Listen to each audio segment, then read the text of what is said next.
me what epistemology means. Epistemology is the study of the epistles.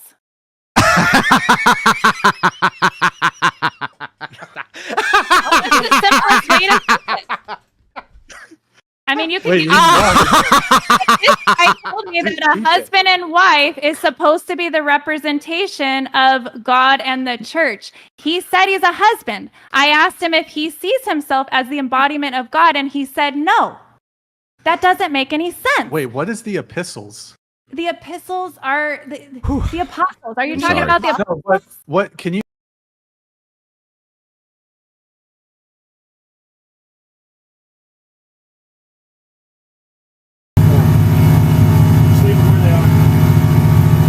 The only thing I'm curious, is there a pressure difference between left and right? Okay. All right, whenever you want to go out.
time, forth and back, just like that. What comes around goes around, my man. Say hey, hey, say hey, hey.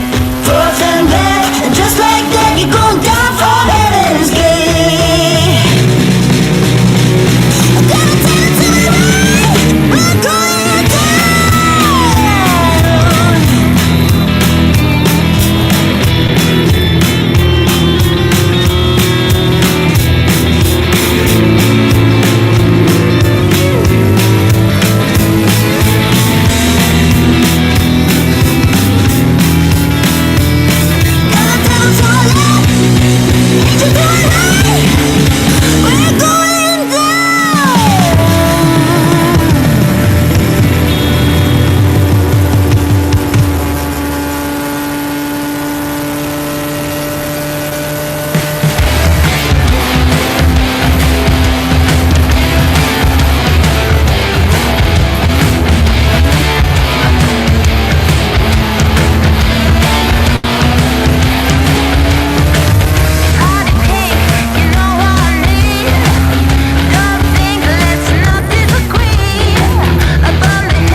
All right. Should be live now. Good deal. Sorry about that. I don't know what the fuck I did there. Did something weird. Let me give Kat this link and see if I can get her in here. Try that. There we go. So Kat will be in here in a second. Mods, if we have somebody that we give the link to and they have a problem getting in, just let me know. I'll give them a new link, and we'll get set up on that. Sorry about the trouble. It's a new software, and coming to grips with it. It'll be all right. It's gonna be good. It's gonna be good. I like it a lot, actually. So awesome. How is everyone tonight? I am obviously back in my studio, back where I belong, and we're having a good time here. So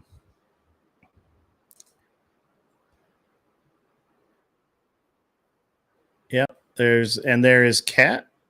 There she is. Look at that. There's Kat, just like that. Kat, you're a little fuzzy. There we go. That's better. Much better. All right. How are you tonight, Kat? Pretty good. Pretty good. Volume's a little low, but that's okay. You can fix that.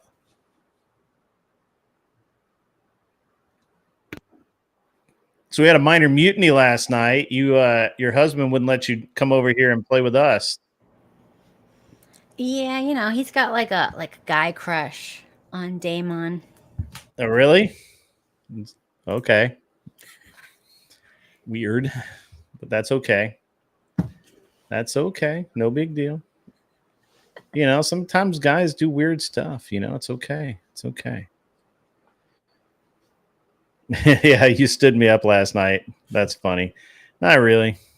It was okay. It was fine.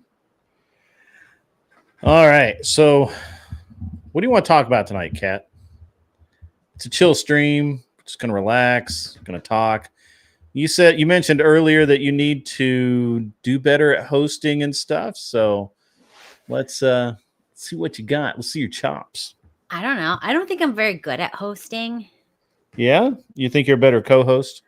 No, I think I need a lot of practice and I don't know. Well, let's practice. Yeah, but I need to prepare. I'm not one of those people who just shows up and just knows stuff. Oh, you got to have notes and a teleprompter and all that?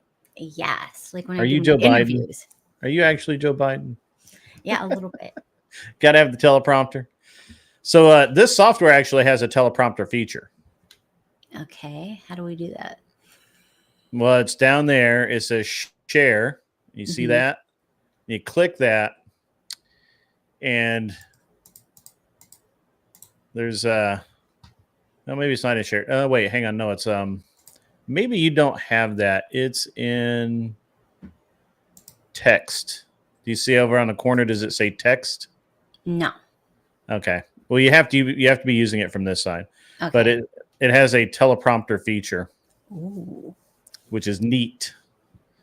So, which is something that the StreamYard doesn't have. StreamYard does not have it. And it would be very handy if I did teleprompter things, but I don't. So, not particularly handy for me. So, but maybe, when I do monologues and stuff, I can do that. Guys, the way that I'm back in my studio, so I have my big screen here that only has Kat and I on it, and any elements that I'm going to add, if I'm going to put some weird video thing in, if we're going to do why is it not work? Why is this?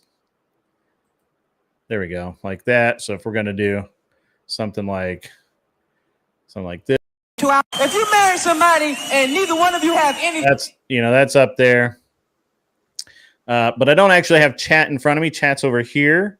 You rarely see me look over here. I'm looking over here. So if you want my attention, you will have to somehow get it. I don't know how that's going to work. So But the TTS does work now. So if you send in a TTS, that was great. Eddie Murphy Raw was probably the best comedy ever. Ever. There is a chat tab up there in the corner. There should be. But it's... You can't reply. Yeah. Well, you can all the way at the bottom. You can't reply? No, not for me. Aw. That's too bad. So you got to do it on YouTube. It is a new software. It's really cool, though. TTS works. All kinds of other cool stuff work. It's actually better, I think, than StreamYard. I like it better so far. And I can have... So this software allows me to have a team. So I can, if I have your... I can tell you how we set it up. But once it's set up, I could leave and you could run the stream just as if I was here. You could bring people up out of the green room. You could bounce them. Basically, most of the things that I can do on this side, you could do. If you're a team member. If you're a guest, like you're a guest right now, you can't do that. So, but and I meant to tell you earlier today. I flew. I had to get up at 3 o'clock in the morning after I went to bed at midnight because I was streaming last night. And then my wife went out with her. So yesterday was the all Asian Chinese day of her conference. Like it was nothing but all of the Chinese and Asian people that got together and they had their own conference within the conference. Weird, I know, but that's what happened. And they literally spent all day doing, I think they had speeches and stuff most of the day. They had a couple of like whatever, business people do. And then they went out to dinner at a Chinese restaurant. They rented the entire restaurant, which is a Chinese thing to do. Then they went to a show at the Sphere, the light graphic shows that they do. And she didn't get into like midnight. And which isn't a problem, except that she'd left her key and I had to let her in. So I couldn't go to bed after I got off the stream at like 10:30 or 11, whatever I quit at. So I'm sitting there at like 12:30 going, I really want to go to sleep, but I can't. So, and then I had to get my son up as well. Anyway, and so I got up at 3, was on the plane at 5:30. I was back in Nashville at like whatever fucking time that was, like 11. And I came back. I went to sleep. Or tried to go to sleep. It wasn't hard, actually. I tried to listen to Andrew's review of Destiny, which we kind of did yesterday. And Andrew was like far more vicious than we were, like by a ton. Like it was crazy how vicious he really was. And so he had a great time, I could tell. But I mostly slept through it. And so I got up, showered, and here I am. I did not shave. I should have shaved. A little scruffy, but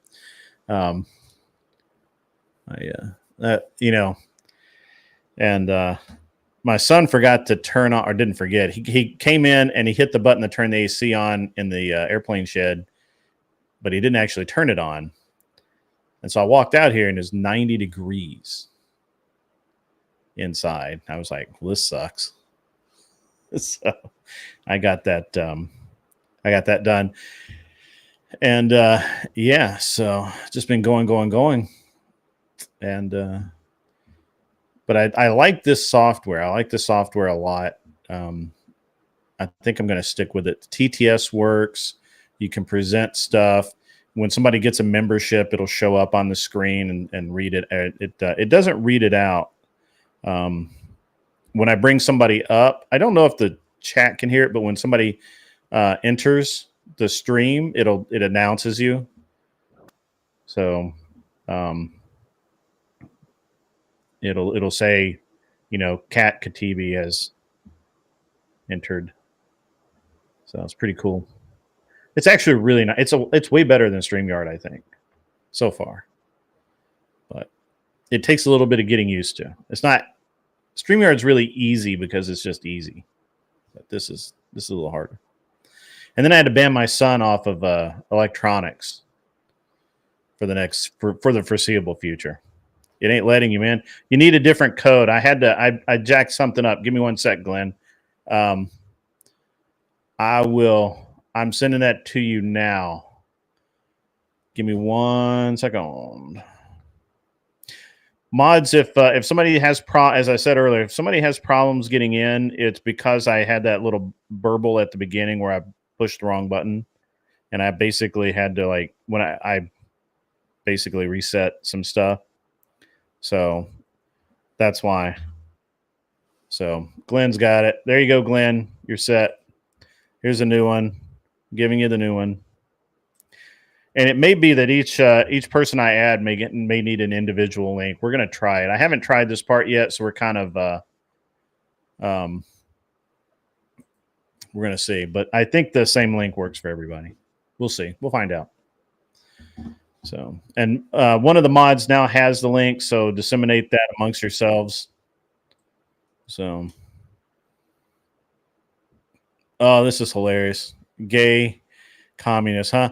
Kat, you post some funny shit. What did I do? Where? In my somewhere in my shed full of shit, my shit talking on my Discord. You've got study shows kids who are homeschooled could miss out on opportunity. It's supposed to be the opportunity to be a gay communist. That's true. That's true. All right, I gotta let Glenn in here. Glenn's that right there. What up, yo? What's up, Glenn? Not much, man. How you been? How was your day yesterday? You do good? Well, yesterday was really good. We never did get to talk about the thing with Daverick. No, we didn't. The thing with Daverick was really cool. We're gonna get into that in a minute. It's a chill stream tonight. We'll have some. We'll do some pan. If you guys know somebody that would be a good panelist just to chill and chat, that go ahead and give them the link. I've passed out a few links. And yo, I just got back, right? Yeah. From your reading, right? Yeah. So oh man. So this guy, this director I know named Mark, right? He was the guy that I was in the film for called The Memories of the Heart. And that was the second film that I had that went to Cannes this year, the Cannes Film Festival in France. Right. So he hits me up, right? You independent film guy, you. He hits me up and he's like, yo, he's near my birthday and he says, yo, somebody might be hitting you up for a project. I gave him your email. I'm like, all right, whatever.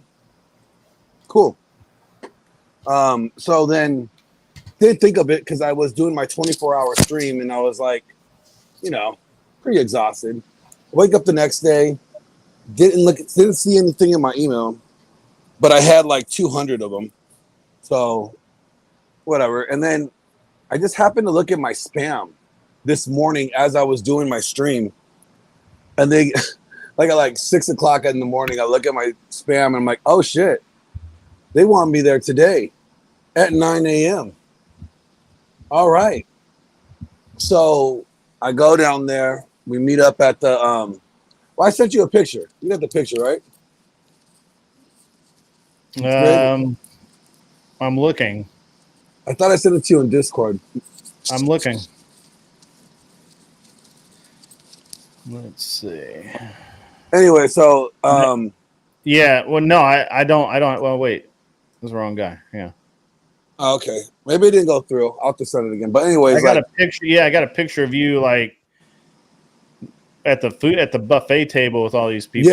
Yeah. So I'm taking a shot of I'm at the buffet part, right? But I'm taking a shot at what we're doing. So everybody's reading the script. So that's all the cast.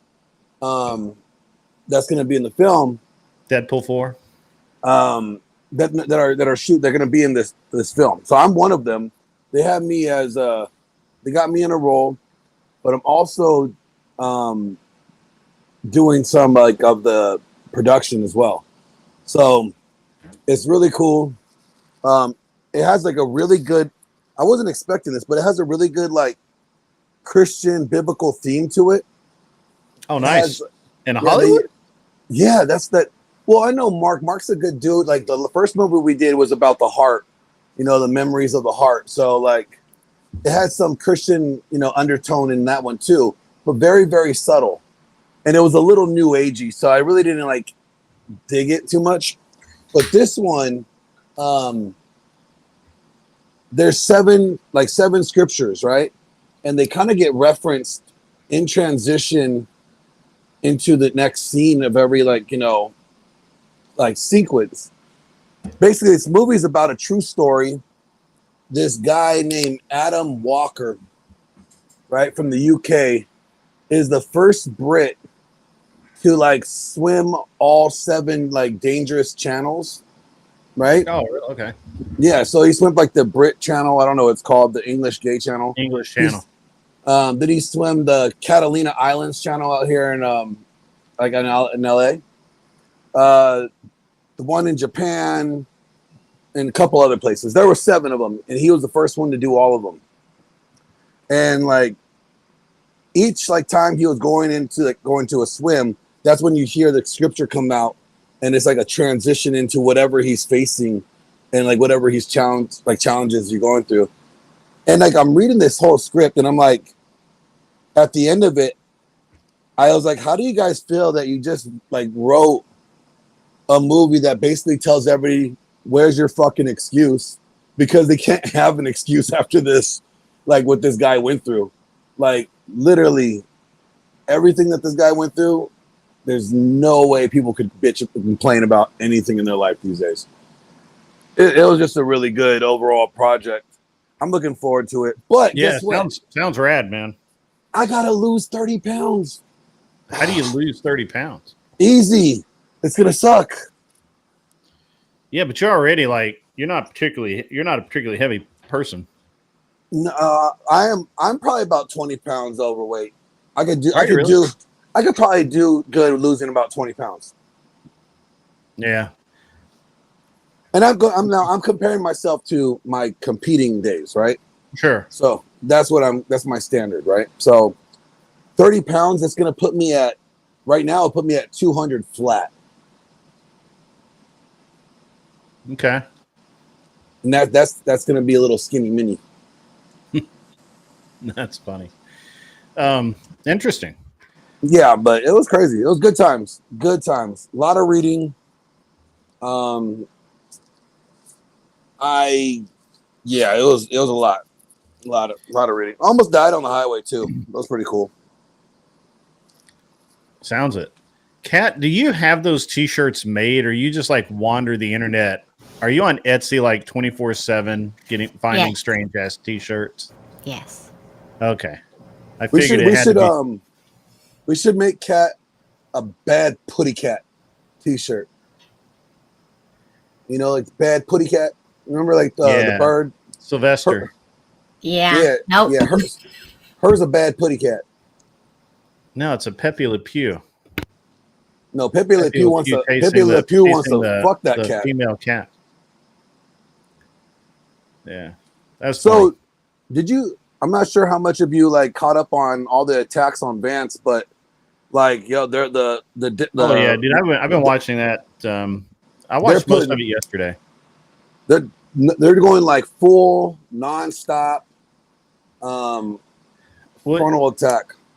That's really true because and what's interesting to me anyway is it's not just the left, man. But we got to talk about the libertarianism problem, dude. We got to talk about it because those guys are fucked up. They've been infiltrated by socialists calling themselves libertarian, and they're fucked. Like they're really fucked. Like I don't know how anybody could call themselves libertarian right now. I just heard libertarians the other day talking about how Vance is a socialist and his socialist agenda, and I'm like, where do you get that? Greg, what did I tell you that a libertarian is? I mean, I've heard several different versions. What's your version? Oh, come on. They're just conservatives that like drugs. I say that too. They're just, most of them are just conservatives that want to smoke pot and do shrooms and live out in the woods somewhere. They don't want to pay taxes. So, but it's an interesting thing because we got to talk about it, man. These guys are, and I didn't really want to get anything serious, man. And hopefully we can get some guys up here, but it is crazy. It's crazy the way this is going. I'm literally here, like Vance is as close to a libertarian as I can find. Vance is, just so you know, Vance got a sketchy past, man. He got a little sketchy past. No, he does. That's no doubt. I think he voted for Hillary. Did you know that? Yeah. No, it's not just that though. Like he's really not that conservative either. Like his wife is like a Hindu. You know, his wife's well, that would make him more conservative because they tend to be very conservative. Yeah, but he ain't gonna be very Christian.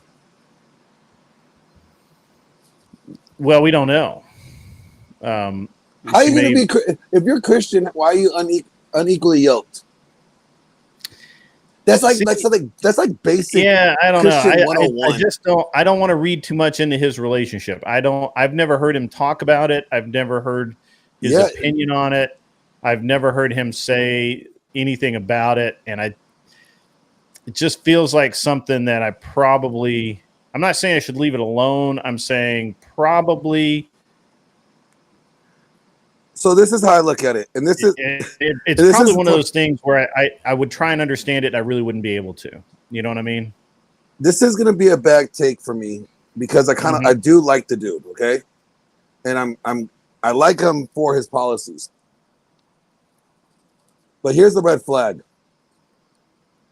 All right, when a man doesn't marry a self-proclaimed Christian man, doesn't marry a woman in the same faith, but he's willing to go and be unequally yoked, right, and get himself in that much complication. But we don't know that she hasn't converted to Christianity. This is the problem. See, the problem is that we don't know. Okay, let's say she is. Let's say she isn't though. Let's say it's true, right? For sake of argument. To me, that's not making a really wise decision. That's complicated. That's choosing. I get it. I get it. That's a really bad decision, especially for a self-proclaimed Catholic, right? Yeah. And so, from that standpoint, I'm like Catholic because I thought he was Methodist or something. I'm pretty sure he was Catholic. He said Catholic. I thought. I don't remember. Well, if he's Catholic, there's no way they got married. If he's Catholic, they couldn't have gotten married without her converting to Catholicism. No, I think they got married before he came back to his faith. Well, that could be. But even then, the church would want her to convert. Well, what kind of Catholic is he? Is he actually a Catholic that attends on Sundays? I mean, or is he just like Catholic by name? I don't want to get into my problems with the Catholic Church, bro. But no, I don't want to either because that'll be a whole stream. Yeah, that's a book right there. That's a book. But it's a little weird. I'm just saying that's a huge red flag. I see that and I go, you know what? That bothers me some. I don't know why. Well, I do know why, but it's just like. Yeah, I don't want to make any. I don't want to make any judgments on it based on his marriage. I'm looking strictly at his performance in office, and what he has actually voted for. It starts off a little shaky, and it's like he made some. It's like when a kid runs with a bad crowd, right? Like he makes some bad decision. He stays out late. He drinks too much. He wrecks the family car on the back of an SUV or some shit like that. Maybe hits a bridge. And then he kind of gets his shit together and now he's a responsible human being. And that's from Vance's voting record, that's looks like what it is, right? It looks like he started off on kind of a rocky, kind of like, you know, he voted for Hillary over Trump because he didn't like Trump. And he was one of those Republicans that basically said, fuck Trump. Did that one trigger TTS? No. Grid2 Go-Kart Sports donated $20. My wife took my motorsports business in the divorce, then this Grid 1 guy married my wife and acts like he built my business. The divorce wrecked me and now all I have is go-karts. Down with Grid 1. Down with me, absolutely. So here's the problem I have. Appreciate the $20 donation. Thank you for that. Have you heard the saying, like, before you go into business with somebody, you need to meet their spouse, or you need to meet their wife? Yeah. Right? And like how that relationship goes was kind of determine whether or not you should go into business. Right? Like, yeah. Same kind of thing here. That's how I look at it. Like, their dynamic really bothers me, and I don't want it to bother me, and I don't think even if he like try to explain it, it would make it any better, because it tells me, like, why isn't your wife following your lead? I mean, it's one of those things where, again, I'm not trying to have a relationship with this dude. No, but you know what? We're putting him in a position of power where she has the relationship with him, and she can influence things. In this case, the only thing that really matters, and I say this about all politicians, I really don't care about their family life. I don't care who they fuck. I don't care if they if they go out on the weekend and smoke pot. I don't care if, they throw water balloons at Kat's house and she comes out with a broom and beats them. I don't care about the last one. I mean, I think they should throw poop in a bag and then throw it on fire. I gotta incorporate Kat. Kat needs more main character energy going on. She's too much of a wallflower. She admitted she's not acting like a main. She's acting like a side chick right now. She has that side chick energy. Yeah. We gotta get that. We gotta get that aggression up. But I honestly don't care about most of the stuff that everybody's trying to pick apart Vance on, because I could say the same thing about Trump. Trump was a liberal Democrat or a moderate Democrat for all of his life. He's, it was his record as a businessman that convinced me to vote for him. The thing with Vance is that I'm looking at his voting record. And his voting record, especially on the things that I really care about, like firearms, taxes, school issues, has been really pretty good. Now, he's dropped the ball in a couple of places where I feel like he probably should have voted against something that he voted for. We don't know what his mindset was. Hopefully somebody will bring it up in a debate and we can figure that out. And just go, basically just go, vote by vote, because that's all I really care about. That's the only thing that I care about with Vance, is that if he comes into a position of power, right? Like, so something happens to Trump, or he gets elected if Trump gets elected and the next ticket is Vance and Vivek, right? Vivek for VP, Vance as I'm not sure that's a good one. Vance was POTUS, Vivek is VP. Let's say that ticket runs 28. I want to know that this dude is going to vote and make decisions based on the things that he historically has voted in this way, and that he continues to do so. And this is my only real concern with any politician ever. I think people get wrapped around the axle way too, and I've said this before, I honestly don't care who somebody's fucking, right? Like, that's literally the least of my concern. I don't care. It doesn't matter. They could have I would consider it a degenerate act. Okay, I would think that it's completely fucked up for someone to be out banging all the, every hotel made within 3 miles. I would think that's fucked up. But if they're voting on the issues in the right direction, if they're making good political decisions, I could give a fuck less, right? And this is where my desire for a less degenerate society butts heads with my desire for good lawmaking. So, yeah, I think you are, I mean, be straight. I think you're, willing to compromise on this. And to me, it's like, I really don't care who the individual is fucking, but I do care at the same time in this sense. Like, if you're really, this one out of the corner of my eye. If you're, oh, go ahead. If they're banging a Chinese spy, what about a Russian spy or a British Russian? spy? I'm good with the Russian spy because, never mind. I won't get into that. Yeah, British okay, spy. I'm cool. I'm cool with British spies. I'm cool with Italian spies. Okay. Right. Chinese spies. No. No. They look like Walter from Fresh and Fit's baby mama drama. No. Yeah. That was interesting. That whole deal there too. That was pretty fucked up. But yeah, I'm okay with Vance. I like Vance. I like most of what I've seen. I think all of the things that they've pulled up has been just a big fucking nothing burger. Yeah, but like here's the thing. This is my only concern. The reason why I think we should care if they're fucking, because if let's say they're cheating on their spouse, that means they're willing to compromise, or they're willing to put themselves in a compromising situation, right?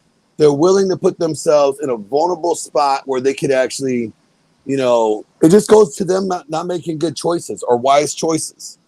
Yeah, right. I agree with that.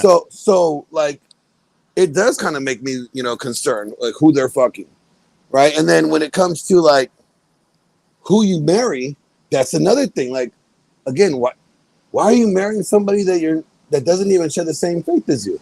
Like, I mean, that to me is like, I don't even know what, like, even the most dumbest Catholic or Christian will tell you that's a dodo bird. Don't be doing that.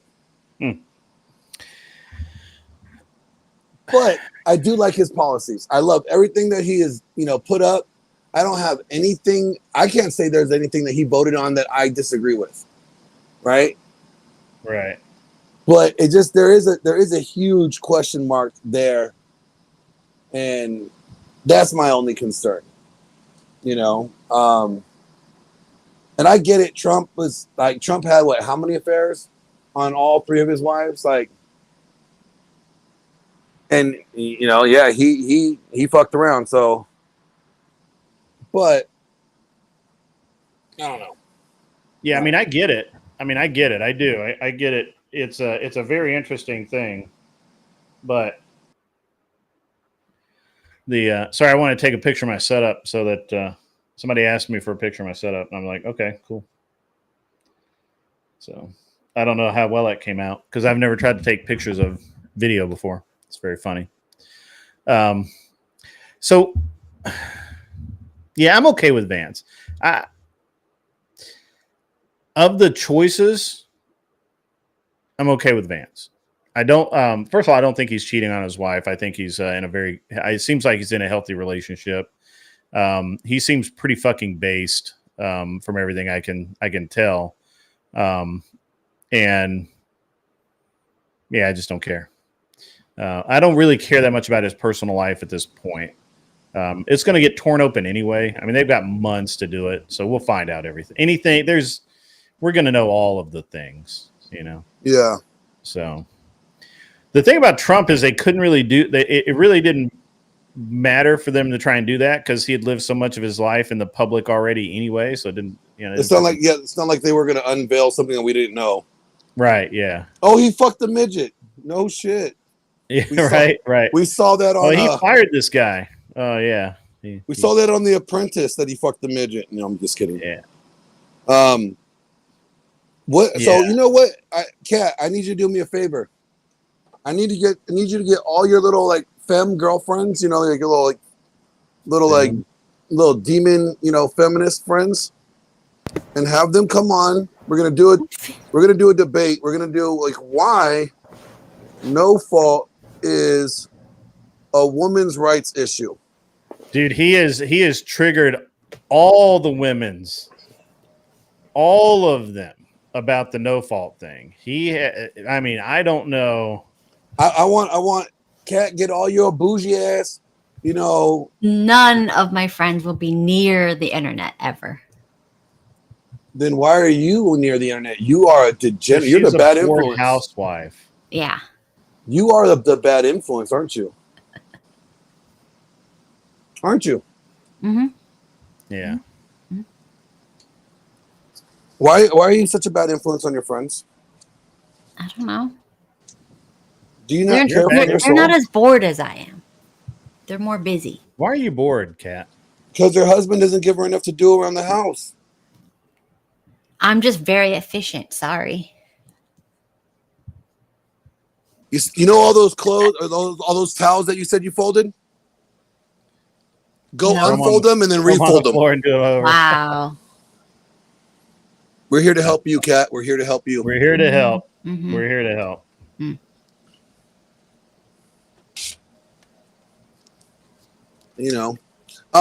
But no, for real, I would like to get all those like crazy feminists that say they don't that they're calling a no fault a woman's rights issue. I want them to come on and have commercials are crazy, dude. Commercials I know. are jacked up. I just want them to come and explain it to me. They can't explain that.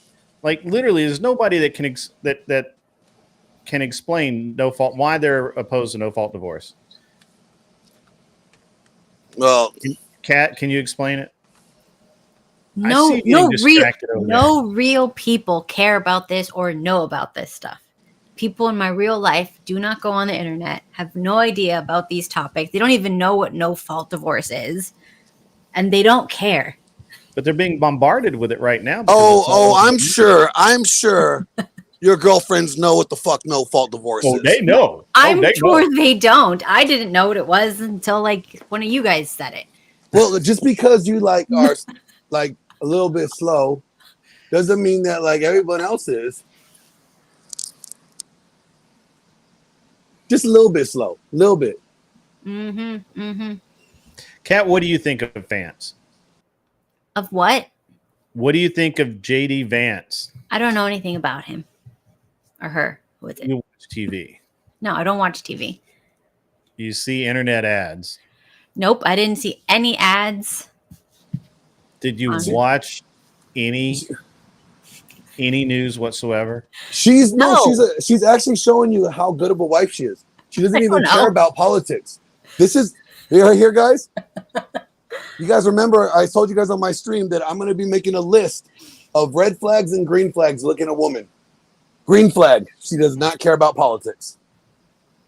I mean, do you guys want me to pick it or something? Or Nope. We don't want you to do anything. We don't want you to vote. We don't want you to do any talk politics at all. We want you to talk about the scriptures in the Bible and how to make a better apple pie. All right. How about this? How about Dilvin Mulvaney going around talking about how difficult it is to be a woman right now? That's disgusting. Now you've got to have an opinion on that. It's sad and disgusting, but I think that's that phase of the country going crazy and placating to this is done. I think people are done. Wait a minute. This dude that couldn't make it as a dude is now complaining how hard it is to be a woman when he ain't a woman. He ain't a woman. He's not done the full body conversion. Well, no, even if he did, he has not done it. He is still a dude, like complete, fully functional dude.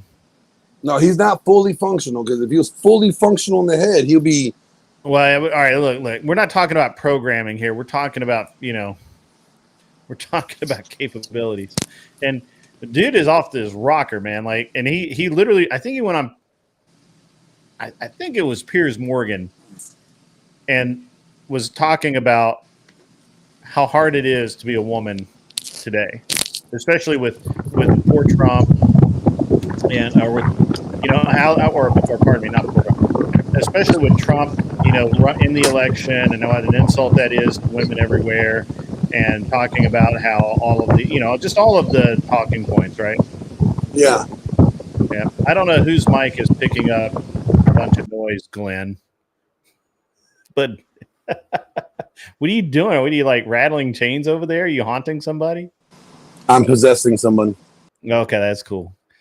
Cat, another demon for you right there. They're everywhere. They're everywhere. What kind of demons are there, Cat? I don't know. There's a lot of them. What are the most common? The whore demons. Can I say whore that demons? word? You mean the Jezebels? You can say whore, yeah. Okay, yeah. Jezebel. 304 demons. Are they Jezebels? Mm-hmm. Are they is there like a Justine? No. No, there's a Jezebel. There's sure, Jezebel. I mean, that seems right. That's the only one you need to know, because that's the same one that always comes around. And the simp ones. The simp ones. What are the simp demons? I haven't heard this. Ahab is the simp one. Who? Ahab is the simp one. Ahab? Yeah, I think it's that's a pretty Ahab, manly fucking name to be a simp. Wow. To be honest. Ahab is the one that placates to the Jezebels. And then the Jezebels have like a simp army that they control. But they despise them, but they control them. A simp army. Interesting. Interesting.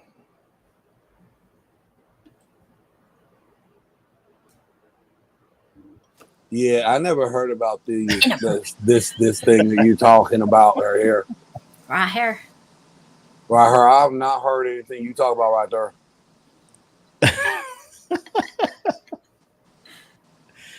there. Okay. All right. So, yeah. All right, Kat. What food is poisoning us today? How about that? Can we talk about that? Oh my gosh. Oh, you're trying to get me to talk. Oh, okay. Yeah. I need you to talk, Kat, because you're sitting there. You look really bored. You're not. You look like you're forced to be here. About the politics issue, which we'll talk politics plenty later. We got months of politics to go. You just need to strap in on that one. So months. The election is months away, and it's a rocky road until then. So, what do you got? What do you got for us? Okay, the food, the air, the water, it's all poison. Okay. The air is poison. Yeah, everything. There's this guy on TikTok that he became famous, and a bunch of people interviewed him from like the Daily Wire type people. He went around to all the products in all the shelves starting at Target, like the personal care products, and found out who owned all the products. And he narrowed it down to 3 companies, and like the same people like are on all the boards of them. And then he found out that they control like all the products in all the shelves, and then all like the shampoos have ingredients in them that cause cancer and that cause hair loss. And then on the other end of the aisle, the same companies with the same boards have products that fix the hair loss that the other ones that they sold you caused. And whenever a new company like starts like a hair care product line and gets famous, these people buy them up, swallow them up, and change the formula to have all these ingredients. So anytime you find something that's clean and safe, you purchase it, they become popular, and then these people buy them out, because who's going to say no to a couple $1 million? Well, I mean, if I'm making money, I very easily can say no to a few million. Well, I don't know It'd how have to many be like millions. a lot of millions. Okay, so let's just say it's a lot of millions. And let's say like they also have control over the media. So like if you have a product and you won't sell it, they can trash you online, scare people into not buying it. There's a whole bunch of scare videos against Celtic sea salt, the gray salt, saying that it had a lot of lead in it. So I bought a bunch and tested it, and it had 0 lead in it. So I use that pink Himalayan salt. that's a little iffy. People don't. That has a lot of. That's got a lot of stuff you don't eat. Not the right composition. The gray one, the gray Celtic sea salt, has a good composition of minerals. I don't remember what the pink one is. I think it's too high in something. I forgot. It's too high in pink. Whatever, something that's pink, High in probably. estrogen. No, I think it's iron. I don't know, something like that. Interesting. Okay. All right. I mean, it's kind of weird, but It's like the same reaction when you guys asked me about politics. All right. yeah, but That's politics literally can ruin your life really quick. So in Tennessee that we got sued. The state got sued because we passed a law against drag shows. Oh, I just read that. I was just reading that. And so we got sued by the ACLU and a bunch of drag. So this one specific drag show claimed that we were basically interfering with their business, and they couldn't, they couldn't do anything right or whatever, or they couldn't groom the kids. I get it. Yeah, we were bad people, and they had no intent. They weren't going to hurt the kids, and we were just a bunch of meanies. They were just going to coom on them. I get it. Yeah. Yeah, and so we so they took us to the Supreme Court or federal court, and a federal court just struck it down. They just said no, the law stands. No drag shows for kids in the state of Tennessee. So this is why you should really care about politics, Kat. I mean, for stuff like that, I find out about. That's local things that are affected. And the mom, yes, but you should know about Tennessee doing it, so you can go to your local reps and say, "Hey, look, Tennessee did this and it worked, and we should do the same thing." Don't be scared. Don't be a bunch of pussies. We're not scared. We're in Florida. They should be scared of us. Well, why is that? Do you have drag shows? Florida, because you're a bunch of big booty Latinos? We do not allow it. Yes, because Latin people don't like that stuff. Latin people are very anti they don't that. Like that stuff. That's bullshit. I know, we do have I know drag at least stuff, 4 Latino gang like trannies and we've always had that, but they're not with kids. The new breed that's with the kids is like a creepier, cringier one, and we don't have them here. Like we have drag bars. And you know what, go John? watch, Hold on. hang out. Tell John Mosman, stop it. I'm gonna whoop his ass, and I'm gonna beat him John up. Mosman to get in here. Tell him to get John his ass Mosman. He's like, Glenn is still talking about no fault, bro. That is the one thing we all should be pushing for now that we finally got some conservatives wanting to address that law. I just don't know how we're going to do it federally. That's my only. No, it's not federal. It's not federal. We should support every state that's doing it. I agree with that. And then as every state sees they're getting other support from other states, that would give the senators in those other states the idea my state is supporting this. Members of my state are supporting this. Maybe I should look into this and do it too. And they will follow suit. Yeah, I mean, I agree that I do agree that could be the case. So, but I don't know. It's I don't know, man. Think about this. If we are able to, even if 4 states are able to overturn this, the 4 states that are trying to do it, right? That's going to start a wave. You know what I'm saying? But see, the problem is here's the problem behind that, and and I don't think anybody's really thought this through. I think it's just a hot button. I think it's I just continuously say it's kind of a nothing burger because it's here's the thing. When you're I'm gonna try and think of here.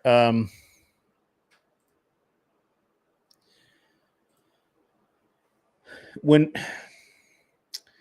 most states do not have what could be considered no fault divorce. Here in Tennessee, we do not have no fault divorce.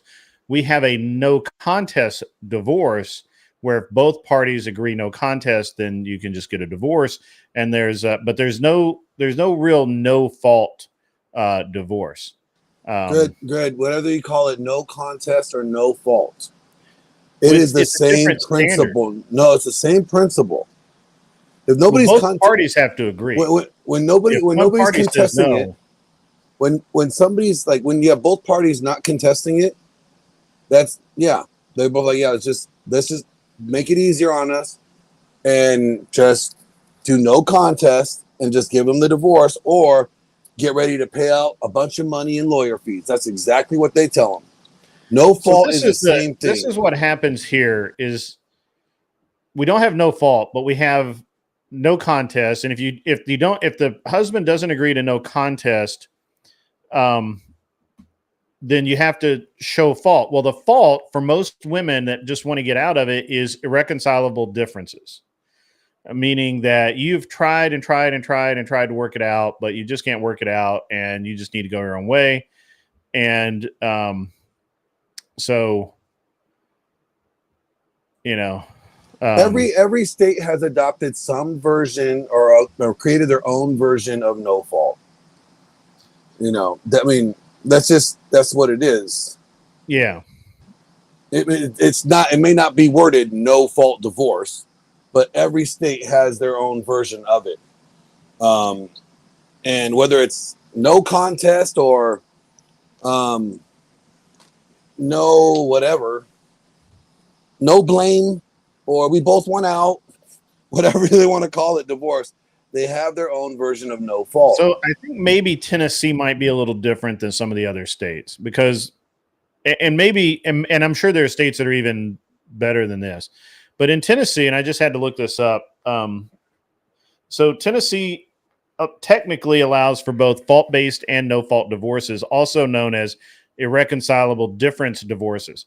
To qualify for a no-fault divorce, the couple must agree, both of them, that the marriage is over and that there's no fault on either side. So if I think that there's fault, or I don't agree that the marriage is over, the divorce doesn't happen, and then it has to be a at-fault divorce. The divorce must also be uncontested, meaning there are no disagreements about any aspect of the divorce. That they must also sign a marital dissolution agreement, agree on all terms of the divorce, including child custody, alimony, and distribution of marital assets. So you have to agree before you even try to get the divorce. You can't fight for. Yeah, basically you have to go to mediation and have it all. Yeah, you can't fight for 4 years over it. And you have to have a parenting plan in place if there are minor children involved. So here it seems much cleaner and not like California where it's no fault. The woman goes in, she says we're getting a divorce. The dude has no choice. There's no burden on the woman to even attempt to reconcile or do the right thing or any of that kind of stuff.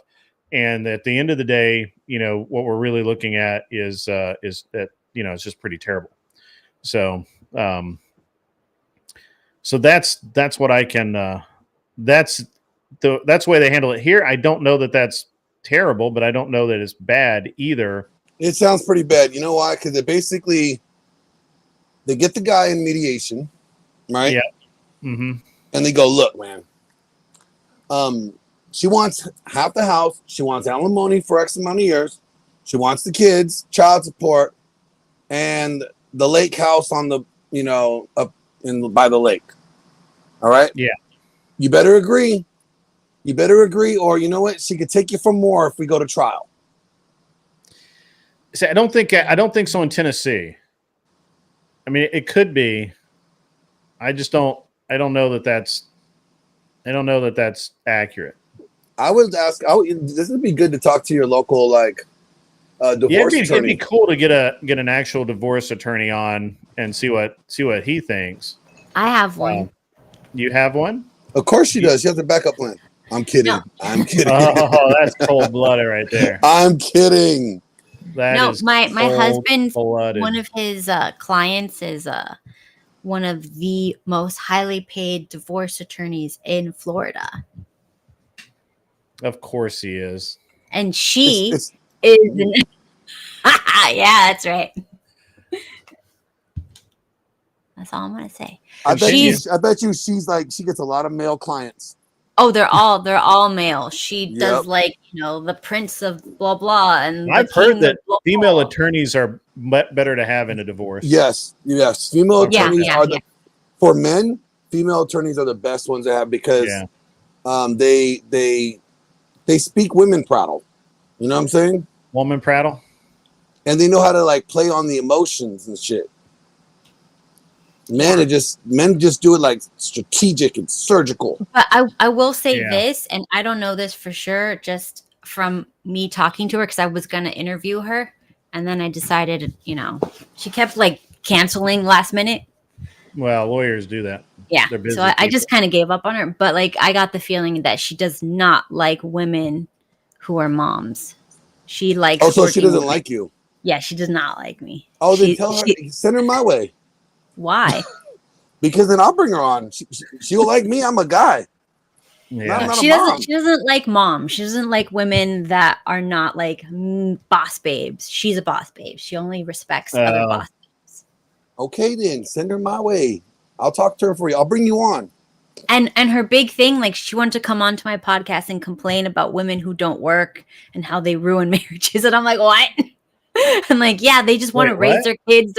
She Oh yeah, wanted to. definitely bring her on. Yeah, Definitely she bring her on. wanted to come on. Send her my way. I want Yeah, her on the show. let's get her on the show. She won't even And, no.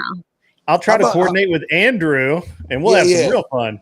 You And guys, Rachel's gonna- first of all, no, I don't no. want anything to do with I will that. coordinate with Rachel. You don't have to do anything with it. You just And that'll give be- the contact. Stop being a hater. Yeah, don't be a hater. I'll give you I'll find out her law firm and you can call there. Please do. I will too. I'm not I'll gonna be have like, anything to do with that. I'll be like Yeah. Kat's husband. You know. No.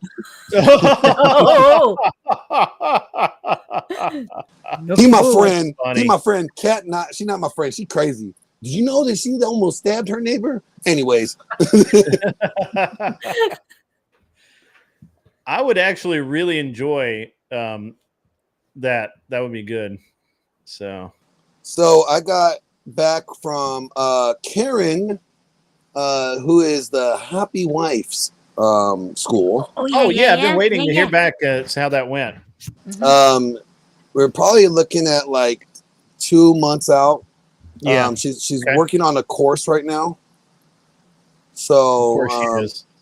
she's diving into this. No, she's taking she's taking a She's taking a course. yeah, she's Oh, taking nice. a retraining, course. Sure. So she's really focused on that, and Yeah. that's her main thing right now. So I'm like, okay, no problem. Just let me know. So Cool. that's that. But yeah, probably looking like September or October before she's available. But I'm really trying to do we know any feminist ass women that we could bring on? I'm sure Josie does, but Josie's.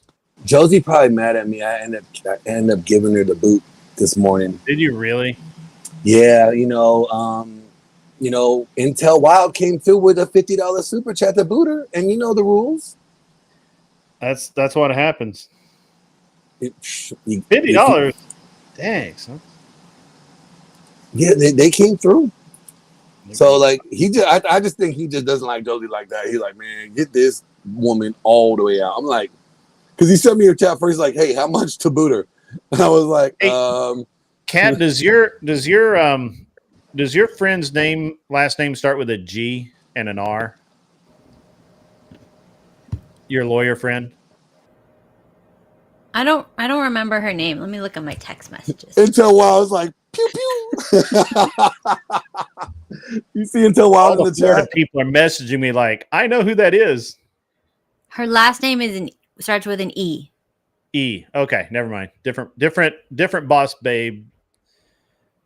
I'm going to share what my setup looks like, guys. Just give me 1 second. I'm going to try this. See if I can make it work. There we go. Where'd it go? There we go. Let's see. Did that work? Oh, I got to go over here and hit that. Look at that. Look at all that wiring nonsense. Look at that mess. Look at that. But that's why I say I can't see any chat. Chat's over here. That's starting to look good. That looks good, man. Does it? Yeah, I have to look down to see the chat, though. If you see me doing this, you can't see me. Never mind. Whoops. All right. When you see me do this, I'm looking at the chat. Otherwise, I'm looking over here because the camera's there. The screen's there. It works out. So, yeah. Getting better. The setup's getting better. So, that's what's up.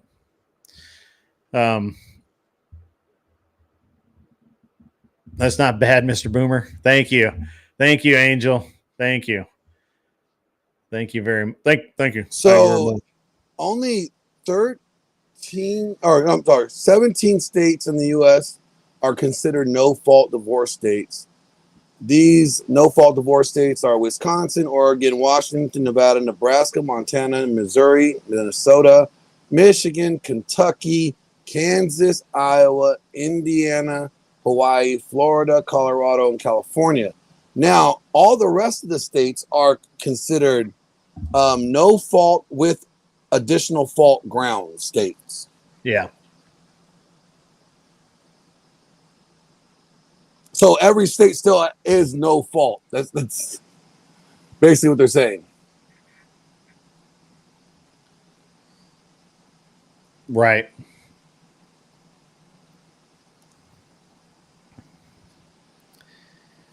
Anyway, I don't know. That fault needs to just go away, but I don't know what I just don't know what the president can do about it. The only thing that I could see is Vance could put pressure on state senators to, he could put pressure to go on congressmen to go back to their state assemblies and put pressure on them to change the divorce laws. That's about it. I really don't see any way that the president can do anything about no. Well, it's not federal. It's not a. That's what I'm saying. Is you would have to have federal issue. It's like you're 4 layers removed, right? The president and the VP talk to go to the congressman, the Senate and the House for each state and say, look, if you want us to go along with you on some of your stuff, you're going to have to give up this no-fault divorce crap because it's ruining families, and we don't want that. And they would have to then go back to their state assemblies, whether they're like Tennessee has a state Congress, whether it's I don't know what the fuck they do in Louisiana. It's like a parish assembly thing. I don't fucking know, but whatever their state government is, and then put pressure on those people to and their governors to propose the laws and see if that worked. So we got Anson up here. Grid 2 go-kart. What's up, buddy? Unabomber in the house. Actually, you got to go with somebody other than Kaczynski. That beard's getting a little long for Kaczynski. Can you hear us, Anson? Anson?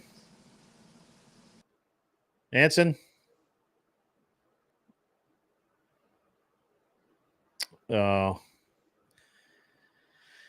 well. I tried. I did. I really tried. Yeah.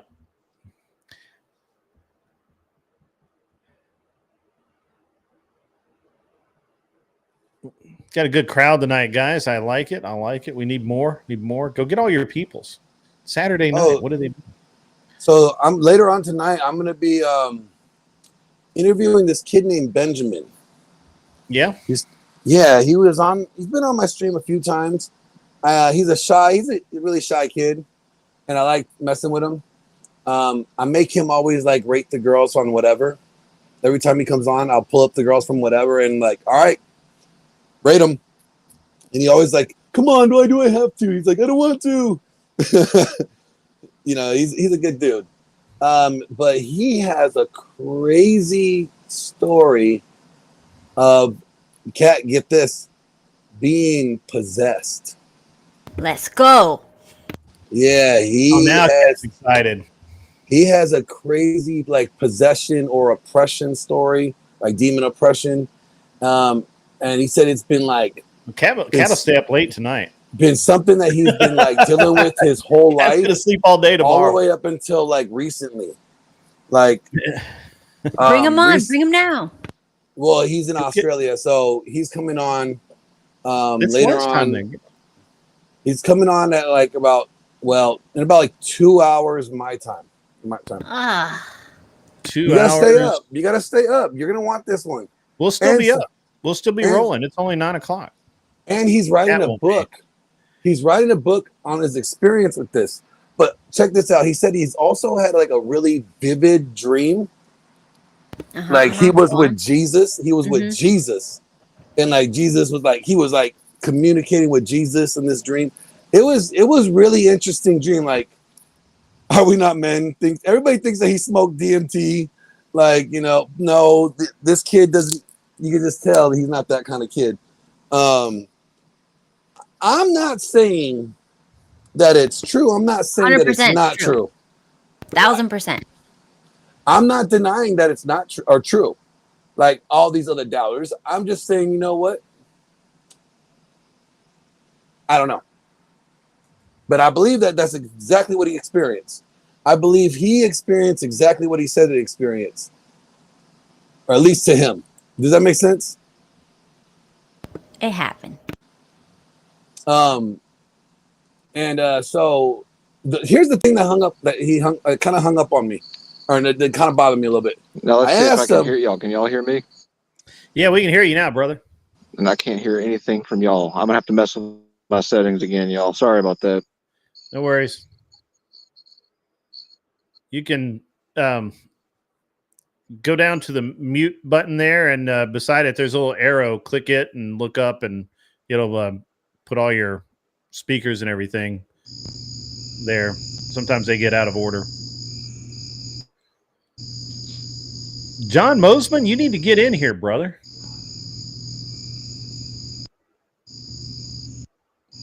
Anson's mic is too sensitive.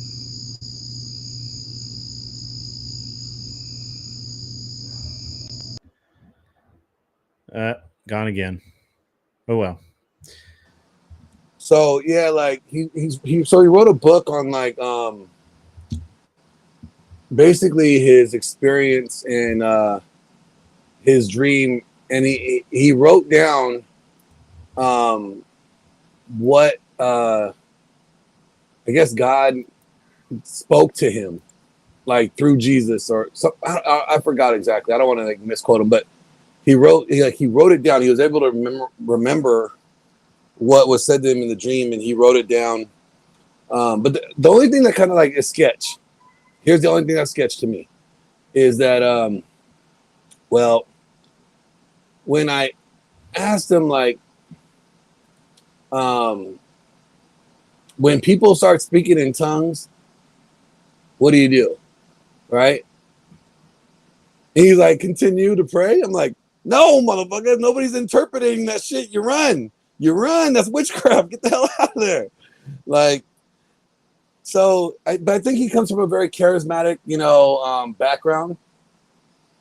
So that's the only thing that leaves me question marks, because the charismatics are like the ones that like to like flop on the ground and they got the spirit. So Australia's a weird place, man. Hey, they get down under. I mean, for a country that doesn't exist, causes a lot of problems. I know it exists. Don't get mad at me. Don't. You're gonna piss off Jess. I saw her in I there. know. She gonna come out here. Yeah, you better watch yourself. Maybe she'll actually get up on the panel. You know what? You know what? You know why you ain't getting the super chats? Because I get the super chats from the people that you say that don't exist, from the country that you say don't exist. I get, I know they exist, and they're Australian dollar or whatever it's called. Yeah, that's probably true. I think it's an interesting thing with the super chats. So Glenn, I don't know if you heard, but my son tonight, we're going to talk about the Daverick thing. Yeah, I did hear that you. I had to ban him from his I heard. laptop. I actually took his laptop away. Like, I didn't just turn the internet off. I took his laptop away from him. All right. So you know what I got to ask. Yep. What was it? I know it starts with a P. No. Dude, he just gets on YouTube and he will sit there and watch the dumbest stuff for hours, dude, and not move. And I'm like, I'm sorry he watched my shit, bro. I go long. What can I say? I wish you would. And I told him, I'm like, why don't you watch like something that might actually teach you something, or something that's relevant? And he's like, no, I want to watch people play Minecraft and shit. He's a Destiny watcher. He's a Destiny watcher. Yeah, you should grab him for the rest of his life. No, he's not that far gone, but he will just sit there and watch stupid videos. He used to watch a lot of the Harry Potter, like witchcraft. What's that? Witchcraft. Yeah, all the Harry Potter like fandom stuff where people would make their own little Harry Potter type films and shit. And so he did that for a little while, and then he kind of got out of that, and then now he's in he does like, I think it's mostly Minecraft, and he'll watch Demolition Ranch, and he watches cool stuff, but it's just nuts the amount of literally how long he is on YouTube, or he doesn't really do TikTok, but mostly YouTube all day, every day. And I'm like, dude, like, don't do that. Like, it's bad enough I'm on YouTube, but when I'm not on YouTube, I'm off. Like, I'm not carrying my lap. And he's like, Kat, does your daughter do this? Does she like carry the laptop or iPad in front of her while she's everywhere walking? They go while they're walking? Every fucking where he goes, dude. And I'm like, my son used to do that, and I started throwing shit in front of his feet just to make him trip. Yeah, Crazy Mama. Yeah, Teenage Boy. Yeah, I just happened to look over and see that. Who else? Anything cool in chat? Hey, Crazy Mama will be Crazy Mama will put him in his place. Yeah, she crazy. So he came out. So I took his laptop away. I turned the internet off. I turned his phone off. So what pissed me off is I came back. Is like 100. It was 90 degrees here. And I'm like, hey, man, I'm going to go take a nap before the show. I need you to go out into the airplane shed. Nobody's been in there for almost a week. Just do me a solid, turn the AC on so that it's nice and cool when I come in here. And he's like, yep, I'll do it. And he came out here, said he did it. I come out, like, after I've napped and everything. I got about an hour before the show. And it's fucking 90-something degrees in here. Like, it's like a wall of heat. I'm like, what the fuck? So I go inside, and as I was coming out, I normally what I do is he'll be sitting at the kitchen table with his laptop, and I'll walk by and I'll say, hey man, keep your phone with you, because if I need something, I'm going to call you. And, in a couple of minutes, I'm going to get settled. I need you to bring me, one of my steel tumblers with ice, and bring me like whatever I'm going to drink that night. Usually it's like a C4 or, something like that. And but it could be a water, I like the Liquid Death water. I like that stuff. So it's pretty good. And I'm just telling like, hey man, just bring it out when you get a chance. No problem. And he'll do it. But so I walked by and he was just like annoyed that I was like, he's so into, because he's been away from his technology for several days because he's been, he was in Canada, then he got back, and then we went to Vegas, and he's just like, he's so annoyed that he's been away from his technology. He finally got back. Finally got back to his friend, and bam, he doesn't want to be away, and he's just sitting there at the kitchen table, and he's not even literally listening to me, and I'm like, dude, no, just take care of my stuff, man. Just do what I need you to do. And I walked out here, and it was smoking hot, and I'm like, this is bad. So I went inside. I turned off the internet to him, and I turned off his phone, and I just took his laptop off the kitchen table and brought it out here to the shed with me. It's sitting right here behind me. And he has no, I'm sure he'll come up with a tablet or something. He'll borrow a tablet from my mother-in-law, or he'll come up with something, because he's that technology crazy. But the kids these days are just nuts about technology, man. Like it's crazy. And I told him that he came out here and he wanted to talk about it. And I'm like, dude, you don't seem to understand. You have a problem. Like, I can see that you have a problem with this technology, with being always on YouTube. He doesn't want to watch TV. And so I told him, I'm like, he's like, what do you want me to do? And I'm like, go watch TV. Go watch, go read a book. Go walk the dog. But like, I don't care. Like, I mean, I wouldn't the TV thing be just as bad as YouTube? Because you can watch YouTube on TV these days. Yeah, but for what he doesn't want, he doesn't want people to judge him for what he's watching. Because I make fun of him for watching my Minecraft. I make fun of him for watching stuff that 8-year-olds watch, 10-year-olds watch, right? Like, I'm like, dude, you're 14. You're fucking 6 feet tall, 180 pounds.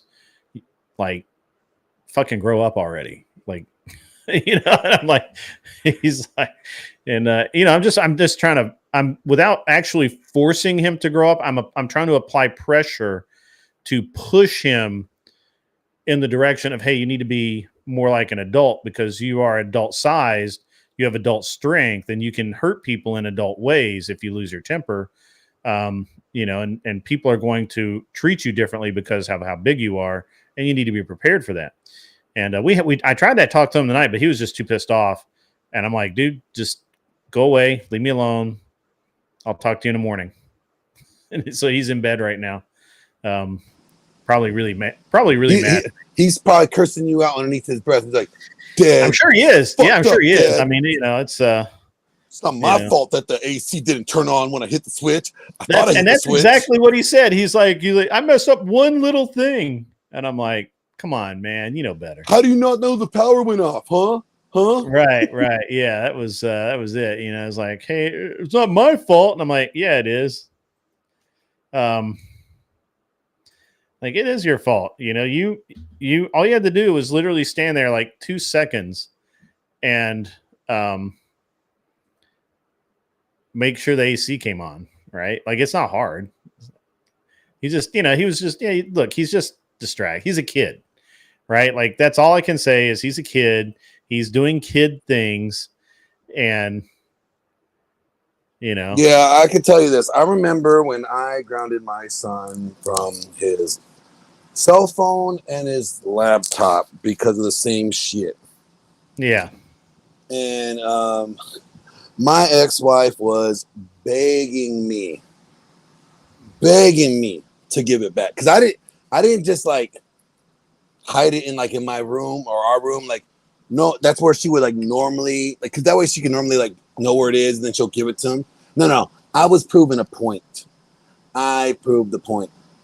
I took the remotes with me, so he couldn't watch TV, and then I took his laptop and his cell phone. Right. And like, he had nothing. He's like, what am I supposed to do then?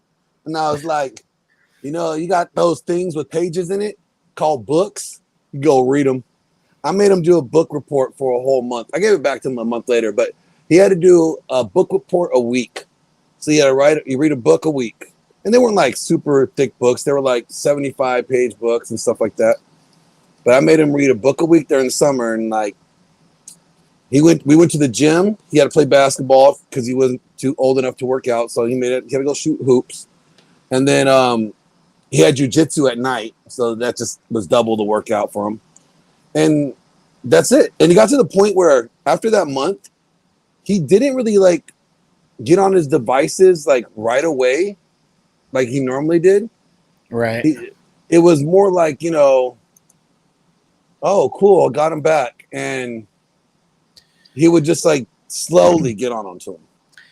See, that's the thing is that before, when he was younger, when he was like probably 10 or 11, we went through the same thing. He had an iPad. He didn't have a laptop at that point. He had an iPad and a phone. And he didn't do very well in school the last quarter. And I'm like, look, dude, I told you if you didn't pull your grades up, no electronics for the entire summer. So I took all of his, he wasn't allowed to use any electronics for the summer. And I mean, he wasn't allowed to watch TV. He wasn't allowed to watch TV without me or my wife there. He wasn't allowed a tablet, was not allowed a phone, no electronics at all. And you know, he didn't like that much. You know, he thought that was he thought I was being very angry. I was being a bad person. But at the end of the summer, after that, you know, 10 weeks or whatever of summer, dude, it was a night and day difference in him, in his attitude, in his behavior. And like, I can't even tell you how big a difference it really was. And so, and I reminded him of that tonight. I'm like, hey, you remember when I took all of your electronics away before, and at the end of the summer, you were really a lot better person, and you were a lot happier and all of that. And dude, he has so many things to do. He can go ride the motorcycles. He can go ride, you know, he's got, I mean, there's a ton of things he can do besides sit there on his laptop all day. And honestly, if he was actually doing something productive, if he was doing like artwork, or if he was doing, you know, writing a book or whatever, or learning how to edit videos, editing, you know, dude, if he could edit videos or just make videos, right? Like if he was just making, you know, maybe not content, but making like editing videos together into funny reels or some shit, you know, like that would be really cool. But he's not doing that. He literally sits there and just giggles all day watching funny shit on YouTube, or I guess it's all YouTube, and I'm like, dude, you can't do that. There's no way I cannot live with myself if he does that. Like, it would drive me fucking nuts. And so I told him, I'm like, you're done. You're done for right now. So in the morning, what I'm going to have to do is I'm going to have to say, we're going to have to, you know, we're going to have to re-examine this. And he's going to space camp in like 5 days or 6 days. We're going shooting tomorrow. Like, we're getting up in the morning. I mean, like, you do so much with him. Like, yeah. Like, you got, yeah, like, and that's the thing. The kid is fucking blessed. Like, yo, that kid is blessed. He just came back from a fucking great ass camping trip in Canada, canoeing all the way down, I don't know what river, in a helicopter and shit. And then now he's going to space camp. He's going to go he just got back from Vegas. He was out there in Vegas and he had so much autonomy in Vegas. He saw all the topless strippers out in Vegas too. Like, no, he didn't. But what? No, you guys didn't see. You didn't see. You guys didn't walk the strip. He's old enough now that we're like, you're not staying with mom and I. He had a roommate while he was there. And it was one of the people from my wife's group or whatever. And, you know, I was like, you're gonna, you know, it's just like being at scout camp. And he had to have a roommate, and he had to be responsible. He had to come up to the room on time. He had to get dressed on. He had to do all of that. And he was, and you know, it's crazy how he can be reasonably responsible. And then he just, like, the minute he gets on that laptop or phone, forget it, dude. Just forget it. He's just jacked into that thing, and you just can't get anything out of him. And so that's interesting. And then we had, but yeah, I mean, he just the Bunny Ranch is in Reno, bro. Bunny Ranch is in Reno. So. Bro, who said the Bunny Ranch?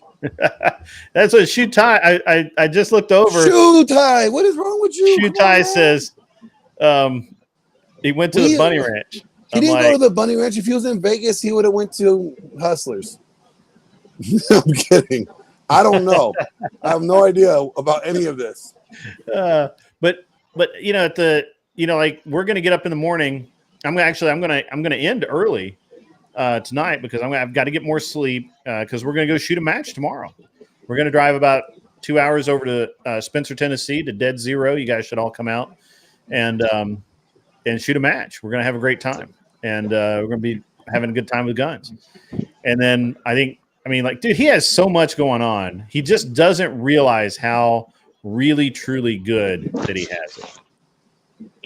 So. No, like your boy is blessed. That's for sure. Like dead ass. Like I wish when I was a kid, I got to do some cool ass shit like that. I didn't get to do no cool shit. Yeah, and it's not all fun and games. Like he has to mow the lawn, and he's been mowing the lawn since he was like 10. Man, I had to mow my lawn, my neighbor's lawn. I had to do a bunch of dumb shit for free. Yeah, we had to do it with a razor tipped old steel one while my grandfather taunted us from his big tractor one. Yeah, I had to do one of those push lawn mowers. You know, not the gas ones, the ones you had to push yourself. Yeah. That's the one that's what I'm talking about, the one with the razor blades on it. Yeah. We looked for one of those. We couldn't find a good one. The new ones aren't that good. The steel isn't that good, but he mows. He uses a push mower, and he wants a riding mower so bad. Like I'm very tempted to get a riding mower for him this year, but because I'm gonna make him mow the lawns on at least one of the rental properties. Save me some money. So. Yeah, I was going to ask you, do you have him doing that on all your land? No, he just does the house. He just does the house here. But I told him, I'm like, look, I will pay you $10 every time you mow the lawn because it costs me $25 to have a professional come do it. So if you do a reasonable job, I'll pay you $10. And I actually think I raised it up to $15 this year. And it gets deposited directly into his bank account. Now, he had a credit card linked to that account. But he had learned a valuable experience. He tried to buy something from a questionable website, and then he realized that it was. I kind of got onto him, so he canceled the order. So they refunded his money, but they stole his credit card information. He started his credit card. I had to shut his credit card down because I was getting because since it was linked, the way I had it linked, I had to approve any purchase that wasn't like from a pre-approved vendor. And so I was getting these charges from like fucking Yugoslavia and all that shit. And I'm like, yeah, we're not buying anything from there. So I shut his card down, and I haven't gotten him a new one. It's not as a punishment per se, but he needs to learn that if you screw up, there's something that ends up, there's a consequence for that screw up. And in this case, the consequence is very simple. He doesn't have a credit card right now. So he has to ask for cash. So, but yeah, he has to do all of that stuff. And I ask him a lot of times if he thinks I'm really hard on him. And he's like, no, I know you're hard on me, but I think it's better than, probably the alternative. Because he sees some of the kids that just kind of get away with everything, and they're not really that good. Good. I don't think you're hard on them. I could be harder. So I don't think you're hard on him. I could tell you hard. You ain't hard. Yeah. But I think it's good that he recognizes, he appreciates it at an early age, because there's a lot of kids who can't even see that until they're later in adult life. They don't come to that realization. So the fact that he recognizes it now is pretty impressive. You said what, he's 14? Yeah. Yeah, that's pretty early for him to recognize and be able to distinguish what, dad's doing at that age. When I know a lot of people who didn't come to that realization until they're like in their late 20s and even in their 30s. They didn't give their parents any credit until that point. So I have this story about my son at the from age. Oh, go ahead. I'm sorry. I was going to go ahead. Oh, okay. Yeah. I would have heard it, but so I have this really good story about my son. A few years ago, he was probably 9 or 10, and he went to it was his first year going to this summer camp at the school that he goes to now. So he wasn't old. He wasn't, they don't start until 6th grade. So he was probably in 3rd grade when this happened because they didn't offer 3rd grade, but they offered a summer camp. And so, so we sent him there so he could figure out whether he liked the school or not. And it was like 3 weeks of summer camp that they offered, and we had him do and there were different themes for every week, and so we let him do all 3 weeks.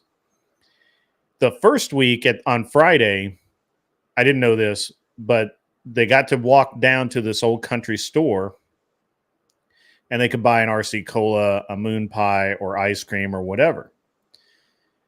And he didn't tell me that he needed money. He asked my father-in-law for the money. And I found out about it. I'm like, where'd you get the money? And he's like, well, I got it from Grandpa. And I'm like, why did you ask Grandpa for the money and not me for the money? He's like, well, I didn't. Because Grandpa's not going to make him pay it back. Grandpa is going to say yes every time, and Dad may say no. So I'm like, okay. All right. Well, I told him, I was like, look, I don't want this to happen again. If you need money, you come to me. He's like, okay. So the following week, we get to Friday. They're going to go down and they're going to get an RC Cola and a moon pie again. And he talked, and all he could talk about Thursday was about the weekend, trip down to the little country store. He loves that little country store. And so we get in the car and I'm driving him to where the bus picks him up to take him to camp. And he hasn't said anything about money. And I'm thinking he got Grandpa to give him the money, but I'm gonna play along. And I just don't say anything about it until we're about halfway there. And I'm like, hey man, do you have money for your treats today? Do you gonna be able to pay for that? And he's like, yeah, I have the money. I'm like, did you get it from Grandpa? He's like, nope. I'm like, okay, where'd you get it from? He's like, oh, I had it. I saved it. And he pulls out 3 wrinkled ass $1 bills and a handful of change. He had $6. He was supposed to have 5, but he brought 6. And it was his own money that my parents-in-law would give him $1 to go get the newspaper or something, just whatever little grandpa chore kids, things that they do. Or help him clean something or whatever. And he had saved every dime of that. And to this day, he has a box upstairs of money that he saves that he doesn't talk about to anybody. And occasionally he'll surprise me and I'll say, hey man, do you need money? And he's like, nope, I got it. And he'll come out and it'll be like a handful of quarters, or it'll be some wrinkled ass ones, or some, a $5 bill that looks like it's been through a ringer, and a couple of, really greasy 20s. But he has money stashed, and he just always does that. It's really, really an interesting thing to see, because most kids don't do that. If they have money, they just spend it instantly, and he doesn't. I'm really proud of that. I'm really proud of the lessons that he's learned in that. So, oh no, like my son was similar, but see, my son would never spend his own money. I know he would have money, yeah, but he would always ask me for money. I'm like, boy, I gave you allowance. Where's your allowance? Right. I can't find it. You can't be losing your money. He lying to me. He had like $150 in his piggy bank, asking me for $5. I was like, right. Yeah, no, he does the same thing. So this weekend, we gave him $200 to go to, for spending money when he went to Canada, and he didn't use all of it. He used like $75 or something. And that was like, meals out with the troop. and he bought a couple of sodas, and he bought some sort of souvenirs for some friends of his. That was about it. He didn't spend that much. So he comes back. He's got 120 bucks or so. Okay. So we go to Vegas, and he had spent a little bit of money, and so we're actually, he's actually using his money. Like I told him, I'm like, hey man, can you go down and get me a, see if they've got like a, something that I would drink down at the little convenience area market thing, and get a couple of snacks and bring them up to the room. He's like, yep, okay, I'll do it. So he went down. He didn't ask for money or anything. So he went down and he did it. He came back up, and sure enough, he used his own money. And then I told him, I'm like, we're gonna eat. Yesterday we were pretty much done for the day. I'm like, hey man, we're gonna eat in a room. We'll just either do room service or go down and get some burgers or something. And he's like, okay, cool. So I sent him downstairs, and I gave him a 20. I'm like, hey man, don't use all of your own money. Get whatever, and use my money as well. And he's like, yeah, okay. But he had never asked for money at all. He was using the money that he had been given to buy stuff for all of us, not just holding it back. I got to be honest with you. Other than the electronic stuff, I'm really, really proud of my son most of the time. Like, he is really a good kid. If you need help, he didn't ask you. He didn't ask like, hey dad, you want to give me some money? He used his own money to buy your guys. He was using his own money, and it was money that we had given him. It was money that we had given him, but I think most kids would have just kept that money folded back in their wallet and said, "Okay, Dad, give me money, buy dinner." Yeah, he'll be like, "Dad, I need like $20 to get the dinner, right? Right, or something." Yeah, he took it upon himself to pay for everything, dude. That's good. Yeah, he was paying for stuff out of his own pocket for me and his mom, and I thought that was great, and to be honest, my kid's actually a really good kid, which is why when there are things like most people would say it's a very small thing that your kid watches YouTube for several hours a day, right? Like, that's like, there are a lot of people that like, if that's the only problem my kid has, I'd be fucking super happy, right? But to me, that's like a major malfunction, right? And so I just can't let it go. Like, I have to help him with that, because if I don't do it now, it's going to end up being something else down the road. It won't be the YouTube or TV or whatever. It'll be something else that he won't be able to, he won't remember that focus that he needs. And so, so that's it. Yeah, so that's it. I'm going to check the chat just really quick. I have a counter up in the corner. It tells me that we had like 200 and something messages while I was rambling. Hey Grid, what city are you guys shooting in tomorrow? Spencer, Tennessee. It's at Dead Zero Shooting Center or Shooting Range or whatever the fuck they call it. Dead Zero. I will be there. I am entered, I believe. I better be, because it'll sell out. Oh wait, maybe my son may not be. It'll be okay. They'll let him play. So, but yeah, it's we're gonna shoot some 3-gun tomorrow. And I asked my son, I'm like, hey, do you want to shoot 2-gun or 3-gun tomorrow? He says, I'll shoot 3-gun if I can shoot the hey, there's a specific shotgun. I'm like, well, I haven't tested it yet. It may I don't know how reliable it is. And he's like, well, okay, I'll shoot 3-gun or 2-gun. And I was kind of expecting a fight, because usually kids, when they want to do something with something they think is special, they really push it, even if you tell them it's not going to work, right? So, Roland starts at 10 a.m. Starts at 10 a.m. So, I do evening church when I shoot on Sundays. So. What shotgun does he want to shoot? He wants to shoot. I have what's called a TAC-12. They don't make it anymore, but it's a mag-fed AR style shotgun, and it's made in Arizona. It's all billet and everything. It's really cool. Very, very rare now, actually. So, but yeah. Yeah, really cool. Cool stuff, man. Cool stuff. So anyway, Glenn, I interrupted you. And I'm sure that you had something more interesting than me to say. No, I don't. I don't even know what you made me forget because you prattled. You did some women prattle. We're doing dad prattle, man. This is dad prattle. This is dad prattle. Cat's just smiling. You know what it is? You know. Actually, you know what it is. I love hearing dads brag about their kids. Yeah. Like I already said, Glenn, you're next. You're next on the grandkids, man. I've already said this already. I know I'm next. Like it's only a matter of time, but I'm not trying to make it happen anytime soon. Okay.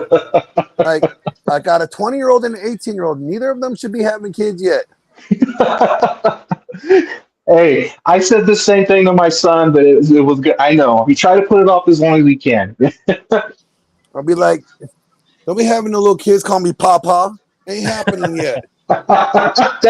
It's funny you said that because my son asked me last week, what do you want your granddaughter to call you?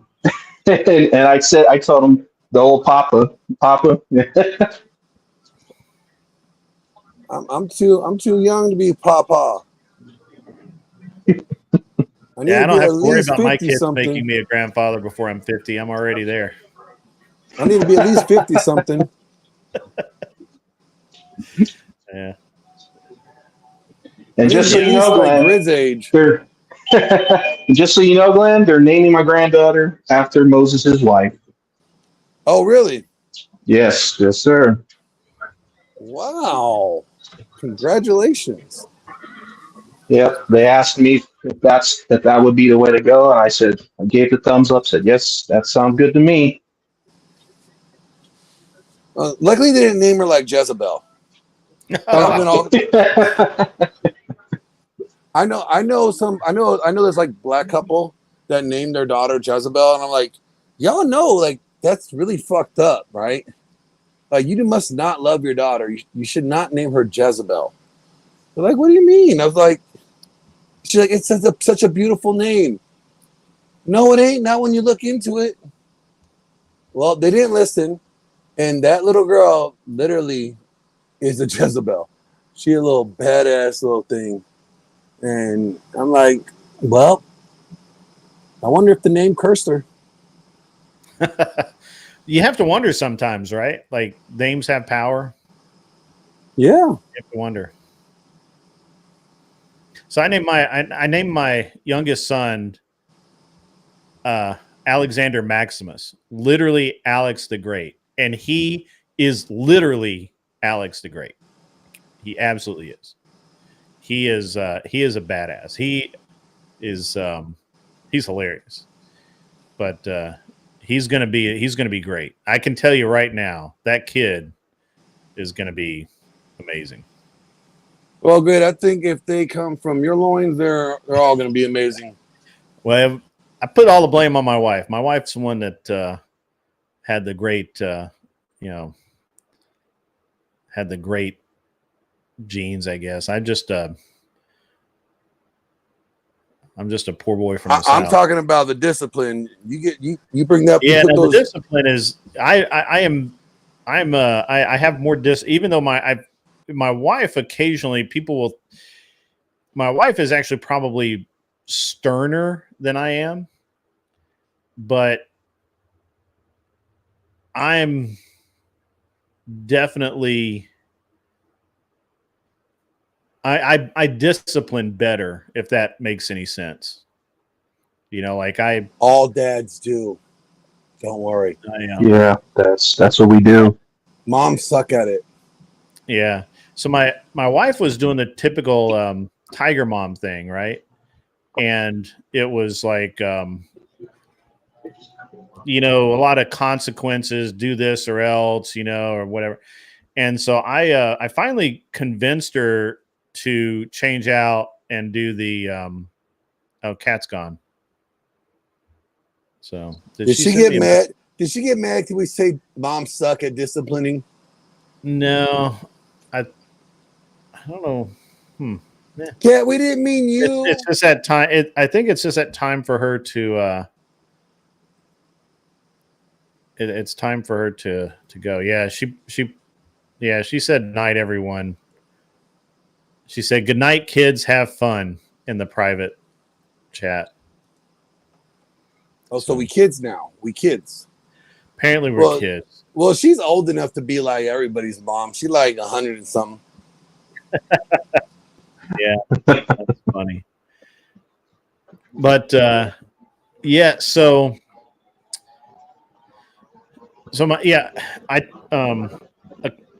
last year I told my wife, I'm like, we're going to change the discipline model from a discipline punishment based to a goal setting merit based discipline model, where if if he doesn't accomplish something, then obviously he loses privileges, responsibilities, or gains responsibilities, whatever. And if he succeeds and meets his goals, then he is rewarded for that. And he respond. I just believe that most people respond to that better anyway. And so it was, instead of if you don't get straight A's, your summer is going to suck. You're not going to go anywhere, that kind of thing. It became, if you get all A's, you will get to go do this and this and this and this. And, it's just like, and he responds. And I think most people really respond very well to that. And I mean, we could have a whole show about, what motivates people and how things motivate people differently.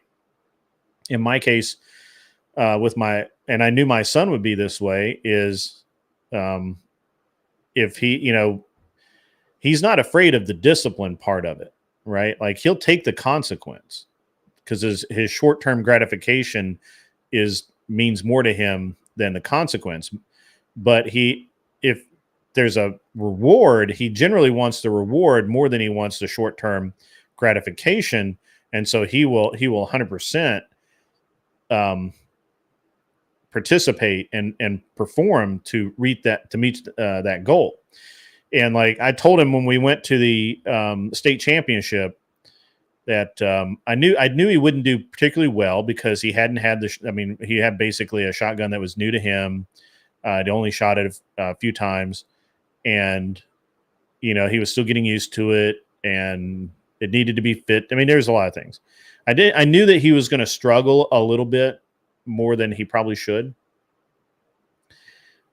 But I also wanted him to do really well, and I wanted him to manage that struggle, right? I wanted him to go in knowing that there was a high potential for things to suck, right? Like, you're going to miss targets, you're going to not have the best performance that you possibly can because it's just not optimal conditions for you. But I wanted him to deal with that with a champion's grace, right? And so we were watching these kids. This is normal kid stuff, who would miss a target and throw their shells on the ground, and kind of hold their hang their head down, and just all of the things that kids do when they're mad or angry or frustrated. My son would miss, and he'd look at it and kind of like study on it a minute, try and figure out what he did, how he missed it, and then he was just okay. And he would just deal with it, right? And he never got angry, he never got mad, he never got disheartened, he never really, he was steady the whole time. Yeah, I mean, he had high points where he was like super happy, but the low points, he never fell into that trap of being what's the fucking word I'm looking for? Being a dick, right? He just never fell into that. And so he actually, on one stage, it was a 6-round position, and out of the 6 shots, 3 presentations of 2, he was the only person on his team to get 3 out of the 6. And nobody else, even like guys with way better equipment, way higher round counts, a lot of practice, a lot of time in, they missed, and he got them. And that boosted his confidence a lot, and he was super happy. And the whole point of this is that I had told him that if he did that, if he performed like a champion, like a winner, humble, if you miss, you miss, just suck it up and drive on. If he did that, I would buy him the next level of shotgun so that he could perform, so that, next year, this next coming season, he can perform even better and he can do better. If he didn't, if he wanted to act like a loser, if he wanted to act like a throw fits and be not a bad kid, but if he wanted to throw a fit and be a jerk, then he could just keep the gun that we had and until he could show that he deserved that increase, that level up. Until he could do that, I wasn't going to do it. And he did everything he was supposed to do. And I literally, that, like, as soon as that shoot was over, the next day we went and bought him the gun. The next day, there was no like wait 6 months, anything like that. He kept his word. He did what he's supposed to do, and I kept my word, and I did what I was supposed to do. And I think that most, a lot of kids don't get that, and they should, because their parents should do things like that, I think. I don't know. What do you guys think? I agree. I did what I could with my son. I spent most of his especially his pre-adolescent going into his adolescence. I spent most of my free time with him. When I wasn't working or going to school, I spent it all with him. I didn't sleep much for many years, actually. And yeah, I still believe in corporal punishment of kids. Still do it, but it's the last thing at the end of the list. It's not the first, because I also worked with kids for 13 years. So I use the behavior modification model, which is the KITE system, which is you're trying to modify kids' behaviors through, which you just laid out. That's what is in the behavior modification system of the KITE, right? So I utilize that more. I utilize my experience in that with my son, right?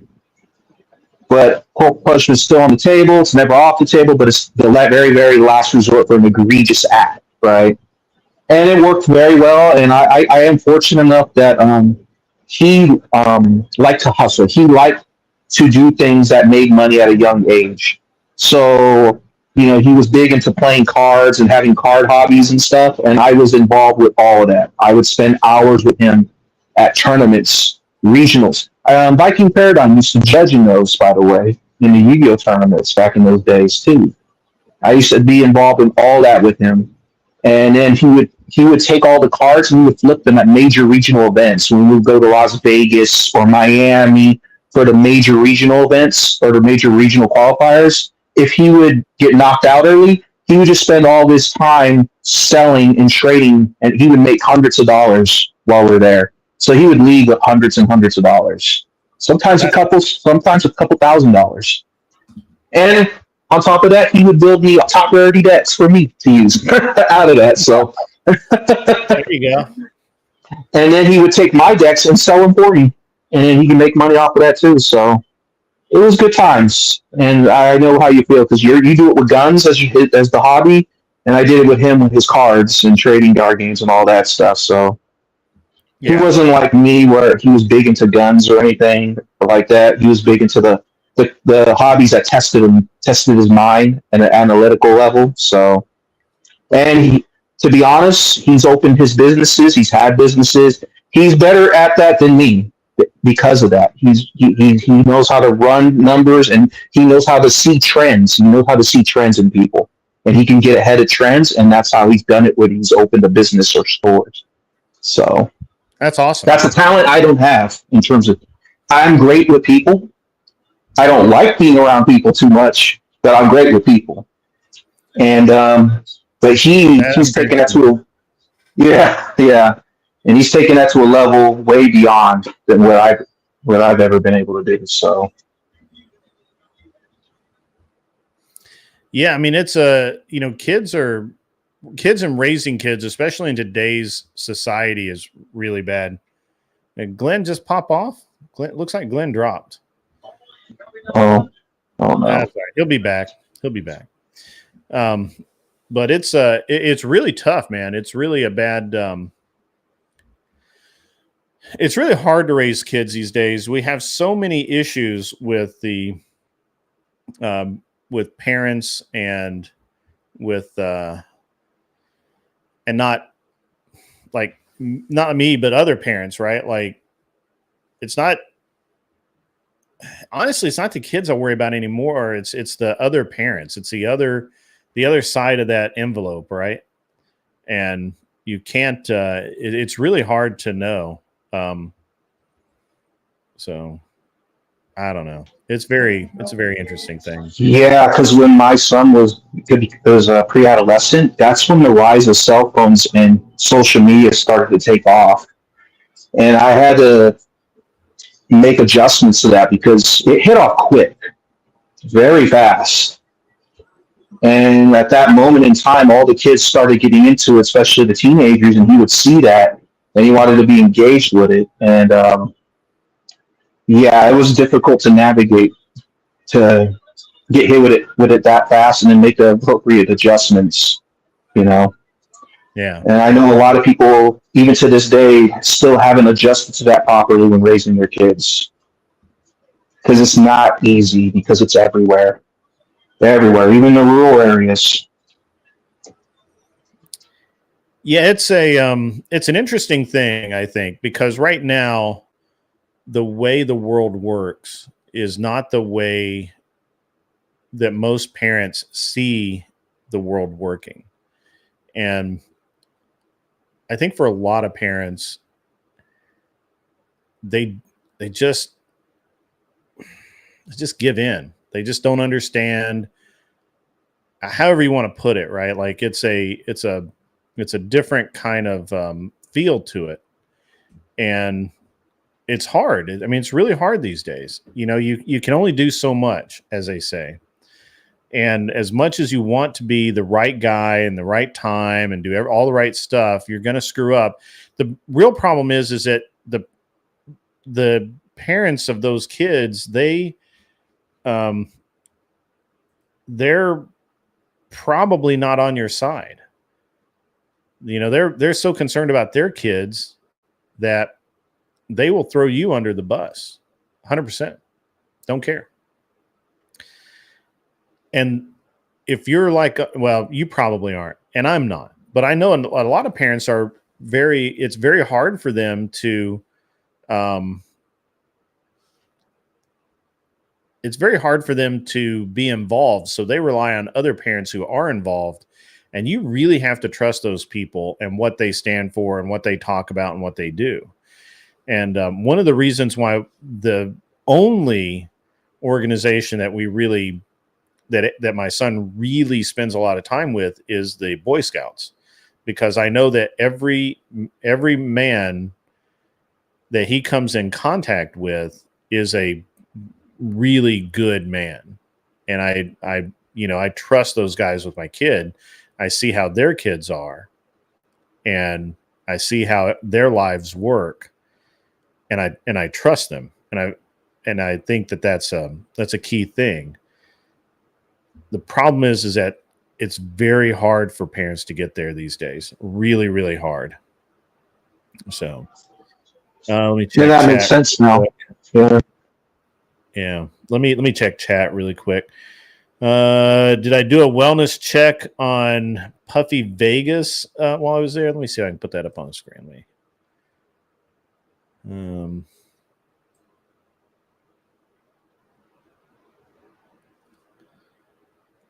I think that they think that you're a different angel.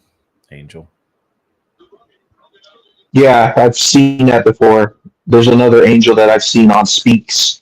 Yeah, there are panels and stuff. Yeah. Mm-hmm. Like, that doesn't sound like Angel. I'm like, yeah. No real topic no real topic tonight, guys. I'm just chilling out. It's a chill stream. I just got back.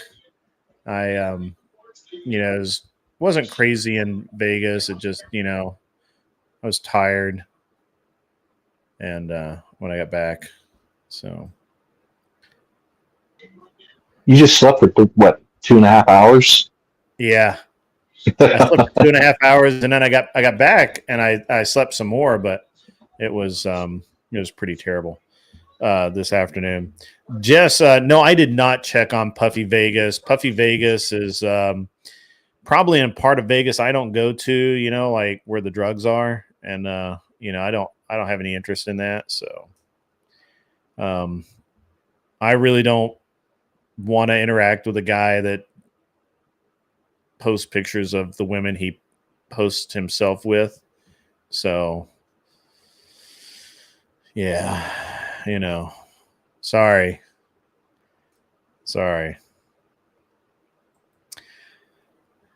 Are we calling them escorts, Jess? Is that what we're calling them? You're calling them escorts? Are you sure? Because they look like something else. They look like something else. I don't know. Maybe not.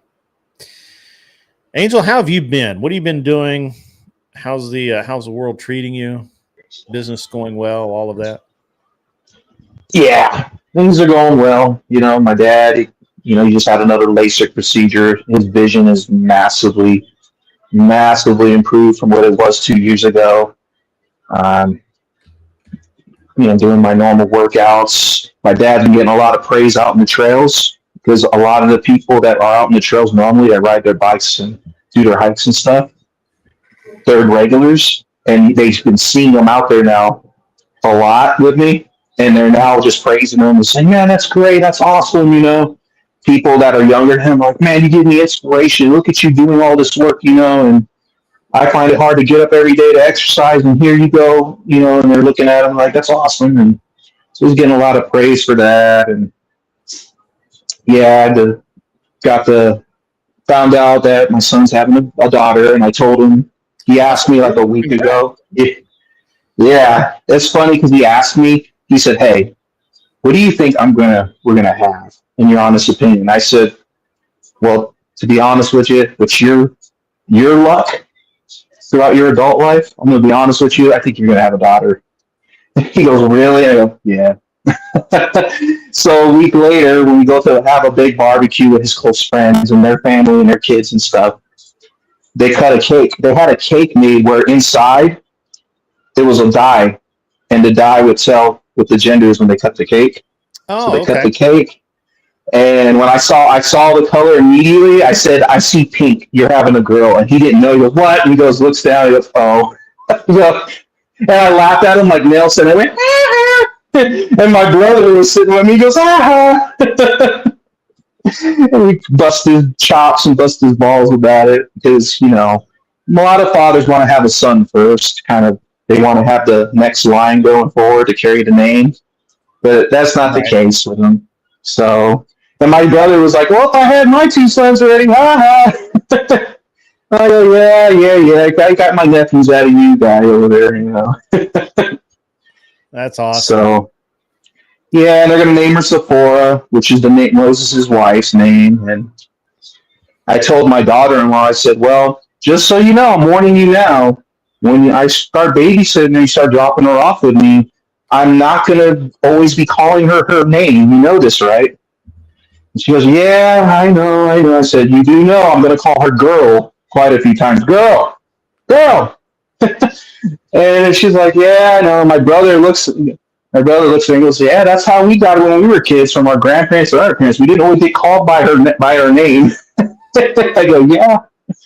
And we laughed about it. So it's good time. So there's a chance she's expected to be Thanksgiving week. So there's a chance we can be getting a Thanksgiving baby. Yeah. So my second son was born right after Thanksgiving. November. Yeah, he's a November baby as well. Yeah. So there's a good chance my granddaughter could be born on on Thanksgiving Day, which would be pretty cool. It'd be something else. Yeah. Awesome. Well, that's good, man. Family is important, Family is very important. So. Yeah. And, since my dad's kind of stepped down from being the patriarch now because of it's on you. His condition now, I'm that guy now because I'm the eldest by far, you know, because there's a big age gap between me, my sister, and my brothers. I was an only child for a long time. So, Okay. you know, I was an adult when they were little kids, you know, when they were children, like 8 and 9 year olds, you know. I was already 18 and out the house already. so I'm so my son and my brother have pretty much said wherever you move, we're taking our families not too far behind you. And I've already said, well, I want to buy my land either in Idaho, Florida, or Texas, and I want to have my cabin built. And they said, well, that's fine. We'll go where you go. My brother's the same way. My baby brother's like, yeah, I'll take mom because he takes care of my mom. I take care of dad. He takes care of mom. So my mother lives with him. My dad lives with me.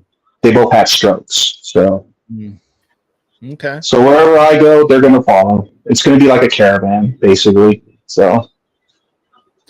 What industry are you in? I don't think I think I keep. I used to be a group home counselor for foster home group home youth. Okay. Particularly boys. I used to work with kids when I was in college. That's why I did psychology. Yeah. Yeah, because you need that background when you're dealing with behavior modification. You're dealing with kids that are coming from the criminal justice system who have been stripped or taken away from their parents, things like that. And they have to live in group homes or foster youth homes. And I did that for 13 years. I had to retire, though, because I had to take care of my father. When my father had the 2 strokes, I continued to do my work while arranging care with my grandson. He put off moving to Idaho. He was supposed to move to Idaho, but he put that off when this happened, when my dad had his strokes, and decided to stay here so he could help take care of him. So he would come over every night, because I used to work overnight. So I used to be gone all night, all the way late into the morning. And he would take care of him when I wasn't here. And then I'd come home, I'd take care of him as much as I could before I would have to go to sleep. And it was like that for a long, like a year and a half before I had to say, okay, I have to retire now because I can't keep doing this. I can't keep doing both. And I have to relieve my son of the duty because he still has to go live his life. It's just so. That's interesting enough. What? So was this a private or state run? It was private, but unfortunately, even with the private ones, there's just tons of government overreach when it comes to private as well. Unfortunately, that's gonna make you hate the government, right? That's got to just like burn your ass all the time. Yes, especially California government. Yeah. So, and that was probably the worst part of what I used to do. I could deal with some of the worst teenagers that behavioral wise, but it was the government red tape involved in doing the work that was the biggest drain of all. You could deal with all the kids and all their behaviors and all that stuff, but the government overreach was just the unnecessary part of it. Yeah, that's I've had to deal with some. So I owned a shop in California. I got some stories about that. Let me answer this question really quick, and then we'll dive off into that. Off subject a bit.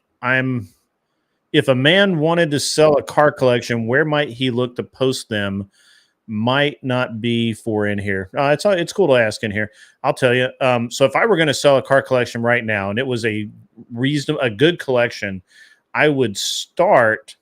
Depending on what kind of cars they are, I would find an expert in those cars. Like if it's a Lamborghini, I would want to get like Ed Bolian or some of those guys down in Atlanta to come look at the collection and kind of give you an idea about what it's, because those guys are going to shoot you the lowest price you've ever seen in your life, and it'll really be offensive, but it'll give you the floor, right?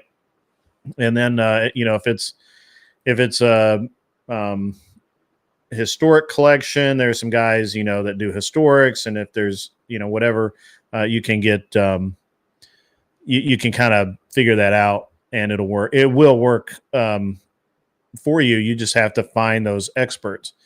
If you and it's really just I hate to say it's that simple, but it is actually that simple. Welcome Clover Tack to the stream. What up? Look at you with your avatar. Look at that. It's not stretched or Really anything. cool. Figured it out, man. Figured it out. All right, cool. So what's up? You're back home. Yeah.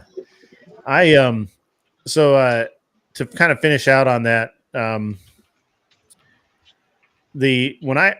hate selling cars. I really do. I buy them, but I hate selling them. There's no good way to do it, and the people that do it are crazy. People that sell cars all the time are nuts. I hate selling anything. I hate selling. Yeah, I hate selling anything. I really do. It's too much work for the little bit of reward that I get out of it. So unless it's a serious upside, I don't sell anything. I actually have 3 RX-7 Mazdas, third generation FD3S that I'm restoring to sell. And I've had many people say, "Hey, I will give you a deposit if you'll just finish the car as fast as you can." I'm like, "No, I won't do that." Because what's going to happen is that I'm going to finish the car, and we're going to have an agreed upon price, and then they're going to nitpick everything and try and pull the money down. And I'm literally doing this to make money, so there's no chance of any of that happening. So I just don't want to deal with it, and I don't have to. Like if I had to deal with it, life would suck, but I don't have to. So yeah. Same thing with guns. I hate that. Man, it's such a pain, dude. Like occasionally, I'll have a company or something, and it'll be like, all right, well, we want to, will you take trade for, the services? Mm-hmm. And I've done it a couple times. I don't like doing it, and very, very rarely do I anymore because it's such a pain, man. Or even like, I am definitely, we had talked about some of the pickups I was going to be making at the local gun shop, which I did today. So I've got to offload some of my personal stuff, and man, I'm not looking forward to it because I hate selling guns. You get all that set up, and people, I want it, and then they ghost you, and then I want it, and then you try to meet somewhere and they don't show up. I don't even go anymore. Like 20 miles is about my limit for travel. Like I ain't going no further than that. If you want it, you're gonna come to me. And not to me, but you're gonna the lion's share of the travel. You're gonna do that. Or you get the people that instantly try to walk you down instantly, or you get the people that once you meet up, they try to walk you down. It's like, oh my God. It's just, I hate it. But I'm kind of locked in at this point. It's pretty necessary that I you downsize a bit. That's all of you. Well, I picked up, we talked about a kind of a package deal. Yeah. I was trying to make, and I cut a deal today on 4. It was 5. I love package deals. Yeah, it was an FIE Kentucky long rifle in 45 caliber, a black powder. They're in the Discord for anybody who's curious. A Smith & Wesson 41. Yay! Finally, my whole life wanting one. I've got one. Smith & Wesson 41. A Para-Ordnance P14. And an H&R Tamer in 410. And I missed out.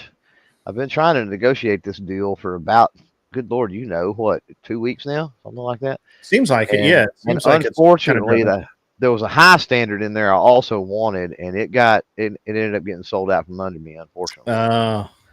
That sucked. But the big 2 that I wanted was the P14, because that's the OG double stack 45. Right. Yeah. And the 41, because I wanted one of those forever. So yeah, I was able to score those. So I'm happy. I'm tickled, man. I'm tickled. Yeah. And then I had an AR-15. That Bursa AR-15 came in today for me to do some work with. So actually, Bursa, yeah. And so actually, I've never seen a Bursa AR-15. Yeah, I actually picked up 5 today at the gun shop that I brought home. Yeah, so. Nice.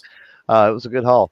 Yeah, Bursa, do you have to do a 4473 each time you go, or does Texas have the if you have a concealed carry, that you Oh, it's just everybody has to do the 4473, but I don't have the call in. I don't have the NICS check because I have a license. okay. So I get to buy. All I got to do is fill out the paperwork, and all that's on the computer, and it's pretty easy. Yeah, they just okay. It's digital. I should say it freaks people out when you say on a computer, but it's not hooked to the internet or anything. But it's digital, so it's really easy. Okay, really quick, and I could fill a 4473 out once upon a time by hand with a pen in less than 30 seconds. I buy that many guns, right? Like, yeah, right. It's just like muscle memory, just flying down through there, you know. So obviously it doesn't take that long on the digital. Yeah. But yeah, and there's a new thing now because Texas is a fucking border state that multi-gun purchases have to be reported to the local sheriff's office with which the gun shop is located. So yeah. And it's not a big deal. You don't got to get approval or anything. They just basically email over a separate form, which sucks. That says, "Hey, this dude bought." It's basically the part of the 4473 where it doesn't show what you bought, but it has a serial number, and then it basically has a serial number, and it says if it's rifle, pistol, or other. Yeah. It basically says that, the brand, rifle, pistol, other, and the serial number. So they basically just shoot that over to the SO, the sheriff's office of the county. So, and that's new. They used to not have to do that for everything. Only certain FFLs had to do it for, I think it was semi-auto, like AR style stuff, larger than or non-rimfire, so center fire, right? Like AR style, AK style stuff. It's more hoops. Yeah. So Stepfire, I saw that last week. Trump's been denouncing the 2025 thing for a few weeks now. And I don't see why he would endorse it. I mean, it's some of the things in it are pretty nuts on the surface and not really things that a president can even accomplish. I don't know if you guys watched Andrew's stream earlier. I only got to see a little bit of it because I was sleeping or napping, and I would wake up and I'd hear a few minutes of it, then I go back to sleep. But Andrew did a really good job of kind of laying out, some of the things that Destiny was saying about it, and then the other guy. Yeah, me and Clover were in there.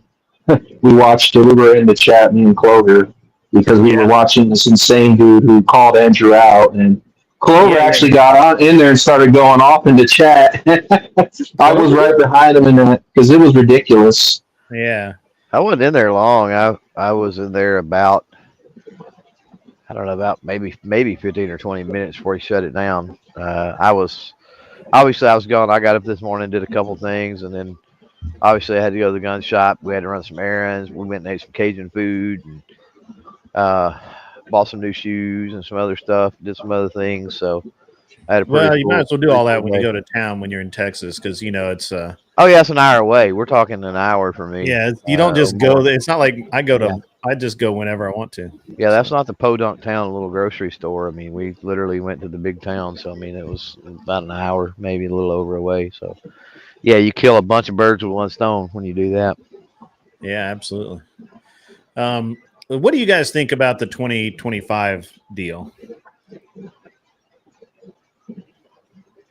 I think it's a psyop to sabotage the ticket. To be honest, it's so ridiculous in some of the things it has stated.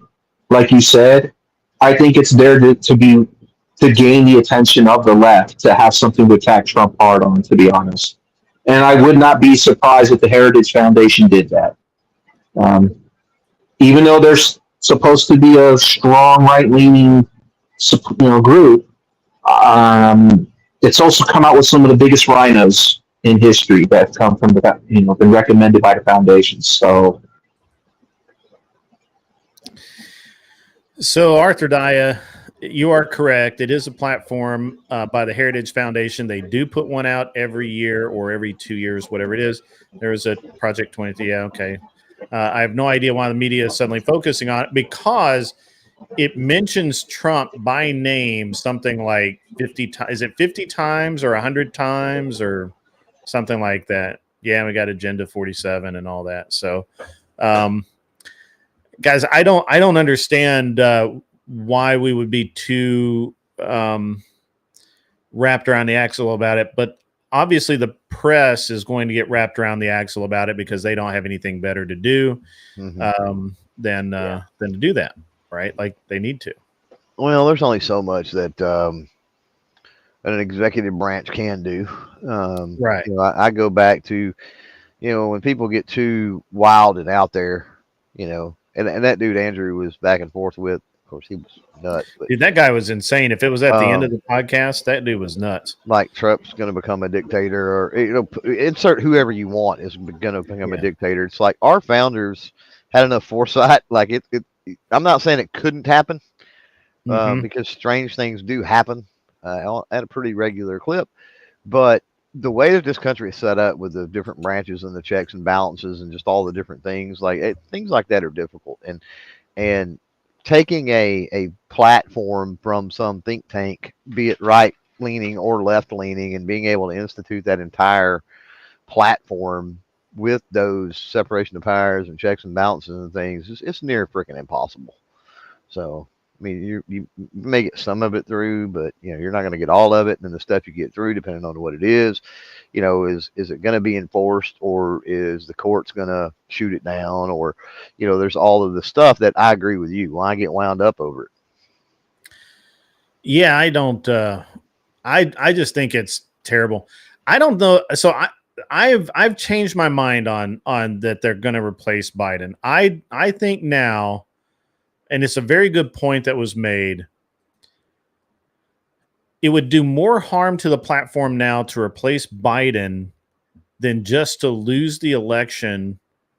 And then, because Trump's a one-term president at that point, and then that gives them 4 years to build a new candidate. Right now, they've only got like 3 guys that have the potential to drop in to Biden's chair, and then into his campaign, and sort of move forward. And I don't think they're going to waste the bullet, so to speak. Yeah. They've got 2 glaring problems. There's all kinds of division in that party anyway, much more so at this point than the Republicans. There usually is. There's way more than there usually is. Yeah, but since the assassination attempt, especially, that has really galvanized, at least publicly, the Republican Party, the GOP. But I see 2 glaring issues. Number one is Kamala is the quote unquote rightful successor. The problem is nobody wants her, right? And so if they bump her to put somebody else at the top of the ticket, that's not gonna play well. And I don't think there's any way. I mean, as far as a candidate, I don't know that she's as bad as Hillary, but she's pretty bad. So they've got to know that too, right? And then the second elephant in the room, or thing that they've got to think about and deal with, is they're the ones that consistently holler about democracy, our democracy, this and democracy that. Well, we all know that we're a democratic republic. We're not a democracy. But they holler democracy, and by him stepping down and them and the party picking whoever they want, they just circumvented the votes and the will of the people. Like they they stabbed democracy in the back and killed it. And like, I don't know how many blue collar Democrats, because a lot of those have already went Trump and what have you. Like, I don't know who's left if they literally stab democracy in the back. I don't know how many Democrats are left after that. That's the problem they have. You just and that's it. They have independents are out completely. So I think that there's like 2. I think there are two candidates, and I can't remember that. I think one of them's like Tony or Tom or something. There's one guy that they've been growing, that they're afraid to use because they think that he'll lose to Trump, and then that burns him for the next election. And that's what they're really looking at, right? Like, I think that they thought that Newsom would poll higher, and he hasn't. He hasn't shown that national draw that they need. Kamala definitely doesn't have the national draw that they need. And what I see happening in all the polls, in every article, in everything that you see, and even the things that you're not meant to see or you're not meant to read about, what we're really seeing is what we're really seeing now is this idea that they don't think they can beat Trump, especially after the assassination attempt, and it's just going to get worse. Right? People are just melting down. Look at Destiny. Not So Erudite is melted down. A lot of these influencers that they've used, they're melting down left and right. And for those of us that were around social media, following things and keeping up, and I have been, especially since Obama, because I've said it once and I'll say it a billion times before I die. That was the birth of the absolute 100% game plan to use social media for a political election. I mean, like history, right. That they will always go back to that election. I think strategists will. They'll build upon it and do better, whatever. But that's when it all come about. But you go back to 2016 and the election for 2016, and I mean, look at the meltdowns. When Trump won in 2016, right? Like, I've seen it all across social media with big names and other things. It's this, what we're seeing now with those goofballs is, I mean, it happened before. So like history just repeated itself with a different set of goofballs is all it is. Right. And I think that that's part of the problem that we see, right? Like right now, the Democrats can't risk running either of their good candidates and losing to Trump.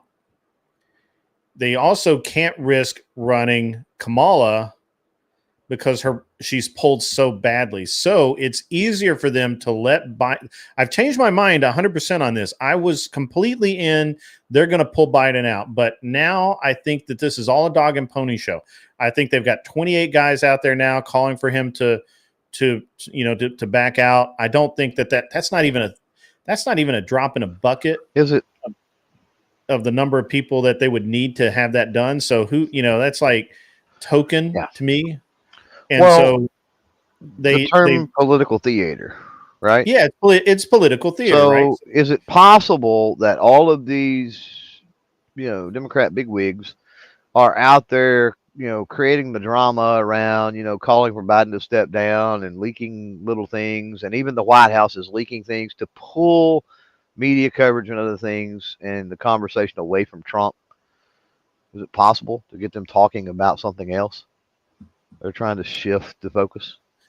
Yeah, I think that they're trying to shift the focus away from. Well, I think they're trying to shift the focus away from Newsom, because I think they want him, and they need to repair his image and get. Well, what I mean, I don't mean that. I mean to get the narrative off of Trump.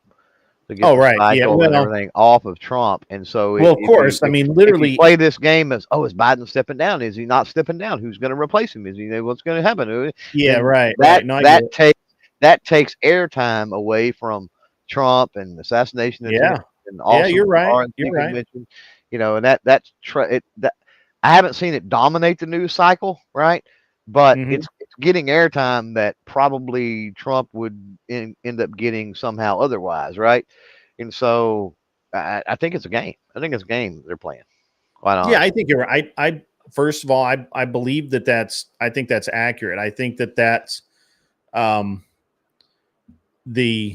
think it's realistically what we're seeing is what we are seeing in real time is that the Democrats had a game plan, and that game plan was to replace Newsom. That game plan was to push the agenda that they have, or replace Biden with Newsom, push the agenda they had, and keep the press off of Trump as much as possible, except for bad press, right? Yeah. And now they just can't, and they can't burn the political currency that they have left to replace him with someone and take that L.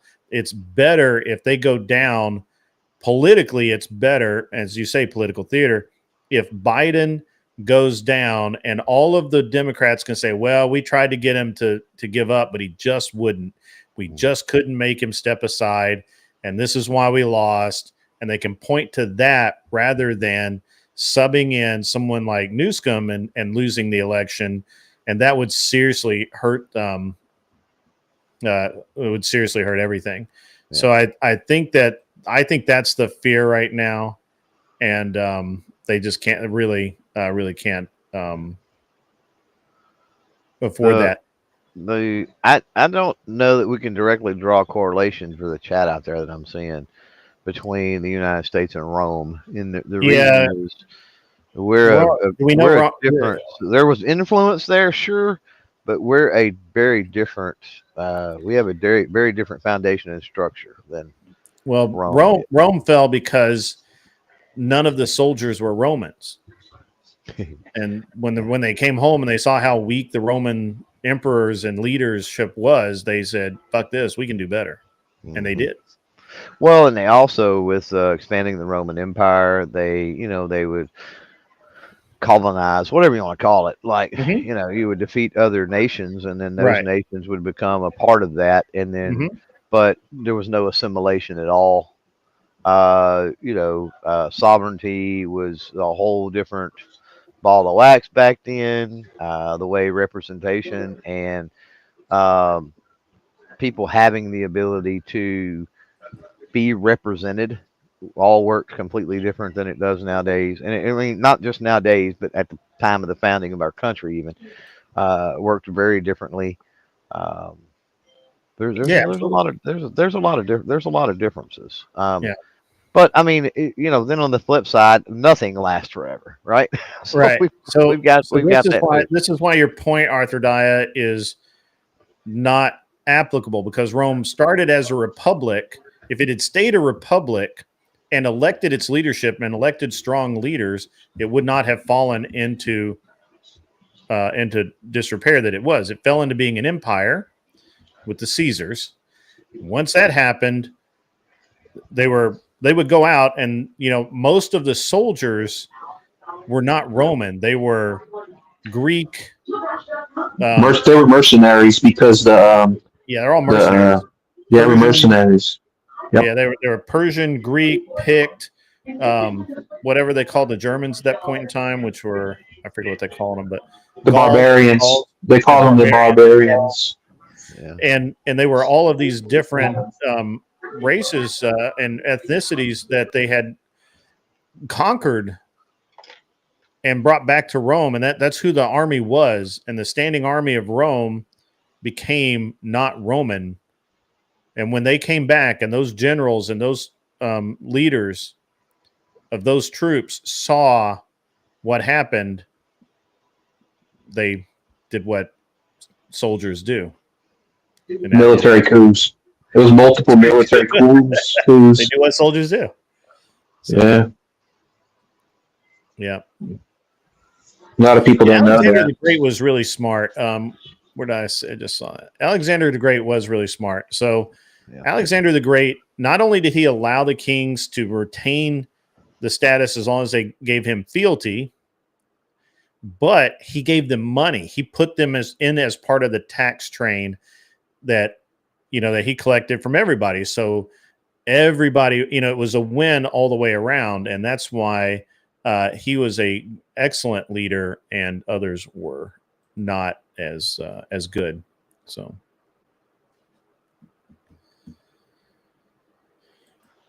Importing foreigners to join the military in very small numbers, and they do that only to gain citizenship.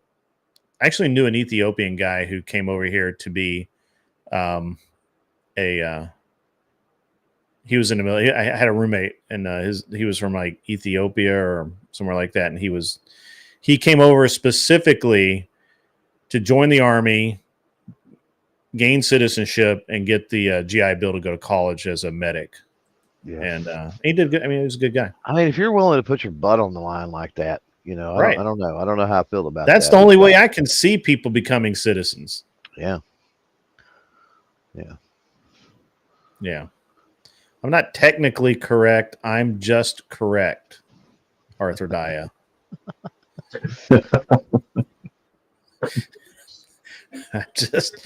I'm not there's nothing technical about it. That's what happened.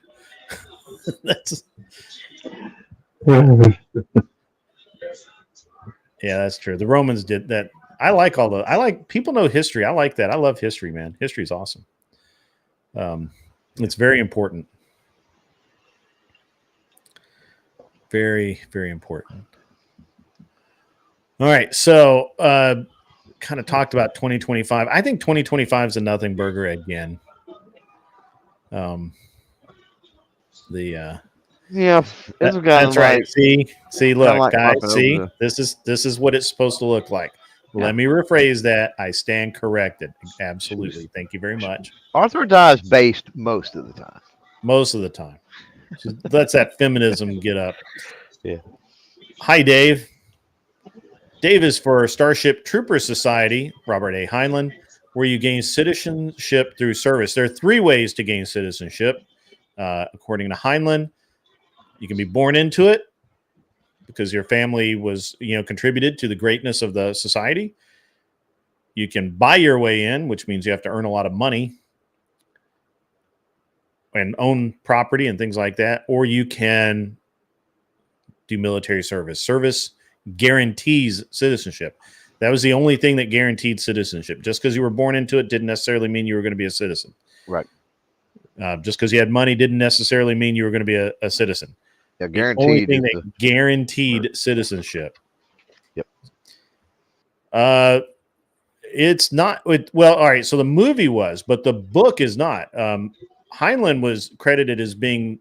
Is he credited still as being the first true libertarian or the father libertarian or whatever? Is that because he's technically he became a libertarian. He started out conservative, and then he became a libertarian. Libertarians reference his writings a lot.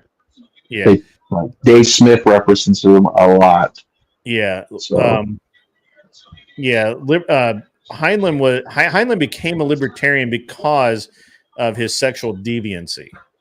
He was a deviant, and so he very honestly did not consider himself a member of the Conservative Party, and he became a libertarian because of his deviancy. Just to let you know, gotta admire the honesty, right? You gotta hate the acts, yeah, but gotta admire the honesty.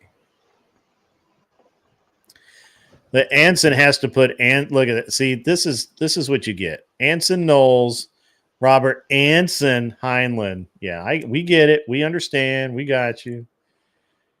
We understand. We understand what you're trying to say. I got it. But I like Heinlein's writings. Most of his books are really good. Piers Anthony as well. He's one of those that I'm really I feel weird about a lot of his writings, but he did a series called Bio of a Space Tyrant that's really good, and little bit of socialism in there more than I liked, but it was a really good read, and probably not something you want to scale your life by, but a good read. You worried me there for a second. I thought you was going to say Biodome. And I was say, oh my God, no, please, no. Biodome? No. Bio of a space tyrant. Yeah, no, it's just being funny. Yeah, it's a little socialist. I'll be honest with you. It's got some socialist undertones, but overall, it's not bad.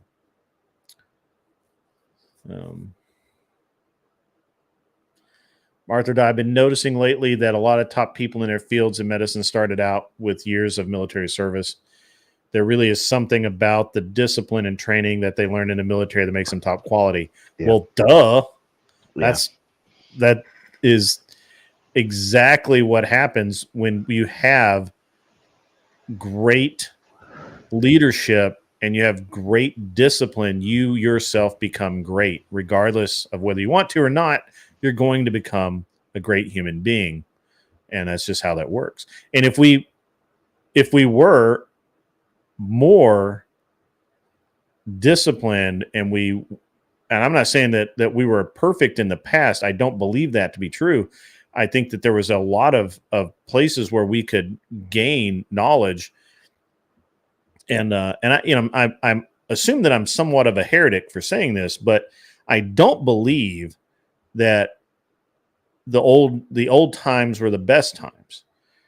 I believe that they're an example of what is possible, where we can look back on it and make improvements. The problem is that when you have leftists look back at it, they want to change the whole fucking thing. Where all I want to do is like, okay, you know what? We had really good discipline.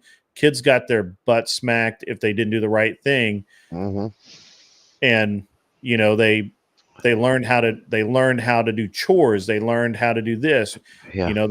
We were trying to have a discussion the other day on there was a discussion, I think on Kat's channel or somebody's channel, about how young.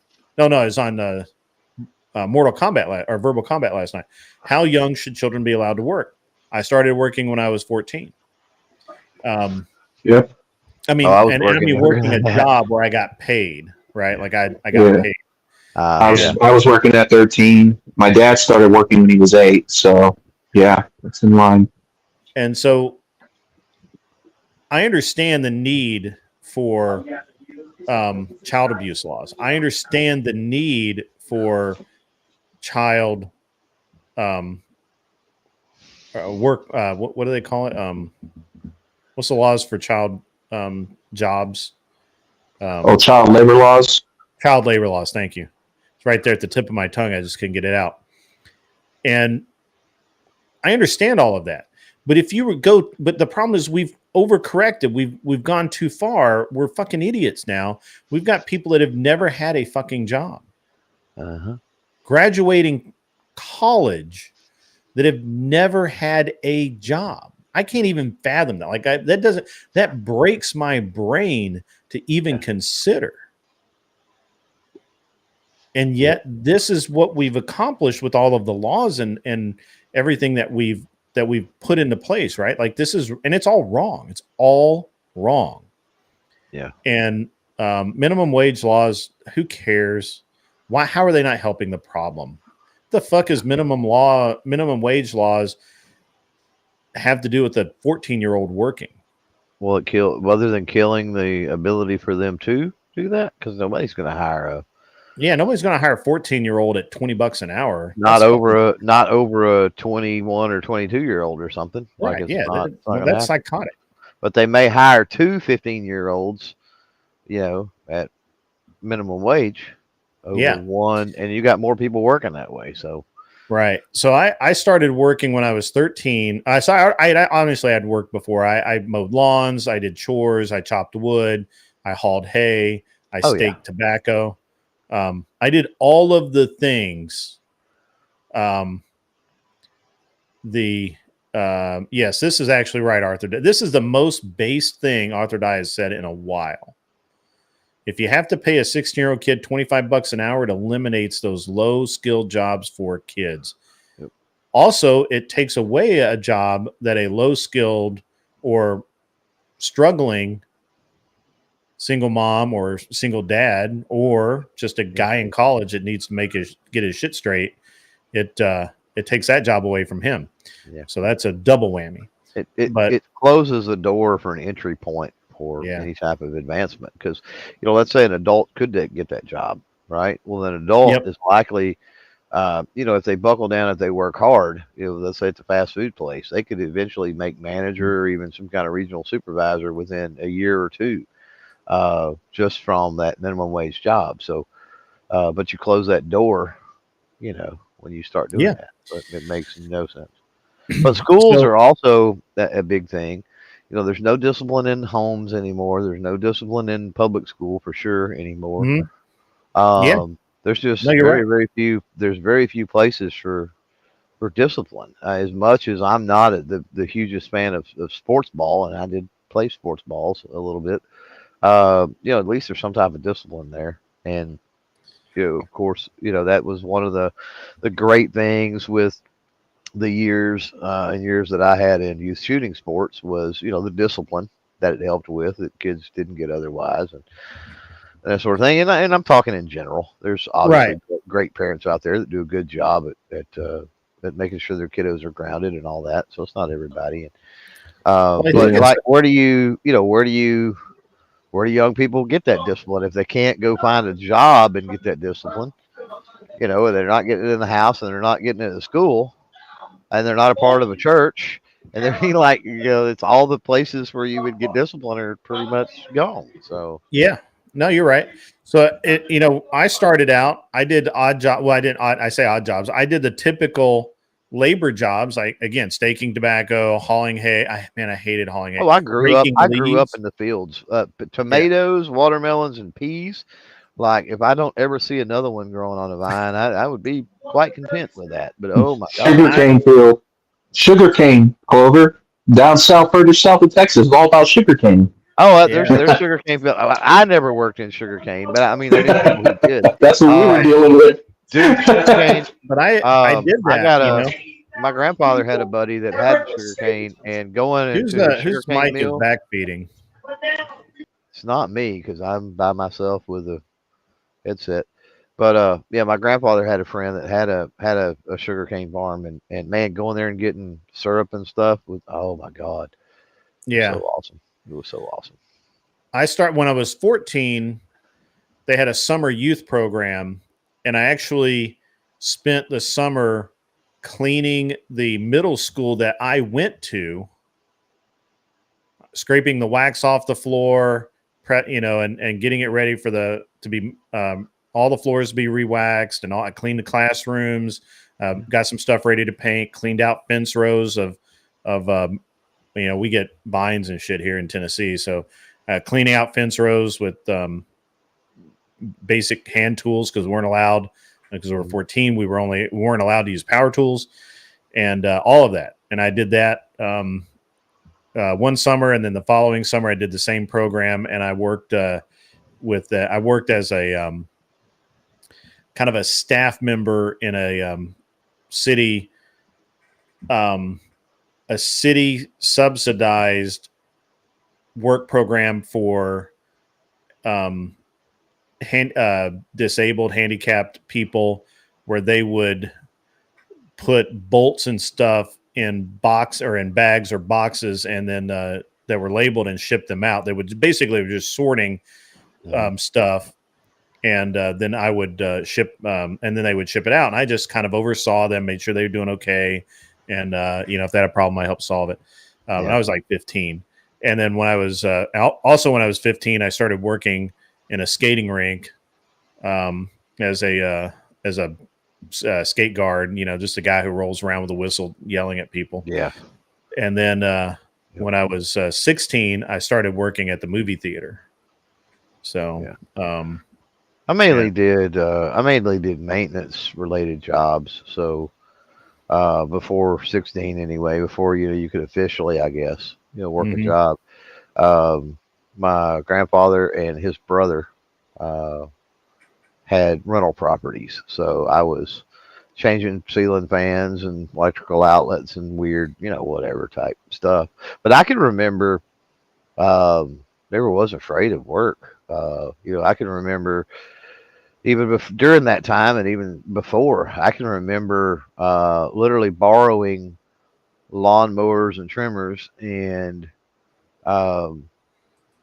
doing yard work and doing yard work to be able to afford my own lawnmowers and trimmers, and then continuing to do that kind of stuff. And even before that, I can remember a time, I don't know if I was in 5th or 6th grade, but the school had decided, and it was a very small school, little rural school I went to before high school. It got consolidated, unfortunately, and had to go to high school to a bigger school. But it was 5th or 6th grade, and one summer they decided they were going to renovate the gymnasium.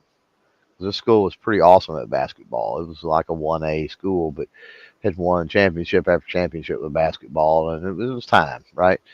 And anyway, they reached out to the kids. It was like K through 12. There wasn't but like 300 kids, maybe, or something like that, in the whole school, not in the graduating class, the whole school. But they reached out, and like any of the kids that want to help with renovating the gym the following school year, because when we had recess, you could go to the snack window and you could buy an ice cream or a candy bar, you know what I mean? That kind of stuff. And they said any kid that helped renovate the gymnasium the following year would get a free ice cream at recess. They wouldn't have to pay for their ice cream or whatever at recess. And there were several of us that was in on that. Not that we necessarily had to have it, but that was cool because we were some of the only kids that we bragged about getting free ice cream all year long. It was awesome. Like I didn't have to spend my quarter, but all we were gophers. You know what I mean? Go grab this tool. Right. Go bring me this board. Bring me this tool. Paint this board. Stain this board. Something. Like. Just little stuff like that. We didn't do anything crazy or dangerous or operate any heavy equipment or anything. But it took, I don't know, a couple of weeks, something like that, probably. And I don't even know what hours we worked. Almost sun up to sundown. I'm sure it probably back then. I don't know what child labor laws looked like, and really didn't care because my parents didn't care and I didn't care. Right. So at that point, the government needs to stay the fuck out anyway. Sure. Sure. That's exactly right. Arthur Dye said something out there about, kids, something about shouldn't take advantage of kids and work 80 hours a week. Depends on if the parents and the kids are okay with it. Depends on if it's actually harming the kid or not. And in that situation, it was summertime. Didn't have really anything better to do. And, it was great. Was more than happy to do it. Yeah. I think, I was working, we were digging trenches with the trenching shovels and installing water pipes. Oh, that's backbreaking. Yeah. I mean, yeah. For a kid, it's not so bad. They're closer to the ground and, have stronger backs. They're not as many miles on them anyway. But yeah, putting in PVC pipe. That was our thing, what we were doing when we were younger. I know that I ended up getting into easier work as a teenager when I was 15. So I was able to get into working into office work for payroll department for teachers and stuff. And I was able to do that for a couple of years, but then I ended up going back into the labor market, and I started working on a golf course doing maintenance on all the water systems on the course. So we would have to go and replace all the malfunctioning sprinkler systems, water retrieval systems, all that stuff. And it'd be like 118 degrees out in the foothills, dealing with that muck and grime of getting in that sewer water and dealing with the watering system. So, and but at the end of the day, I didn't spend a lot of time on the streets because I spent a lot of time out in rural living for a while. I had hybrid lifestyle. I spent half my time out in the rural side of things, and I had spent the other half in the city. And I kind of fall into that boat myself. Yeah, that's what it sounds like you do. And so I've had both worlds. And my parents understood they didn't want me in the streets on my off time free. So we were sent to either go to work, or if we weren't working, we had to go out in the rural areas and stay with like our grandparents in the rural areas. So it didn't really matter. You were going to work regardless. The question was, the choice was, are you going to voluntarily go do it and make a living doing something? Or are you just going to go do it for free? It's your choice. Arthur Diet says, yeah, my parents made me do chores, but they never paid me for anything. I was the same way. Like we got stuff and whatever, but I mean, we were expected to do certain things, and so there never was allowances with me growing up. That being said, I had aunts and uncles, and there were people in the neighborhood. You could always go help do something and work for them and make money. Always, always, always. And something that I guess to kind of a little bit of what kind of Angel was saying, a little bit, something that boggles my mind. I've seen it with my kids, and I even see it in my grandbabies now to an extent. I've been trying to break them from it. And I got to try to break my oldest daughter and my wife from it as well, because I will get them to help me do stuff. I said, hey, if y'all come over and help me, do this, I'll pay y'all. And they'll ask, and even like I said, my kids growing up would do this. They would ask how much. And I don't ever remember negotiating money ever growing up. Like somebody would say, hey, I got a job to do. You want to help with this job and I'll pay you? And I was there. Like I didn't give a shit. Like, Right. You know what I mean? It's like money. You're going to pay me? Yeah. Okay. I'm on it. Let's go. Right. And so it's like, if I got $5, if I got $10, if I got $20, like whatever, it was money. You know what I mean? What was I doing otherwise? And so, I guess I had the foresight of that. But nowadays it's like, what are you going to pay me? And almost like it's not enough. And then, I'll do something, and the grandbabies will help me do something, and I'll give them $5 a piece. And then, they may have been here 2 or 3 hours, Right? But at the end of the day, they were helping me do stuff. So they, in my mind, they didn't do it $5 worth of work. You know what I mean? Right. And my wife or something would be like, "Is that all you give them?" And I'm like, "All I give them." Like, what you think this is? Think that was a union job? What the hell? Union job. Like they picked some sticks up out of the yard, walked around and picked some sticks up out of the yard for 3 hours. Like, yeah, I'm not giving them like $100 for that. It ain't happening. They need to learn that money is hard to come by. You have to work for money. They need to learn that, and they're not going to learn that if you pay them more than what the job is worth. Like if I had to pay them too much, why would I even get them to help me? like we were talking about earlier, I could call a landscaping service out or something. You know what I mean? Like, why would I pay my 7, 8, 10-year-old grandbabies to help me do that? Like, that makes no sense. Well, that's like I told my son. I told him that I could pay. I pay him $10 to mow the lawn because I can get it done for $25 by a professional, and he's not a professional, and he's using my equipment and my gasoline.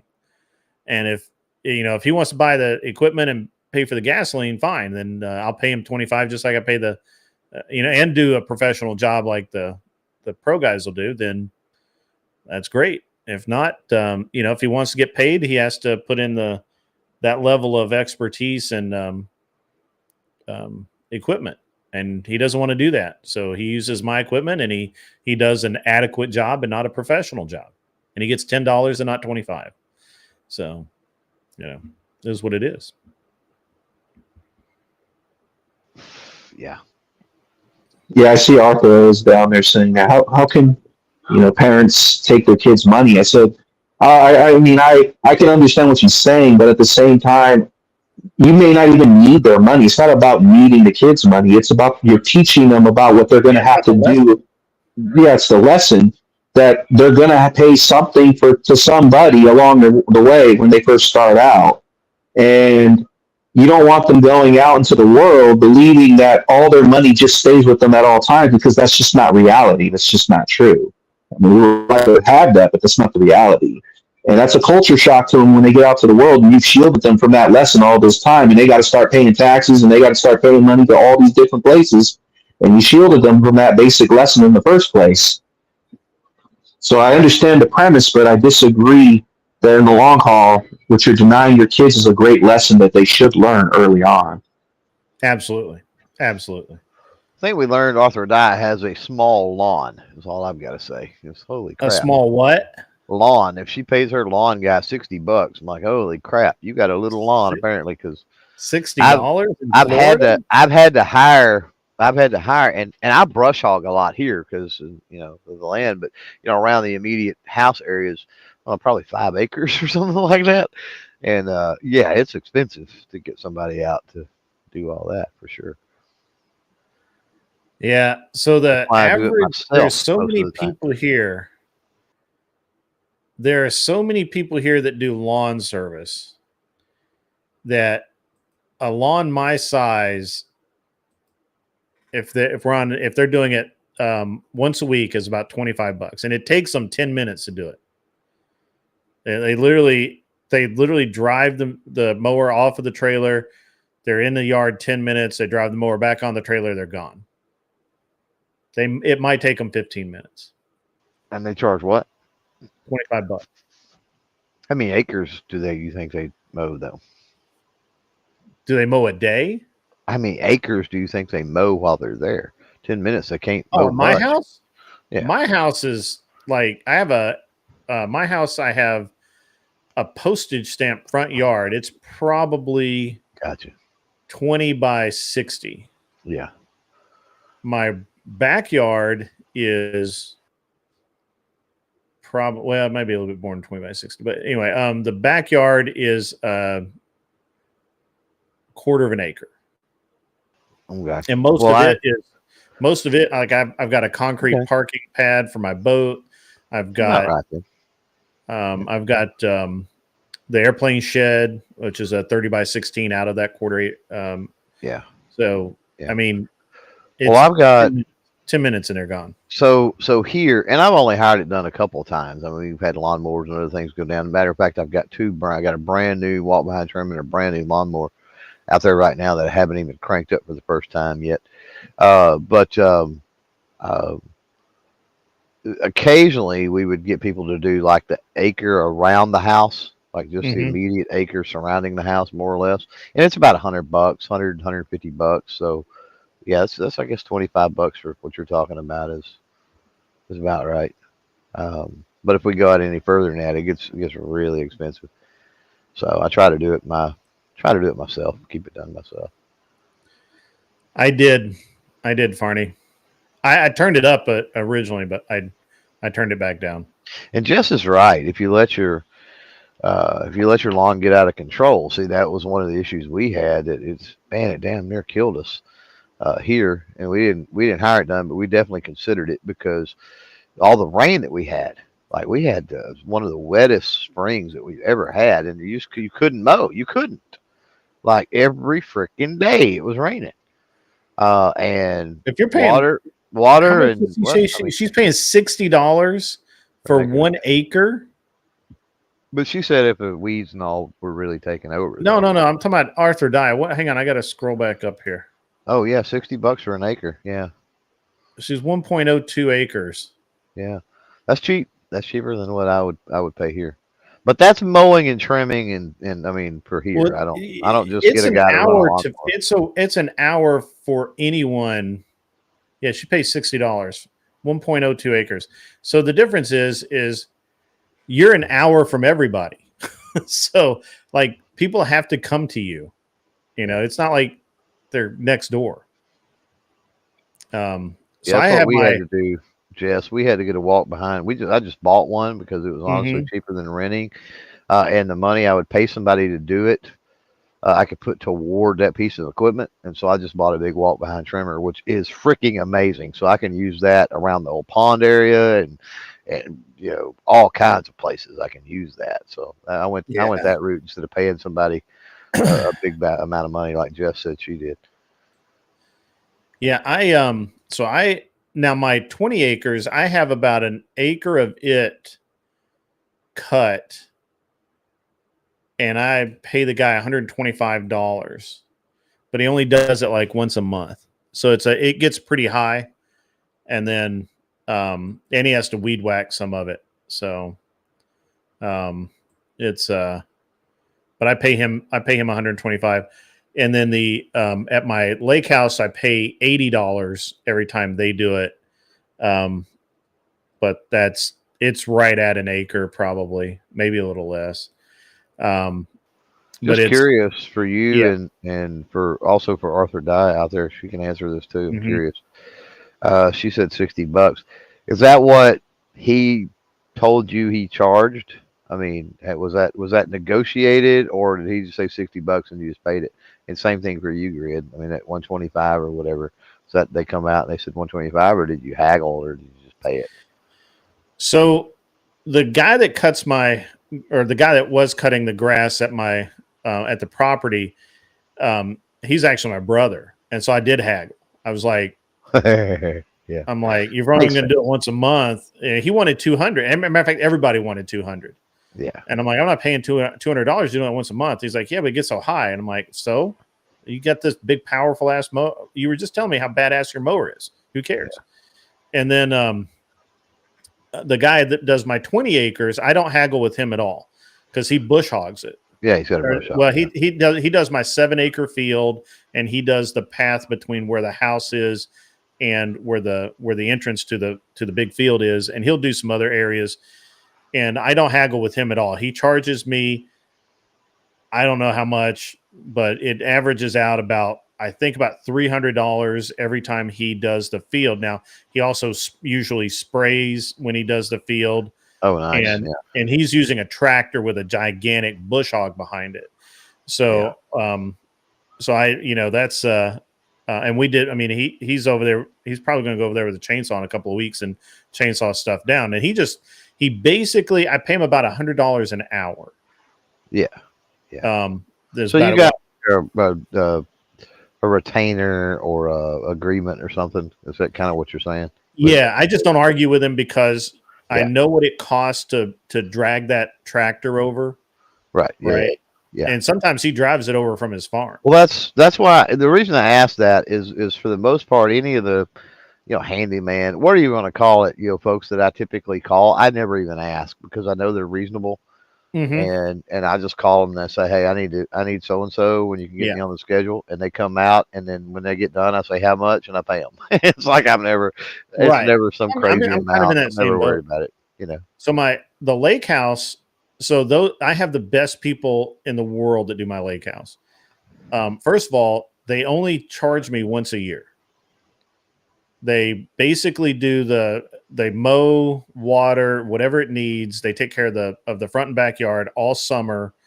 In the fall, when we stop mowing, they'll send me a bill.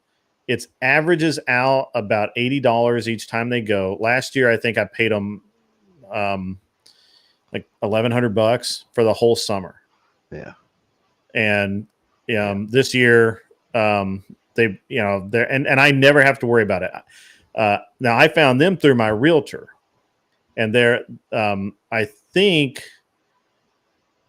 they're retired, or the dad is retired and the daughter just does it to help him out or whatever. But and they hire guys in when they need extra help and stuff like that. But they're like super good people. I've never had a problem when I've gone out there and I've been like, oh, you know what? They didn't mow this week, and it rained a lot, so the grass is up high. And I'll just make a simple text and say, hey, I just out at the place, and I noticed the grass was a little high, and they'll be like, we'll come by tomorrow and take care of it. No problem. Yeah, we'll take care of it. Yeah. And I didn't haggle with them at all either. I don't even know how exactly they break it down per time, but I don't even care. Yeah. Once you start using certain people, you know what I mean? Like here, like I can give a call to somebody, and they're like, okay, we'll get you on the schedule. We'll get out there. And, a lot of times they'll call or text, and I won't even be here. And they'll be like, we're here. What'd you say you needed? And I'll be like, I need so-and-so. And, I'll drop by their house, on my way in if they're finished, or, the next day, like they're not even worried. I mean, they'll come do the job, and then I can pay them, in a day or two, when I see them or when I get over there, like they're not even worried about it. So it's good to have folks like that. And that's what I call like the Andy Griffith, Yeah, I exactly do the Andy Griffith thing. And honestly, I'm just, it's like I did have a guy come out at the first of the year before I had the new tenants in, because the grass had gotten up, and I hadn't been able to get hold of my brother, and his mower was broken, and I knew it was broken, and I'm like, whatever. I'll have this guy come over and do it. That guy came over, really nice equipment, everything. he charged me a lot, like $300, $400, something like that. Had to pay for that nice equipment. Right.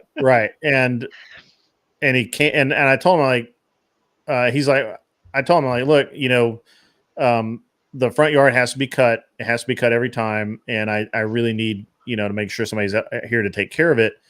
Because if the grass gets up, the ticks get really bad. Oh yeah. And you just can't let that happen. He's like, oh yeah, got it. And I considered that we had a deal that he was going to take care of the property. He came out like twice. Yeah. And I hadn't heard from him since. Yeah. So, right.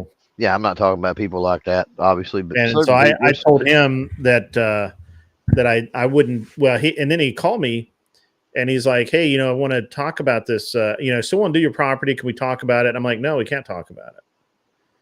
If you called me and said, hey, I don't want to do it, or hey, it's too much trouble, it's out of the way, whatever the fuck it is.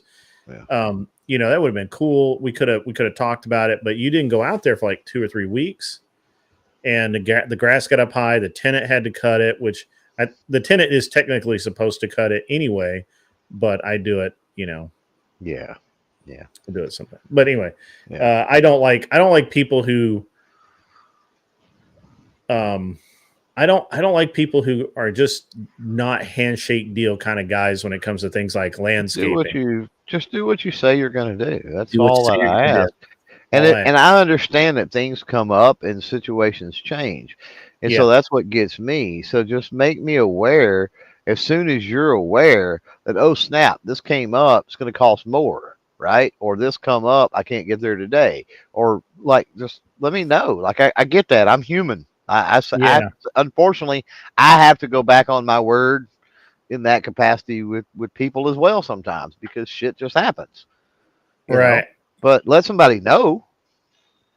Yeah. So I just don't have any patience. I don't have any tolerance for it. I don't want to deal with it. And I don't have to. The most important thing is I don't have to deal with it. Right. Like, there's enough people out here that are doing the work that it's, there's plenty of people around here that want to work, so it's not. Yeah, we don't have that issue too, having to put up with people that are not trustworthy, I guess would be the way. There's no point in it. Yeah. Michigan Christian, if you'd like to come up on the panel for a little bit, I'm actually getting ready to end the panel in the show in probably about a half hour to 45 minutes. But if you want to come up for a couple of minutes, I'd love to talk to you. I didn't get a good chance the other day when you were on Glenn's show. So if you'd like to, come on up. We'll get you a link. And but I'm oh heck, he was at the rally. Nice. Dude, that's awesome, bro. Wish I'd been there. Nice. Somebody get Michigan Christian a link. If you need the fresh link, let me know. But yeah, it's I don't know, man. I don't even feel like I'm old fashioned, but I just have a low tolerance for bullshit. Like I have a really, really low tolerance for it. Like I would just rather you just lie, just don't lie to me. I wouldn't say I have a low tolerance, but I mean, I definitely have a line, and at that line there's 0 fucks and 0 apologies. Like I'm done. So, yeah. So I've got it but when I find a good person that does what they say they're going to do, or at least tries, treat them right. Yeah. Those guys are gold. So I've got an HVAC guy. He came out and now I know he's working. He's second shifting me, right? Like he has a day job. This is side work for him. And I know that. That's totally cool. So I did, he came out and did the AC for my garage and for my sunroom. What impressed me about him was when I did the AC in the sunroom, I had all the lines put in the wall so that from the outside, it's a clean installation. You don't see anything inside or outside. It's just the unit on the wall, and then everything goes through the wall and out the bottom of the wall into a split unit. Yeah, it's a mini split. Okay, yeah. And so he did a great job. But I had him come out and do the first part of it. I had to get a mechanical permit. I had to pull that as a homeowner, and I did. He came out, did the stuff in the walls. But it was like 4 months before we got around to where we needed him to put the AC in. And he just came right back out and did it. No bullshit. He had 3 guys here. They did the one in my garage, the massive mini split that I have in the garage. They did the mini split in the sunroom. They were here less than a day, got everything taken care of. Everything's great. So then I was like, and he told me, he's like, hey man, I do handyman stuff too. If you need something, you let me know. I'll take care of it. I was like, all right, cool. So I had an issue at one of the rental properties. I called him up and I said, hey man, I hate to bother you with this. My normal handyman guy is MIA. If you can take care of this, I'd really appreciate it. So yeah, man, I got you. And he went over, he took care of it. Didn't charge me a lot. It was fair. It wasn't, I'm sure I could have found somebody cheaper, but it was fair. Yeah. And every time I've called him, regardless of what it was, he's either he could take care of it or he knew somebody that was either a family member or a close friend or somebody he worked with that could take care of it. Yeah. And they've done it. And so far they've done a good job. I've had none of the tenants have complained about it. And, now the timing is it's a little tough on timing, right? Because he is doing it as a side gig. So a lot of times you have to wait till the weekend or late at night for him to come by and do it. But it works out pretty good. And like I feed that guy a lot of work, man. I feed him a lot. I mean, I got property after property, and I feed him a lot of work. And he treats me right. Yeah, I've got friends that side hustle like that, and AC, plumbing, just all kinds of different electrical, all kinds of things. And yeah, that's the only thing is it's like as soon as I get off or soon, or whatever. Right. Yeah. Sometimes it's dark or whatever, but they always make it out. So what's interesting is that, and this may be, maybe this is just here, but I feel like it's everywhere. All of my tenants have been super happy that I get things done fairly quickly. Like I was talking to one of my tenants. So we had a hose get a pinhole leak in it in a wall. It's this old gray, like the pre-runner of the PEX. And there's a class action lawsuit right now against it because it'll just randomly get a hole in it. It'll just fail. And then you have to tear a wall apart to get to it. And that's what happened. We had that happen. And so I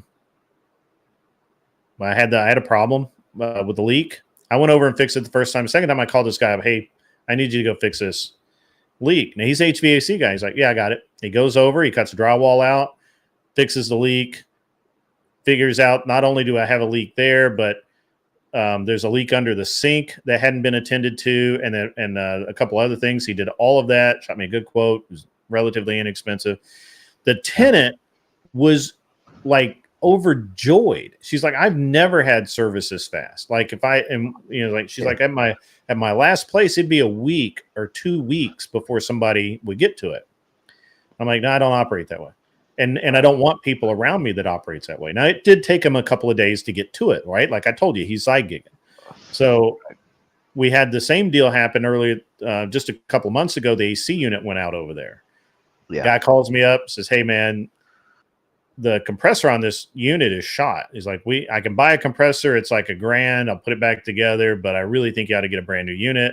I'm like, okay, cool. Bought a brand new unit. One day, he went, picked it up, brought the unit over, put it down, hooked everything up, ran the lines.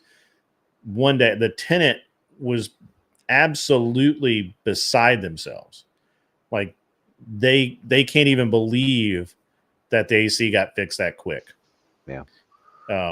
What I like about some of my guys too is you'll call them and they'll go, you'll tell them what's going on, and they'll go, oh yeah, that's easy, man.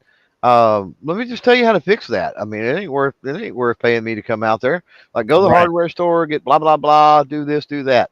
I'm like, okay, yeah, for like $10 at the hardware store, I can fix it myself.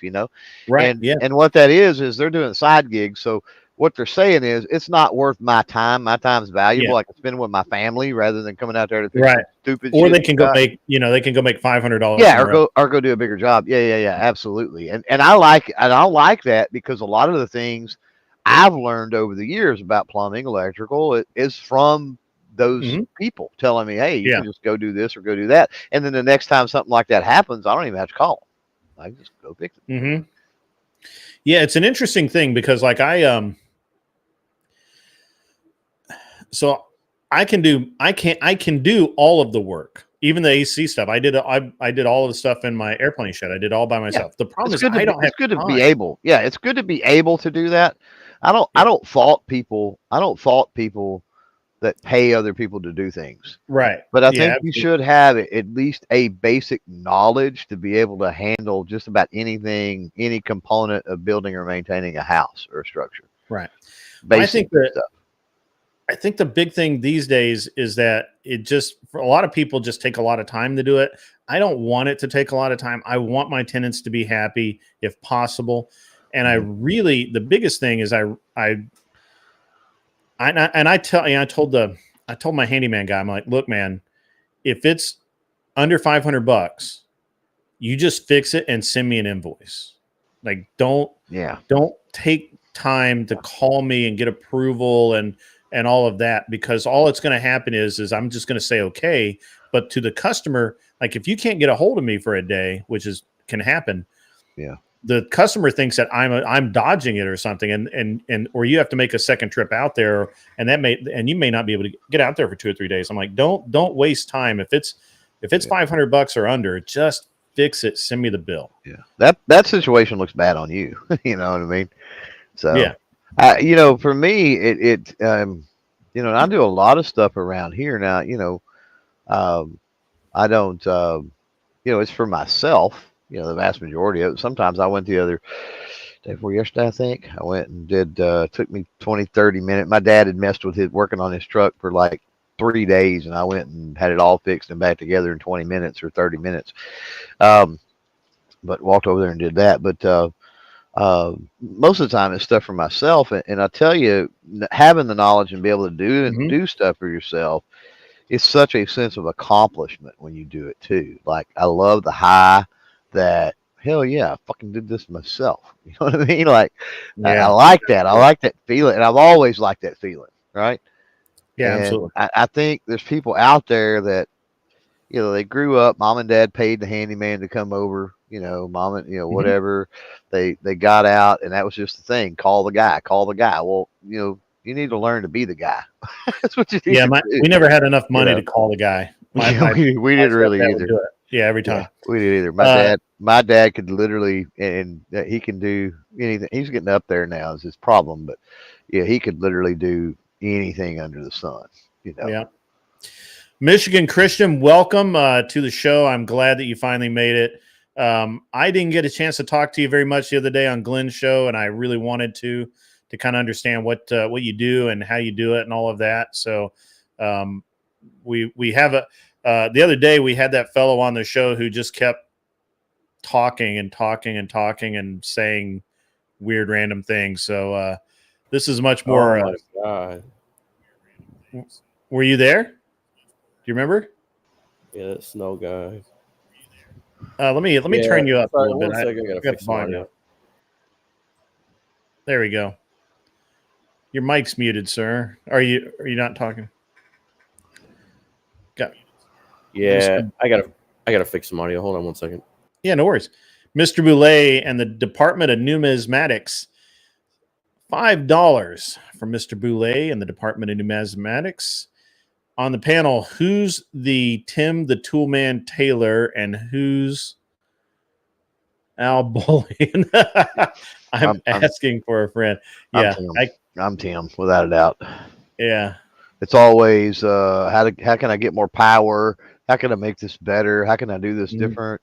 And my work is definitely subpar. Like you don't want me building your house, really. I mean, to get you out of a pinch, I can do it, but you don't really want me. No. Yeah.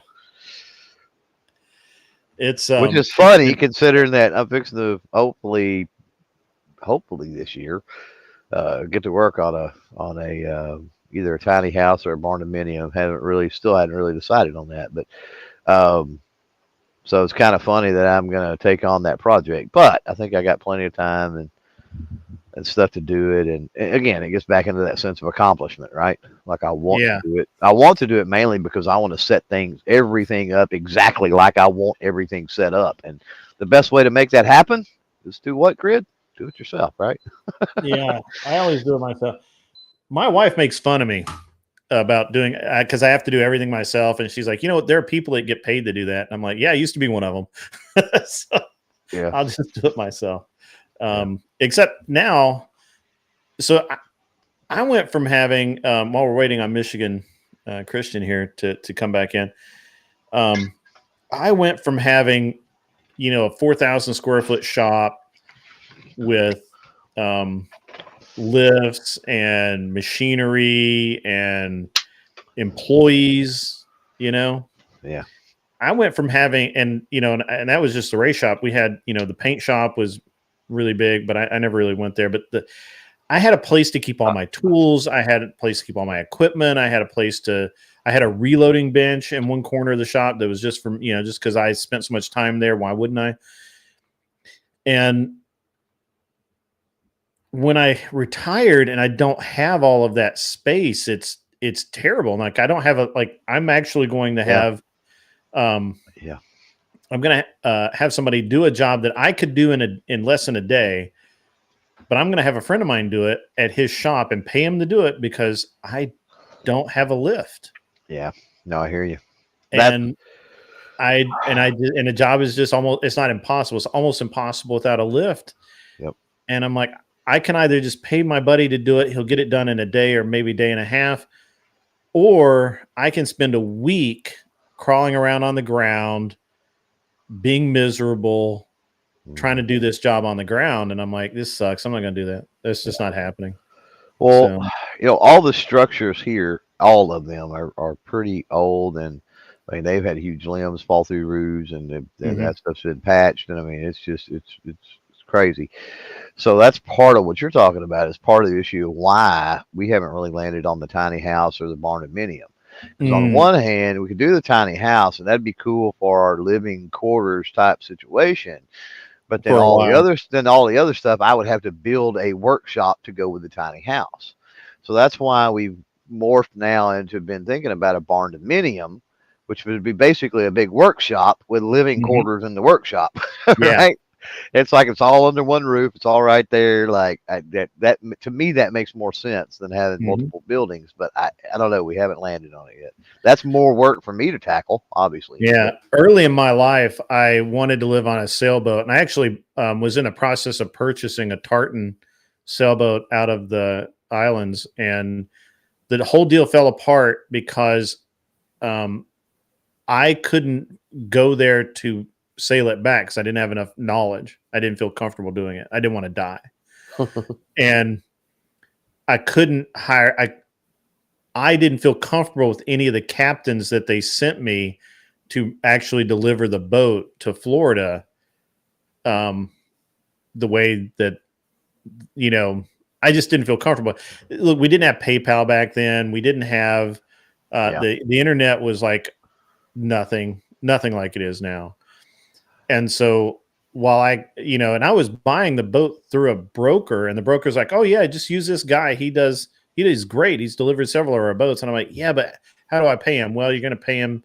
You're going to send him a cashier's check. And I'm like, are you nuts? I'm not doing that. Like, I don't know this guy. I know this guy from Adam. So interesting. You mentioned that. It's something kind of funny, but also unique. There's a couple. I think they got 2 kids. And I think maybe last time I'd seen them, it's been years and years ago. Their kids were really little, but anyway, we were fairly small. It's rural around here, and this big, huge sailboat or yacht, maybe it ain't even a sailboat, maybe it is a yacht, comes through. We're like, who in the? There's no place to put that. Like even the lakes around here, like what are they doing? And then so we're headed out one day. We're going somewhere, and we drive by, and it's like, oh my God, there's a there's a boat like there, just sitting on some property, and you're like, what in the world's what is this? It is. So I had a business in town and everything. So turns out, it was a guy that owned a machine shop, just right outside of town. Well, I'll say the machine shop. They did hydraulic hoses and stuff. So I guess a machine shop that manufactures that. But anyway, it turns out it was them, and he had mentioned it in passing one time when I was doing some work for him. And I'm like, oh man, I'd like to see that. And he's like, oh yeah, just stop by sometime. If you see the cars there, stop by. We'll give you the tour. And they had this. I've always really called it a yacht, but I mean maybe it was a sailboat. I don't know. It didn't have any sails up. I can tell you that much. But they had it, and it was dry docked or whatever. You know what I mean? Like sitting there, and they buried underneath it 2 shipping containers. So you go up and into this yacht. And it's got all the amenities and stuff. And of course, he redid it, refinished it, and all that kind of stuff. And you go into it, and then you walk down. And of course, it cut a hole in the bottom and did all that. But you kind of walk down and you go into those 2, which is like the sleeping quarters and the shower and some other stuff is down there. But like the dining room, living area is in the boat part upstairs. It was, but you're driving along and there's just this boat sitting on some property out there, and you're like, what in the world? And like I said, it's a big boat. That sounds like Texas. Welcome back, Michigan Christian. Is your internet working? Yeah, I think I'm up and running. Oh, dude, that sounds way better. Yeah, I had to set up my settings in Streamlabs. Apparently, different Streamlabs have different settings. Yours doesn't look like Glenn's, so. Well, he's using StreamYard. And I normally use StreamYard, but I like this a little better, and I'm trying to get used to it. So I don't know all of the stuff it does yet, but I'm working on it. Good to see you too. Jantix says net zero dial up. Yeah, absolutely. And that's exactly what I had. I had net zero dial up. That's right. Me too. And it was. I see your comment, better than AOL. It was better than AOL, and especially if you were driving across the country, which I did all the time. So I was doing the race car stuff, and that's why I wanted a sailboat, because I never knew where I was going to be, and there was a very real chance that I wouldn't end up I would end up needing to live somewhere not where I normally would live, and being able to have a relatively mobile home would made sense when you're 20, 22, whatever it was, but. Yeah, it all fell apart because I just couldn't bring myself to send a cashier's check just out into space for this guy to bring me a boat. And I'm like, yeah, I don't know, man. That's of course, this is back in the days of, drug runners and smugglers and things like that coming out of the Bahamas. And I'm like, man, I really don't want to, subsidize drugs coming into the country. My boat getting seized or impounded or whatever because the guy was trying to make a little extra money on his run from the Bahamas to Florida. So anyway, Michigan Christian, like I said, the other day, I tried to talk to you, but we had that some dude or whatever his name was who just talked over everybody. And I think Glenn's like, what'd you guys do with that guy? And it's like literally everyone else in the chat and on the panel was just like, waiting for him to be gone. Well, he just talked over every single person. Like, he responded every time somebody said something. He had something to say and never let anyone else speak. And talked over everybody. And changed the subject to whatever, fucking aliens, like random shit, right? Yeah. Oh yeah, aliens. Yeah, that's when I dipped out when he started talking about aliens. I was like, I'm done. He couldn't have sabotaged the stream any better than what he did. Yeah, he really did. Yeah, they got rid of him though. So you work in the political sphere in Michigan. You're a councilman. What is it that you do? I'm sorry. I'm a precinct delegate. It's a volunteer position. It's not my job. I do IT work. Okay. I do it extra for just being volunteerism involved. Yeah. Steve Bannon had a precinct first strategy, and I don't know if it's exactly why they started it here in this area of Michigan, but basically there was an organized effort to recruit precinct delegates and kind of make a movement from the ground up.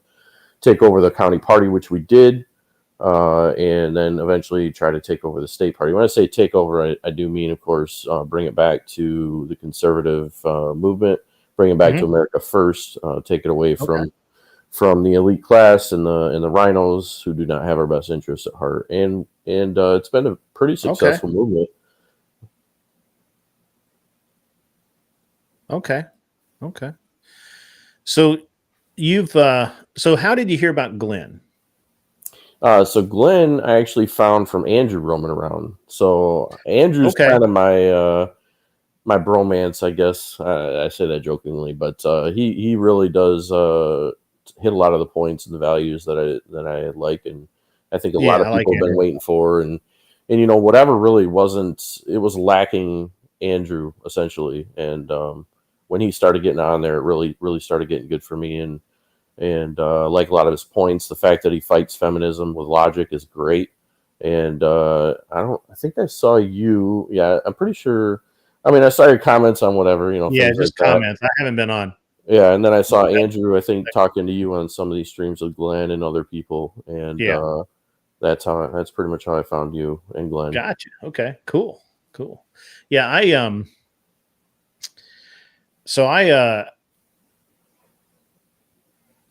don't know. Andrew's super cool dude. I really appreciate everything he's done for me. He's been like super busy lately. I've barely been able to even talk to him. Matter of fact, I don't think I've talked to him at all for a couple of weeks now, but it's neither here nor there. But he's super cool dude. He is, I don't know that he is exactly whatever needed, but he definitely adds to whatever. Well, I know more than what some of the other guys do. I know Brian was complaining because a lot of guys get on there and they don't say anything, and that is true. We did see that, but Chase did a good job. I thought, I'm pretty sure I know why he's gone now, and the whole hypocrisy of what happened. But I do think that he meant well, and he did bring a lot of good counterpoints. And there's not a whole lot of people that can get on there and do what Andrew or Chase does. So the interesting thing with who's saying they didn't get a notification? I'm sorry, I got distracted. Somebody said they didn't get notifications. Yeah, 4 hours ago now. Yeah. And don't forget to like the video out there. Yeah, please like it, man. I couldn't. It's very difficult for me to scroll. Well, wait a minute. Let me try it on the other one. So Cam the King said that. Oh, weird. So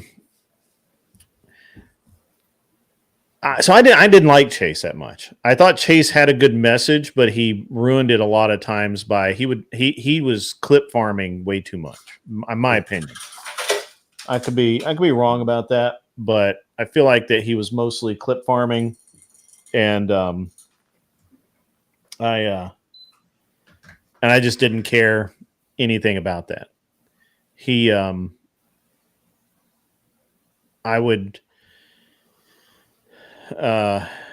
I'd really like to say that I even liked him as like a person, but just something was off about Chase.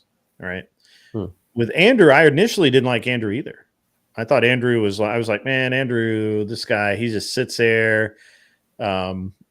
He didn't really say much. He kind of came in at the end, but it wasn't like amazing stuff. And then the second time he was on, I was like, all right, this guy, he's got some potential. And what got me about Andrew is I found Andrew over at Access Vegas. When he was on there and those two goofy ass twins were on there, and they forced his hand, like he had to on there, like he had to talk and shit. Right? Like, oh my god, like this is great. Like who is this guy? So it was a little different than whatever. I can see what you're stand up for. I can see what you're saying, Grid, about on the whatever and about him being kind of weird first few times. I could definitely see that.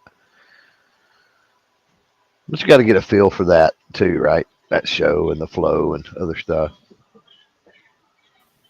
Are we not meant to saying he had to test the waters? I agree. I think he started out quieter because he wanted to kind of be respectful. And sometimes I think Brian thinks he talks too much now. Sometimes I think that. But, you know, when Andrew hears, you know, a bad argument, he wants to go after it. And I credit him for that. Yeah. So when I talked to Andrew about it, he said the first show, he was just kind of, he was kind of blown away with what was going on. And then he figured out that the number one thing he needed was the right ratio of alcohol to to be able to interface with the hookers or whatever that we call them. Boy, this is so long too. His it's a long show. Ooh, that's tough. So long. Yeah, I have a. So of course, I got into the show because my son is of dating age, or about to be of actual dating age. He's 14, so he's in that danger zone, right? And I'm like, I want to know what the dating landscape for young men looks like these days because I hadn't dated in 20 years. And so, so I found whatever, and man, I was absolutely shocked. And I watched for months before I ever sent a single TTS.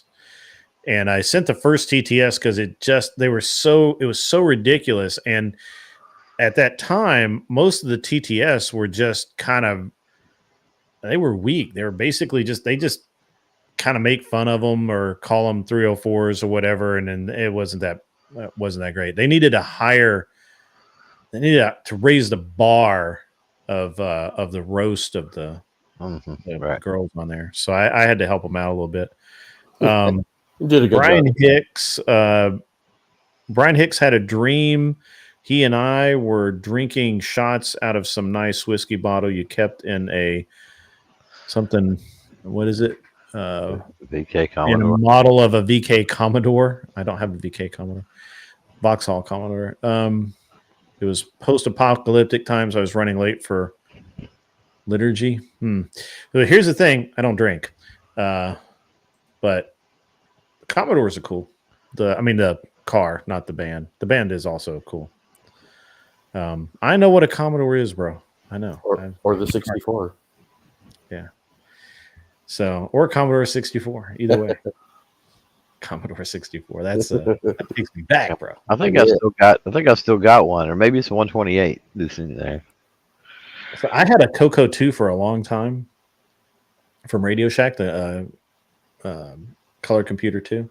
Dude, I've got and it still works. And yeah, I'm actually looking at it. I've got a TRS-80 handheld. You ever seen a TRS-80 handheld? I don't think I've ever actually seen one. Yeah, baby. Yeah. It's basically a scientific fucking calculator. Like, seriously, like it don't do much more than that. You can play like Hangman on it and shit. Like, that's about it. Oh, you said TI-86? A TRS-80? Oh, TRS-80. Yeah. Handheld, though. So what do you think of you missed out, Michigan Christian. We were talking earlier about the 2025 thing and Trump denying it, which I agree with him doing, or denouncing it, I guess. What do you think this presidential race is looking like from your point of view? And you just came from the rally, so you should have some great insight. And he did address that again in the rally. He did say like 2025, 2020. There's like two different numbers. I haven't been following either of those things, so I don't know what the hell they are. But he's like, "Oh, I denounced them. There's people on both sides. That what do you call them? Radicals on both sides." And I kind of felt like he kind of threw the right under the bus a little bit, but he's like, "Oh, there's radicals on the right, and I don't associate with them. They don't speak for me." And I don't know what the hell he's talking about, but he's certainly making it a point to separate himself from that. Well, I think he's right. I think the the 2025 thing put out by the Heritage Foundation is kind of nuts. And there's all kinds of conspiracy theories about what, who wrote it, if it's leftist funded, blah, I mean, come on, you know how this goes. I mean, it's crazy. Well, the near as I Heritage Foundation doesn't usually do anything that extreme, to my knowledge. I mean, they usually make picks for jury, for judicial picks and stuff, but I haven't heard them do anything too extreme. Yeah. Yeah, I'm gonna jump off right quick. Y'all have fun. Thanks for night, Clover. Yeah, well, I'm gonna go shoot tomorrow, so I don't. I'm gonna be off here fairly soon myself. Have fun. Good night. We were talking about my general opinion on the election. I think they're going to drop Biden. I think they've been thinking about doing that for a while, and I think now that there's the assassination attempt and just the general direction that Trump's going, they know they have no chance with Biden now. And my only thing is who are they going to pick? Personally, I wouldn't be surprised with Whitmer. Being from Michigan, that's not great to hear. She plays a moderate, and she's not a moderate, and she's done a lot of damage in the state, and a lot of people think that she's a moderate, so it's unfortunate. We were talking about that earlier, and my take is that I don't think they want to risk dropping Biden. I think right now they feel like that Trump is, especially with the assassination attempt, that it's very unlikely that they're going to be able to beat him, and so they would rather take the L for 4 years because they know that they can't. Trump can only serve one term, and they would rather use their. They'd rather, if you pardon the pun, they'd rather save their bullets and go after a win in 28 that they feel like they can get versus try to fight Trump now and embolden him. So yeah, that's a fair argument, especially if you think they don't have any candidates that can beat them. I don't think they think they have any candidates. So I think that I think they put all of their hopes and dreams on Newsom, but his numbers are terrible now. And there's a very real risk he's going to get pulled. He's going to get charged again and have to go to court in California over the railway to nowhere. And if I don't think his numbers are good enough for the Democrats to really want to put him in place. I think they were hoping. I think that was their plan, was to put Newsom in. But his numbers are just terrible right now. They're probably worse than Biden's. And so what I originally thought would happen is that they would leave Biden in until mid to late September, early October, right before the election. And then with 4, maybe 5 weeks left, they would put Newsom in. And that would remove the opportunity for the Republicans to really go after and mount a big press campaign against Newsom and point out all the things that he's done and run ads 24/7 to, or pardon me, not have to run ads 24/7 to, kind of prove out what a bad character he is.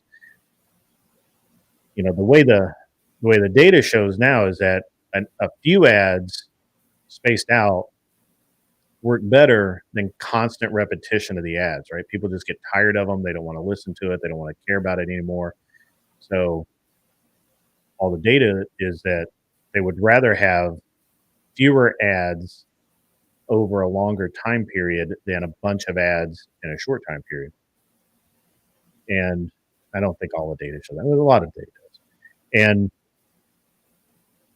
if they go, and I think the Democrats are counting on that. I think the Democrats are counting on the fact, or were counting on the fact, that they could put Newsom in and he would just basically walk to victory. But it all changed with the assassination attempt, because the people, as we've all said multiple times, the people that were on the fence sitters, or the guys that are kind of undecided, all of the moderates, they were kind of, Trump, well, I don't know what I think about it. They all, for the most part, tumbled Trump's direction with that assassination attempt. And if he didn't have the vote, and I said when I heard about it, if he didn't have the votes before, he has them now. And I think that holds true. And I think the Democrats believe that too. So I don't think that if they change out candidates, it will not be for a A-list candidate. It'll be for someone that they can have some plausible deniability and point at why they lost. I think if they leave Biden in, it does them a lot of good. Yeah, sure, they don't get the presidency for 4 years, but they don't think they're going to get it anyway. So if they have 28 or 30 senators calling for him to be replaced, or congressmen, I guess, it's across the House and Senate. But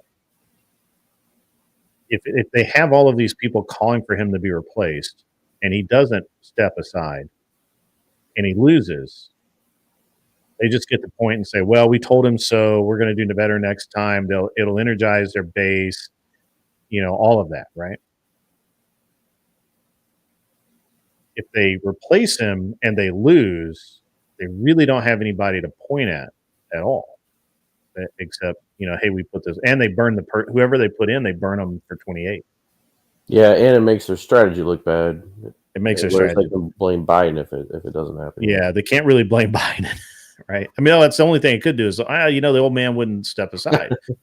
Right. And we tried to get him to do it, but he just wouldn't listen to me. He's an old man. Yeah. He had old man strength. He wouldn't, we couldn't make him. Fell one too many times. We tried to tell him. Yeah. But I think they're either going to go one of two ways. Either they're going to put their top bullet that they have, which I don't think they have one. See, the problem is I think their bench is light.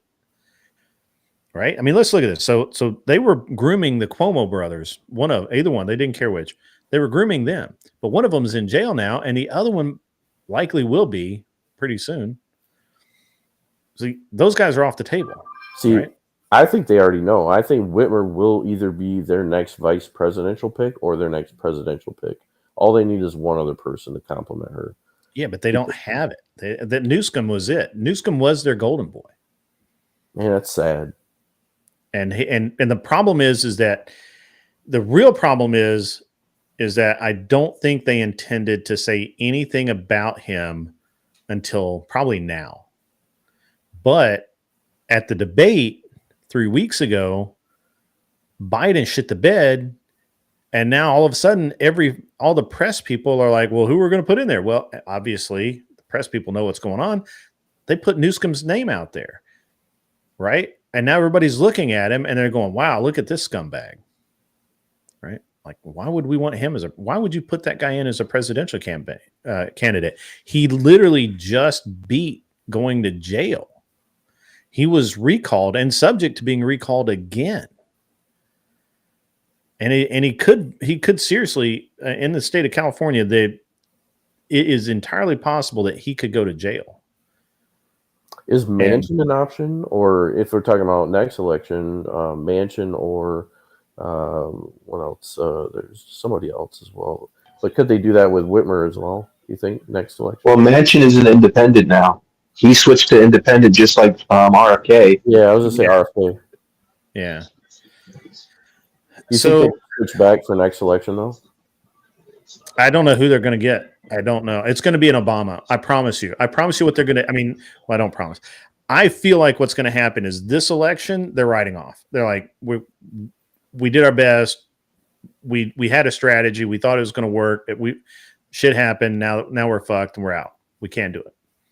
I think they're just writing this one off. And if they win, it's even better, right? I just think that they're heading into it. Hey, it's just not gonna happen for us this time. We can't beat Trump. I think that's the thing, is they can't beat Trump. Now remember, I think that they would go ahead and put Newsom in if they thought they could tangle the votes up enough to get Newsom elected. The problem is after the last election, with the poll sitters, with the amount of people that are going to be out videotaping shit and having, just all of the security.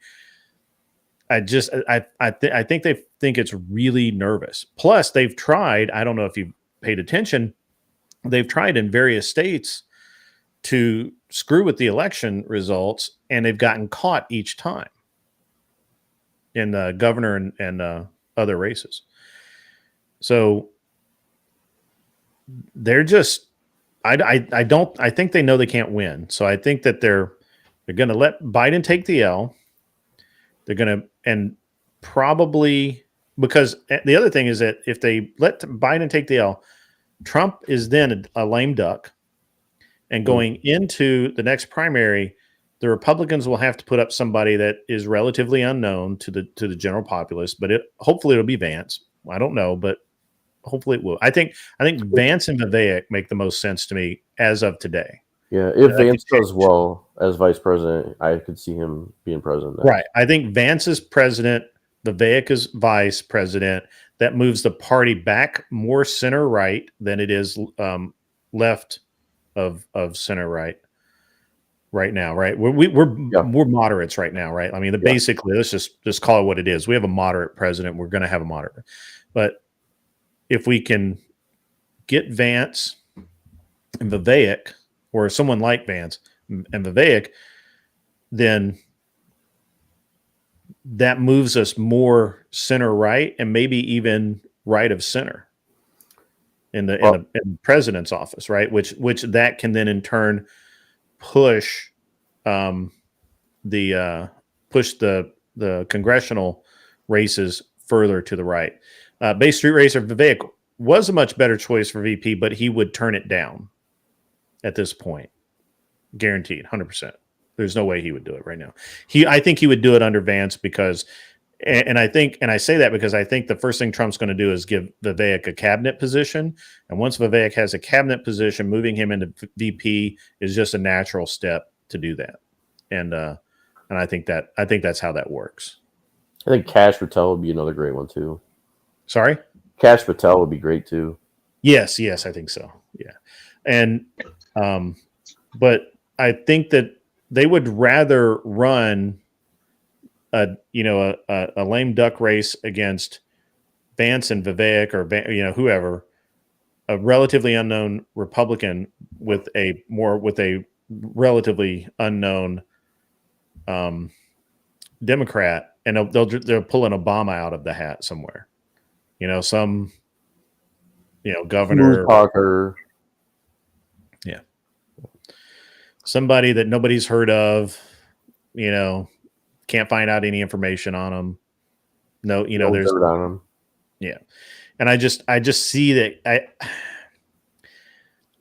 I mean, I've heard the nonsense about, putting Hillary back in. That's not going to happen. I mean, that's just not going to happen. That's just you would definitely beat her again. Yeah, that's just nonsense. Whitmer can't do it on her own. I'm actually really shocked that Trump didn't put what's her name? Noam. No, Noam would have been good too. Noam was my first choice. No, she was a Democrat. Now she's a Republican. What did she do right now? I don't know. Hang on, it'll come to me. Was she a congresswoman or? Yeah, she was a congresswoman, I think, and she. Are you talking about Tulsi Gabbard? Yes, Tulsi Gabbard. Thank you. I thought she was going to be VP, and I think he would have absolutely won. Man, that would have really pulled him in the center, though. But you're right; it would have made him more winnable, I think. Yeah. Well, he's already in the center. It would have just kept him where he is. With Vance, he moves right. Yeah, and to be honest, Vance being from Ohio, here in Michigan, they're talking about him kind of doing some work here in the Midwest, and that I think that'll help, particularly in Michigan here as well. Well, in an interview the day after Vance was announced, they with an interview with Vivek, Vivek clearly spoke about that because Trump called him and asked him about picking Vance, and he explained to Vivek that I'm picking Vance to unify the Great Lake swing states. Mm-hmm. And he explained that to Vivek, and Vivek agreed with that. And Vivek is close friends with JD. So I know a lot of people are speculating about that, but Vivek already aired that out and said, "All right, I spoke to Trump the day after, and that's why he picked him. He picked him to unite, to pull the Great Lake swing states. That's it. That's literally it." Yeah, I buy that. I 100%. And I buy that because he's close friends. He's best friends with JD. They've been close friends for many years. So yeah, I buy that. And let's be honest, it's a Republican ticket. Having a former Democrat on there is kind of eh. Well, but here's the thing, though. I thought the winning ticket would have been Trump and RFK. I don't like RFK on a lot of things, but the Democrats absolutely hate him. Absolutely hate him. And he would literally draw across the aisle. That would be the ultimate I'm going across the aisle gesture for Trump. And he wouldn't have lost any of his base voters. He would have picked up a bunch. And I really thought that RFK would have been the natural choice. I like Vance better for a lot of reasons, but one of the biggest reasons I like Vance better is he's younger. So the problem with an RFK, the problem with most tickets is everyone's a fucking senior citizen. And he's got that like breathing disorder where you feel like he's going to die at any moment. I know he's not, but right. Yeah. No, but you understand what I'm saying, right? Like the entire country wants youth in office. They're tired of this, especially after Biden. Biden literally put the dot on the apostrophe saying, "Don't elect old fuckers." If Trump didn't have the energy he had, there's no way he would be. I agree. There's no way he would be even a thought right now. And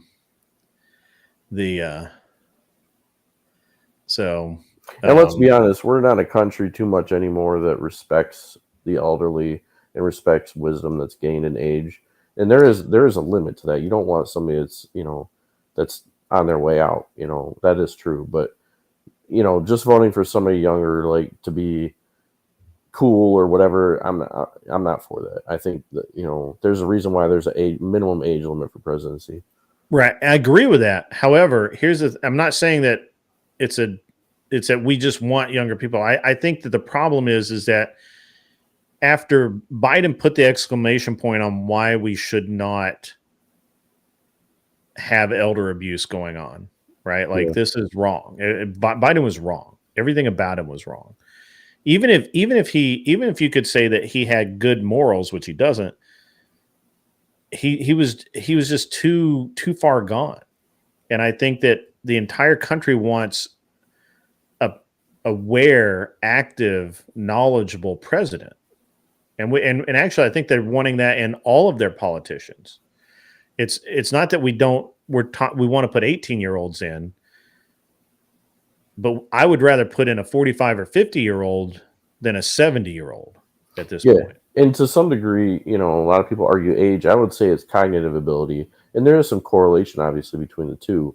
But some people are trying to put max age limits. I'm not for that. I think, as you can see with Trump, he's fine cognitively. I mean, you might say, okay, he's maybe not as good as he was 10 years ago. Maybe, okay.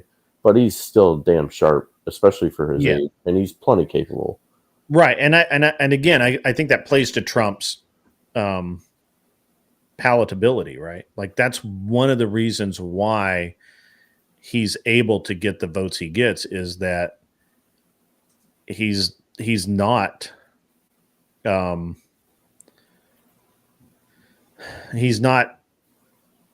being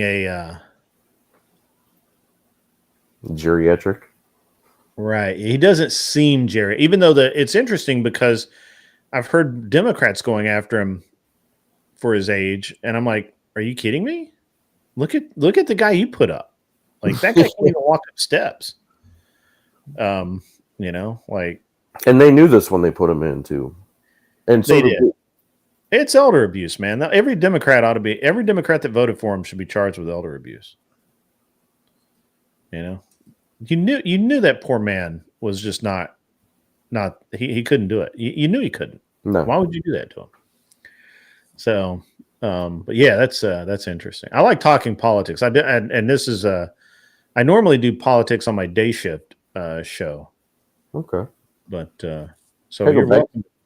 I go back to your point on the on if it goes to the next election, if they stick with Biden, I think that's great for Michigan if they stick with Biden, because if we know they're going to lose and the turnout's going to be low here in Michigan, assumingly for Biden, that's great for the down ballot.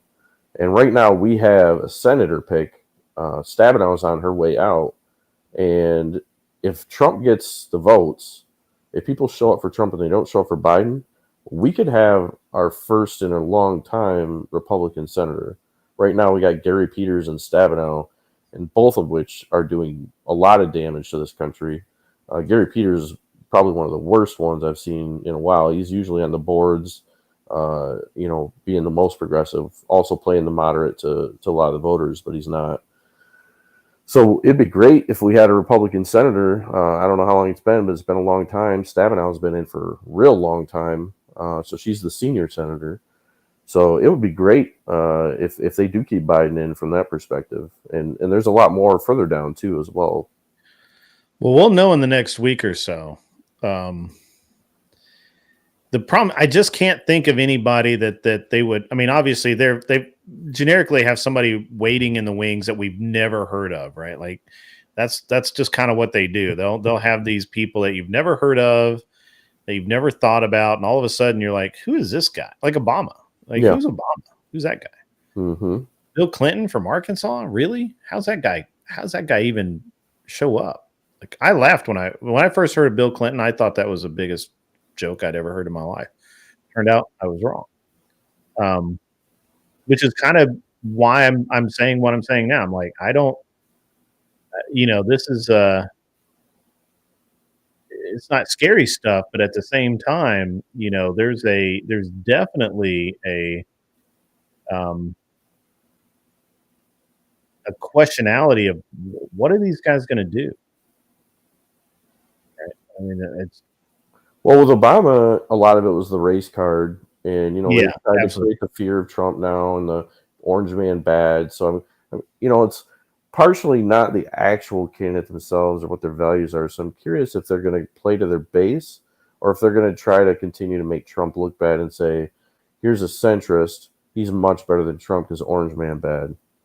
I think it hurts them if they try and play orange man bad. They've overplayed that card, I think.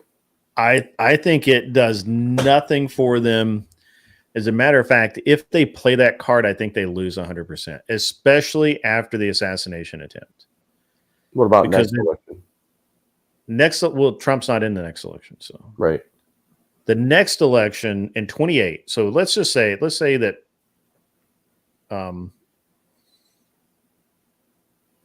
if we do, if the election goes the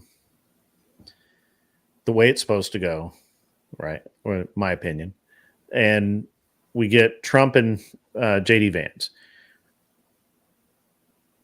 Vance, I think he's a good presidential candidate. We'll see how he does as VP. There's other guys out there, right, that are really good. And I feel like that.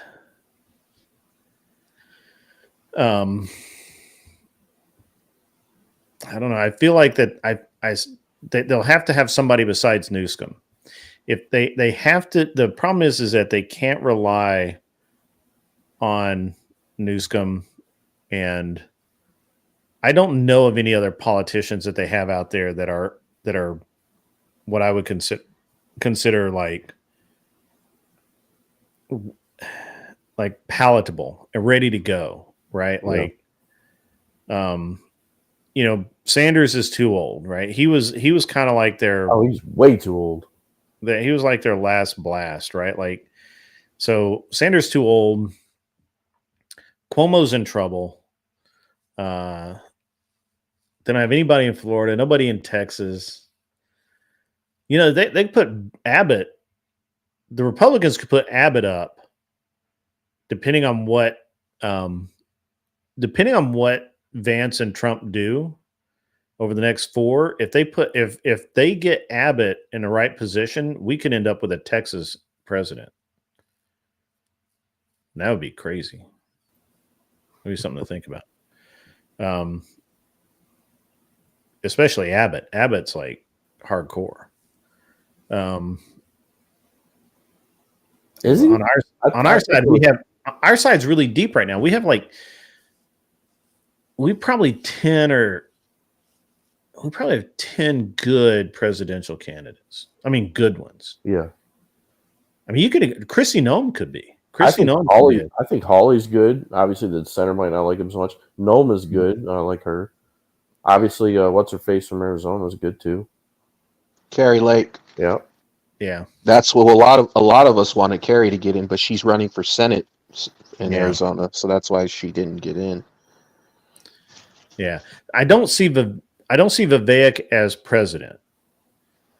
But I see him as VP all day, every day. Mm-hmm. Right. I'm just saying. And there's some military guys out there that I probably haven't thought about yet. That would probably be better. I would love to see like a Corey Mills. Corey Mills is one. Corey Mills, yeah. Or Green. Yeah, I'd like to see some. I would like to see someone like, not Greenwald. What's that guy's name?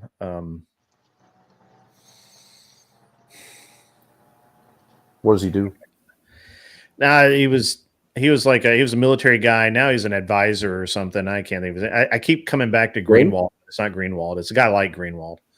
I can't think of his name. It doesn't matter. But there's a lot of we have a deep field of .mil guys that could come in that were colonels or whatever, and come and could easily win an election. You're not talking about Flynn. I wasn't, but now that you said that, it's not a bad he's not a bad option either. Well, the media's already painted him as a wacko, but obviously Are you talking about McGregor? No, General Flynn. No, I'm talking about. I think it is McGregor. He's talking about McGregor. I think it's McGregor. Yeah. A lot of folks wanted Trump to put him as Secretary of Defense in his first term. And see, the thing is that we could, if Republicans were smart, if Trump gets in, Trump can put in someone like McGregor. It doesn't have to be McGregor, but someone like McGregor in as Secretary of Defense, Secretary of State, somewhere, just in a position like that to step right up into the presidential election for 28 and be known and have a reputation. Because that's what you got to be nationally known. If you're not nationally known, you just forget it, unless you're Obama, who came out of nowhere. I mean, look at who Biden's appointed all his executive picks. They've all been like laundry stealing weirdos. Mm-hmm. Or just straight carryovers from his run with Obama. Yeah. Yeah. Literally the exact same people. Do you think there's anybody that doesn't have political experience or military that would be a possible pick going forward in the next election? Like a celebrity. I mean, obviously Trump was a celebrity. We've seen, Schwarzenegger. Oh, if I wanted it, like if you told me to write a ticket, Alex Hormozy. Who's that? Alex Hormozy. Huh. I don't know who that is. He's trying to be a billionaire. Okay. He's a half a billionaire. He's trying to get to $1 billion. He's badass. Grant Cardone, but he wouldn't do it. Too big a pay cut. Plus, he's kind of a dick. So, that might not help him. That might not help him. But everybody loves him, right? If he's honest, yeah. Patrick Bet David. Even though Okay. I don't like Patrick Bet David, a lot of people do. There's actually a lot of social media influencers that have legit made it and we could see the first social media president. See. I was kind of thinking that, you know, like it almost seems like it's just a matter of time. Yeah, I mean, maybe not this time, but I mean, we could. PBD is not natural born. That's true. He isn't. Oh yeah. Cardone is. Hermosi is. Hermosi is. He's an interesting guy. His brain works a lot like Trump's, I think. Business minded. He wouldn't do it. He wouldn't do it just because it's too boring. It's not. We've talked about this. I don't. Patrick McDavid's too over the top. He's too flamboyant for me. I like people who wear just fucking clothes from Walmart, even if they can write a check for $1 million. Right. I mean, Cardone is a grifter, but who cares? His grift works. It's not actually grift if your people are paying or getting their money. I don't know about the guys who make courses and shit though.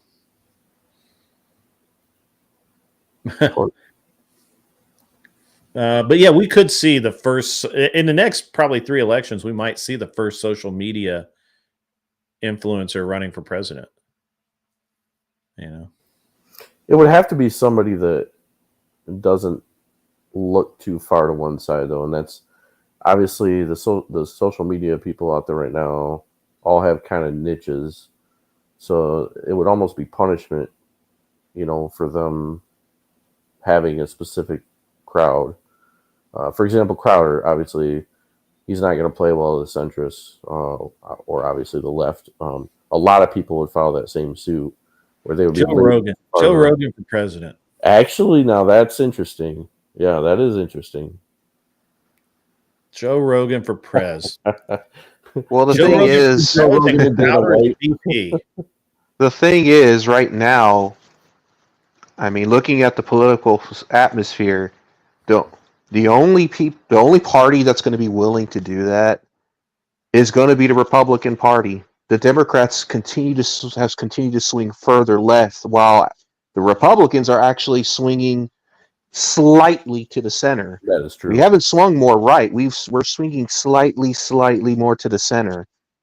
The fact of the reality is that our presidential candidate is a 90s Democrat. Do not forget that. Trump is not. I said that Trump earlier. is not conservative, and I'm going to keep screaming that from the rooftops. Even though I voted for the man, I love the man, but he's a 90s Democrat. Let's not forget that.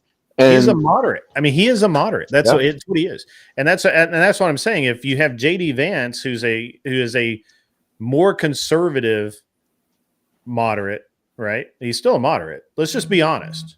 He's a moderate. If you have Vance, who's a more conservative moderate, and we can move the needle further to the right with him and say Vivek. Vivek's moderate as well, but he's moderate right as well. The problem is I honestly don't know of any true conservatives that are currently in office. What's that? Hawley. No, Hawley, Thomas Massey. No, Josh Hawley. Yeah, Josh Hawley, Thomas Massey. Those are all like. Yeah, you think Massey might be a little more libertarian, though? I don't know. Well, he's the only one who's willing to put AIPAC on blast. Yeah, he's definitely a solo flyer. He definitely does not stay to party lines on some things. Yeah, interesting. Do we think Rand Paul might make a comeback here? No. In any way? Okay. I don't think so. It would be cool if he did. Yeah. But the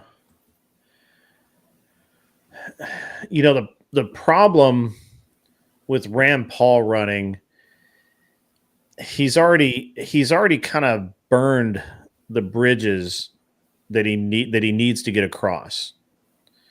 I don't see him repairing them, and so I think it'd be a waste of time and money on his part, and it would serve no purpose except to dishearten people further. That's actually one of my biggest problems. I really feel like that as conservatives, one of the biggest problems we have is getting behind any candidate, and what that really means for us is that we chop the legs out of guys who could become really good candidates, who probably have, would be excellent conservatives, but we just chop their legs out. And once you do that, they're not coming back from that. It's a tough balance though, Grid, because the UK represents to us what happens when the right just swings further and further to the center until they find themselves to the left, and then all you have are just two left-leaning parties. So you don't really have an option, and that doesn't take long to get to that. That only takes a few cycles to get to. So right now, Republicans are not swinging further right. We're swinging back more and more to the center. That's true. And we have to keep in mind that if we let that go for a couple more cycles, before we're going to become center left, and we're no longer going to be center right. We were center left, right? Like Bush was not.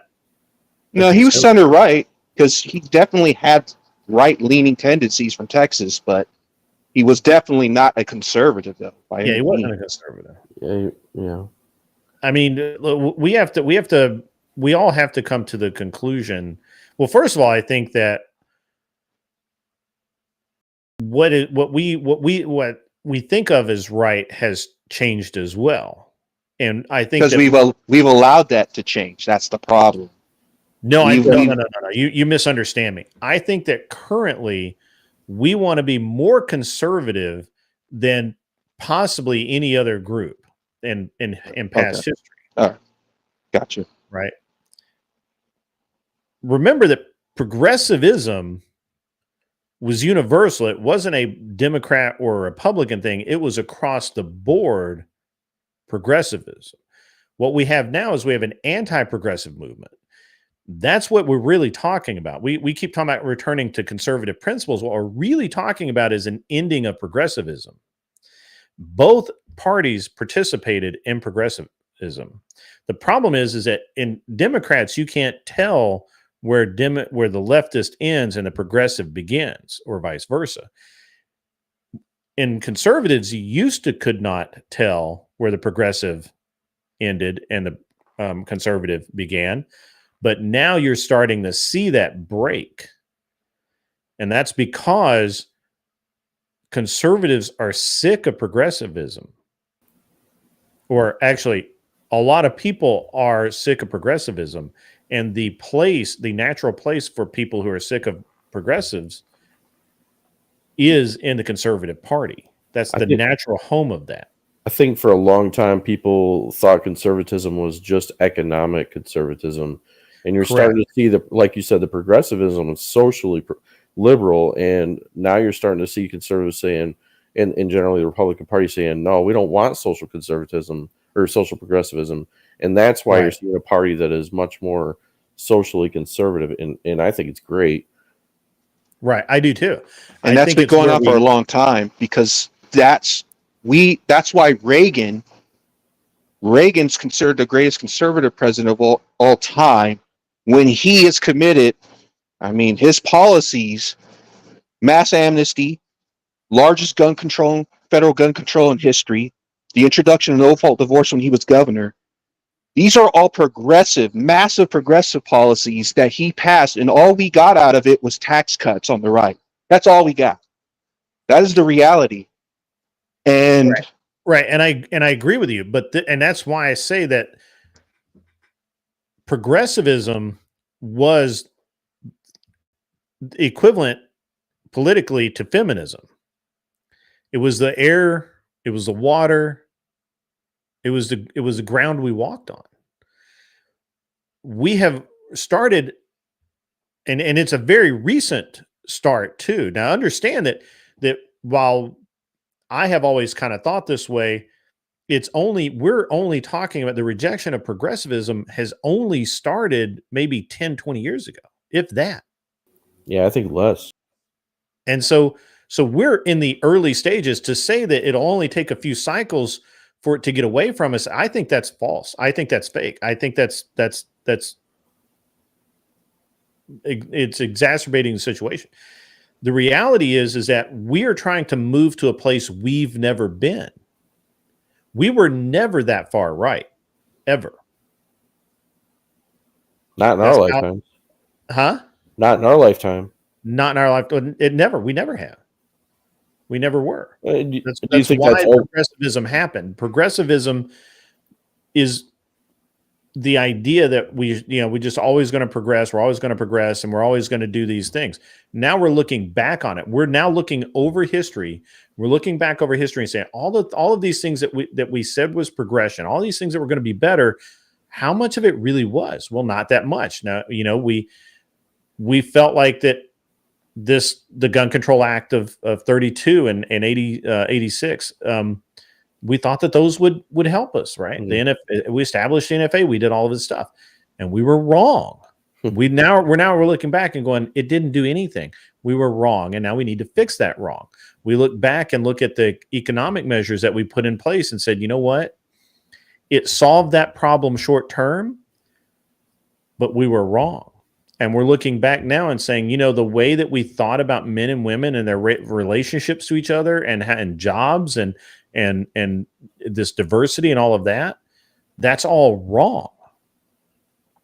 And so now we're trying not to, I keep hearing them move back to, but no, we're not moving back to anything. We're moving forward to a more conservative, more and I hate to use the word traditional because I don't necessarily think it is traditional. We're trying to move to a more conservative, principled place, less progressive, and that's what we're really looking at. I reject the idea that Reagan was anything but a progressive, but he was a great conservative for the time. He really was. He did that. When we look at, he solved the problems that Carter put into place. And I will also say that Reagan would not have signed the Gun Control Act of 86 or 82, whatever year. He wouldn't have signed that had the NRA not shoved it down his throat. The NRA basically said, sign this and all your problems end. We won't darken your door anymore. And those are primarily, that is supposed to be a conservative group. And they literally wrote the document that Reagan signed. The NRA wrote that. So we can't blame Reagan for that. They told Reagan, hey, this is it. We're going to do it. And Reagan said, are you sure? Yep. Okay, then you're the NRA. NRA gave him a pair of engraved Colt revolvers for that. Well, and in tonight's rally, we all, anybody that's conservative has kind of been a little uneasy about Trump's Second Amendment support, and he said, I've got the NRA endorsement. I worked really hard to get it. They're endorsing me, and I'm sitting there thinking, like, hey, the NRA has kind of lost, the gun activist support. Oh yeah, absolutely. I do not know anything with NRA. And B, I don't think that really means a whole lot to people because we saw what he did with the bump stock ban that even the Supreme Court disagreed with. And like I said, at Glenn's show, when we were at CPAC right after he got elected president last time, we booed him. The whole CPAC booed him, which is a horrible thing as the Republican president, because he made a comment to something like, would you rather have illegal immigration stopped? Yeah, but he's a businessman reading the temperature of the room. I did actually hear that. I think I think you guys read too much into that. He's trying to understand. He's reading the temperature of the room, doing an A/B test, and that's fine. And he got the information he was looking for. But here's the thing about when we talk about Trump and the bump stock ban. It annoyed the crap out of me again, because the NRA told him to do it. And they literally, again, so one of the things is that we get, as gun owners, we get sold down the river by the people that we pay money to. I don't, but other people do. People pay money to protect that supposedly protect their rights, and they don't do it. Yep. And so this is what I think, and I'm going to base this off of some conversations that Don Jr. had with some people I know in the shooting community.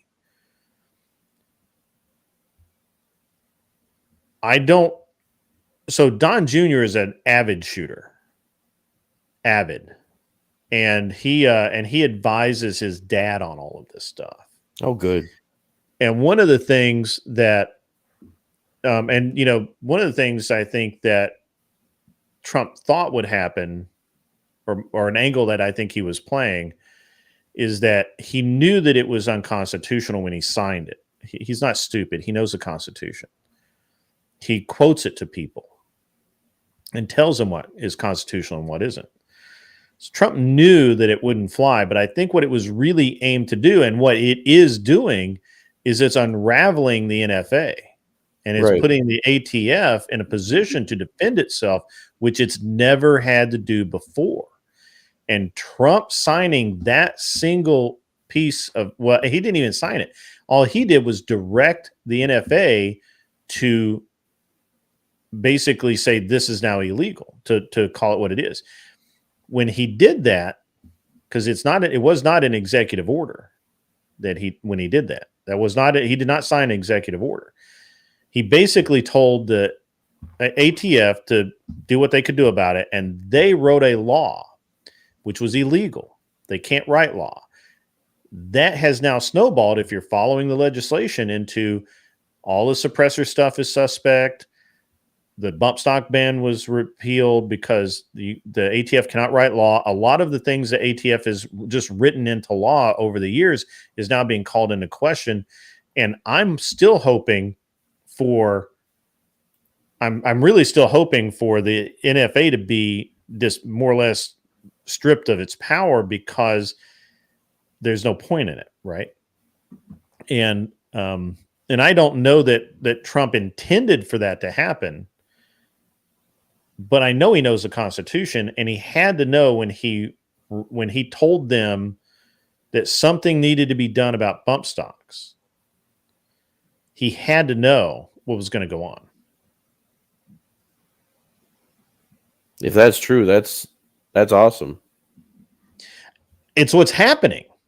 It's not a question about, it's not a question about what's true or not. It took a lot longer than I thought it was going to, because they kept trying to delay the cases. Immediately the cases on the bump stocks were filed. It just took a long time for the NFA to even admit that there was a case there. But now you look at what's happening with suppressors, look at what's happening with the bump stock ban's gone, and it can never be repealed. The SBR, they're about to lose SBRs totally. Open carry. They might come out with national open carry, because New York's fucked up again and they're going to the Supreme Court, where they're trying to write laws to get around the rules that the Supreme Court's already said that you have the right to carry a firearm. Yeah, with the Bruin decision. Yeah, right. They're trying to get around Bruner, and they're trying to move around that, and New York's trying to do it again. So is California. It's going to go back to the Supreme Court, and what's going to end up happening is constitutional carry. That's what's happening. And again, this is why I say that we're anti-progressive now. That's the thing, is that you have to understand, all these laws, we've had gun laws forever, and people were just okay with it because it was progressive. It's the new thing. It was the reasonable thing. The whole reason my show's an unreasonable man is because we've got to start being unreasonable about this stuff.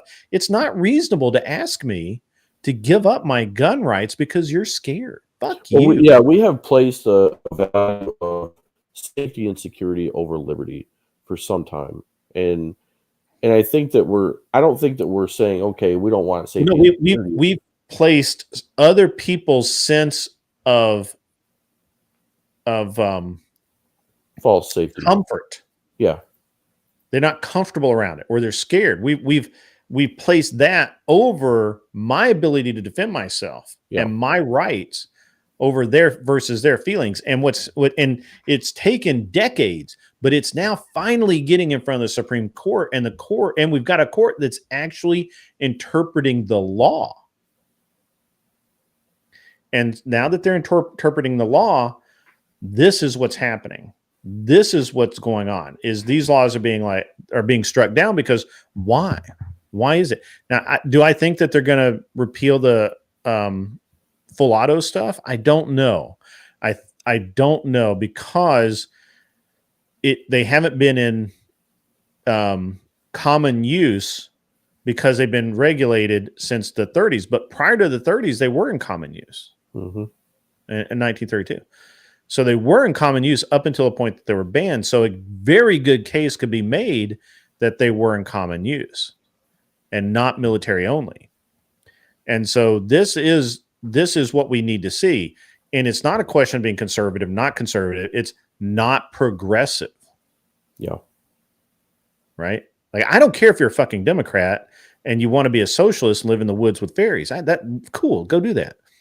I don't want you to be fucking progressive and tell me that women shouldn't wear bras and birth control is the key to everything. And, we want to destroy the nuclear family, and you shouldn't have guns, and you shouldn't have knives. And matter of fact, we don't even need silverware or tools at all. We'll just feed you glop and goop from machines all day. I don't want that. And nobody wants that. That I honestly believe. And even the people who say they want it don't want it. And so this is where we're at. We need to stop saying conservative or super conservative or libertarian or any of that shit. We're anti-progressive. Well, I think when we say we're anti-progressive, we're talking about things that have been coming up recently.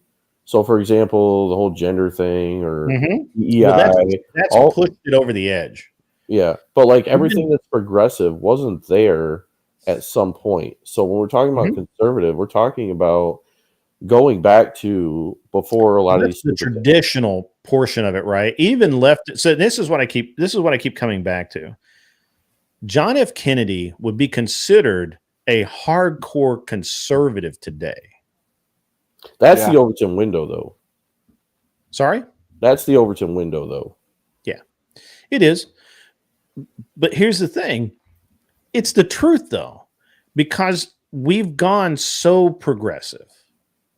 Now, I'm not saying that Kennedy wasn't a progressive. He obviously was. But he was progressive in a way that was at that for that time was tame, was not. He wasn't trying to rebuild the world or anything like that. He just wanted, he wanted some creature comforts and things like that. That was he was that kind of deal. He didn't want to ruin families either. He didn't want to ruin families. He wanted to build families. He actually wanted to build families. He wanted to have a safe, comfortable environment for people to do that. So he was the mildest case of progressive, right?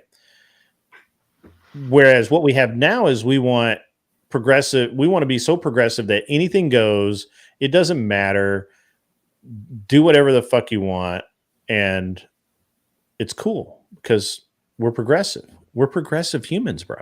We're progressive. And it never ends. The problem with progressivism is it never ends. Everyone keeps saying that, well, it's because of this. No, it's because you gave in to you gave in to whatever, I'm trying to think of something that's like relatively benign. I think it's all fucking terrible, but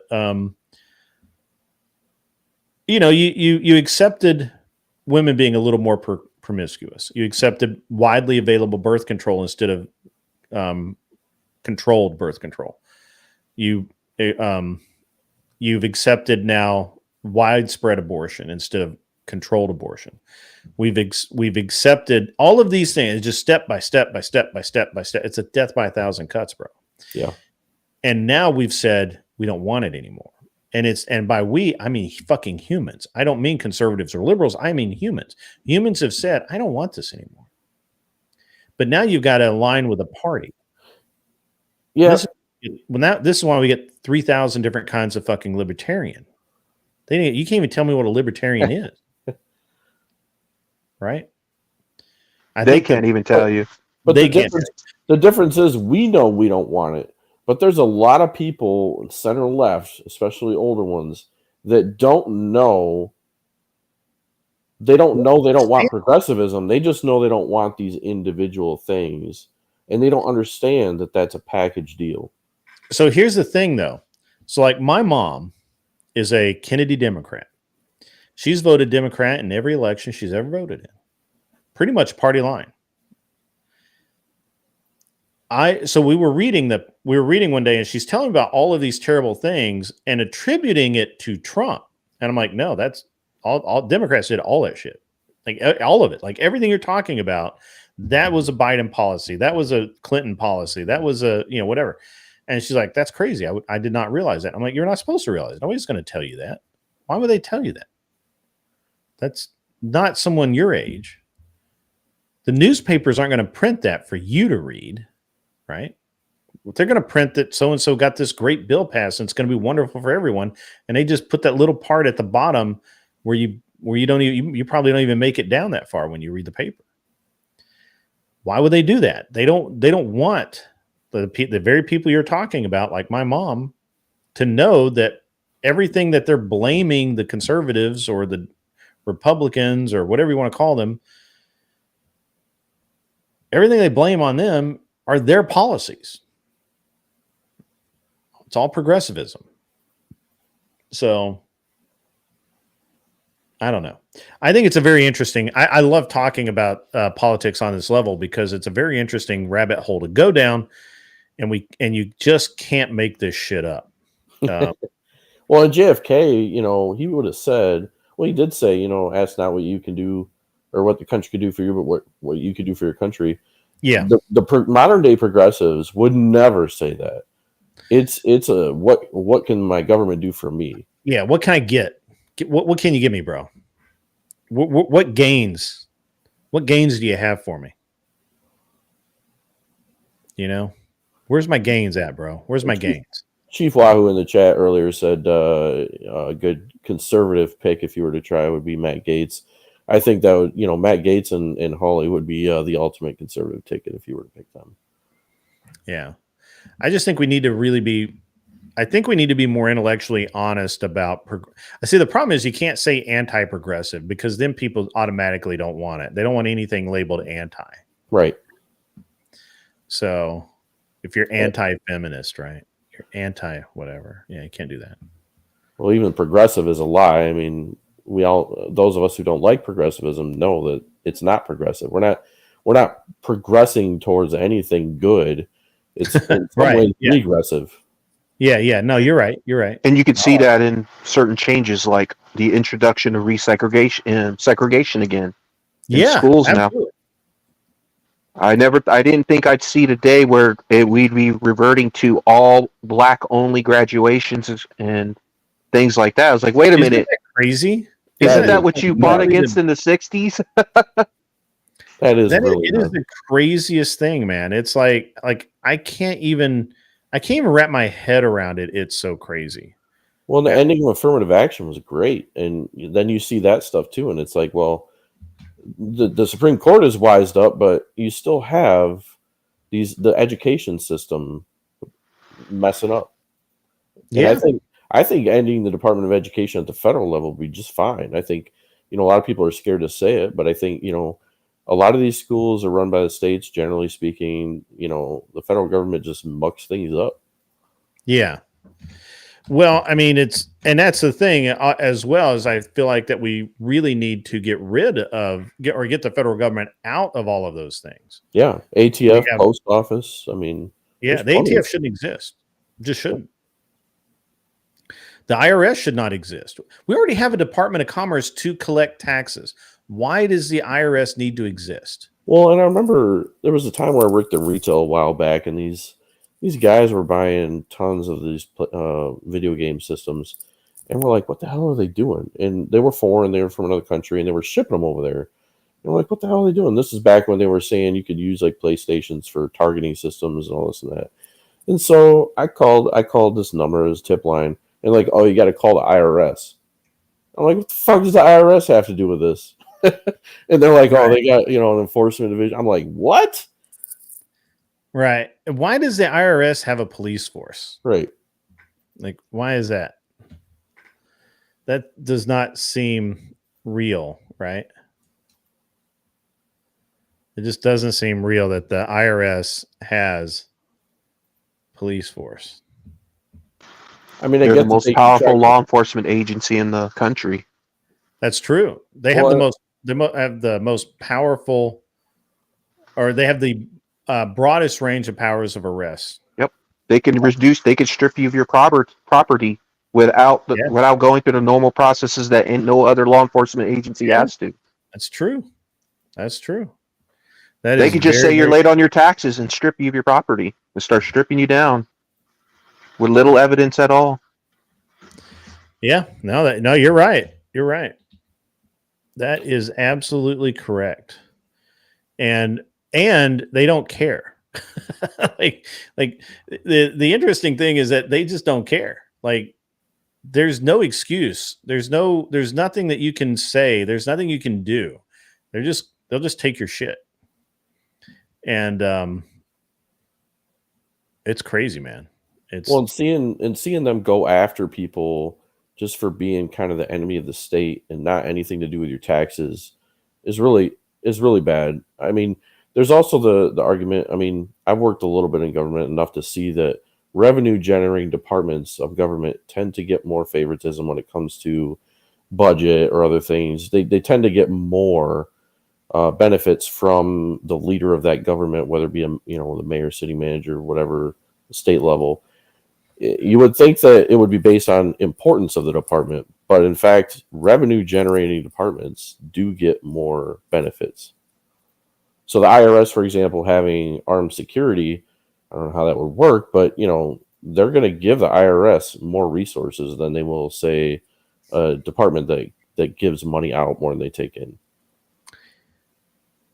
Arthur Dias, so I'm not really sure who we're talking about for free trade and everything, but I don't believe in free trade. I don't think that's a thing. I think that tariffs are just part of doing business when you're dealing internationally.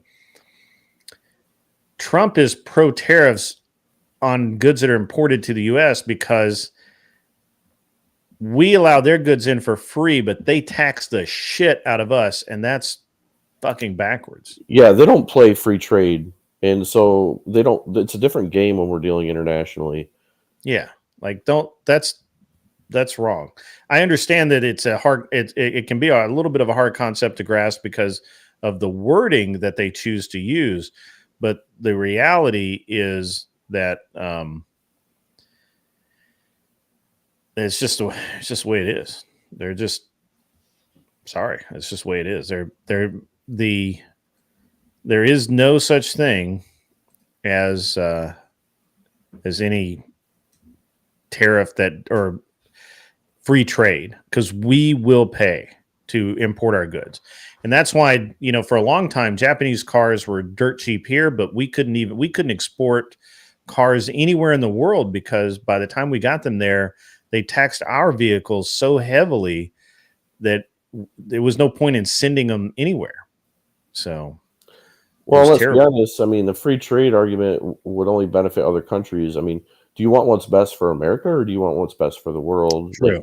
Yeah, exactly. Exactly. That's exactly true. And I want what's best for America. I mean, the other countries, they can figure it out on their own. Right. Yeah, absolutely. Yeah. It's that's very true.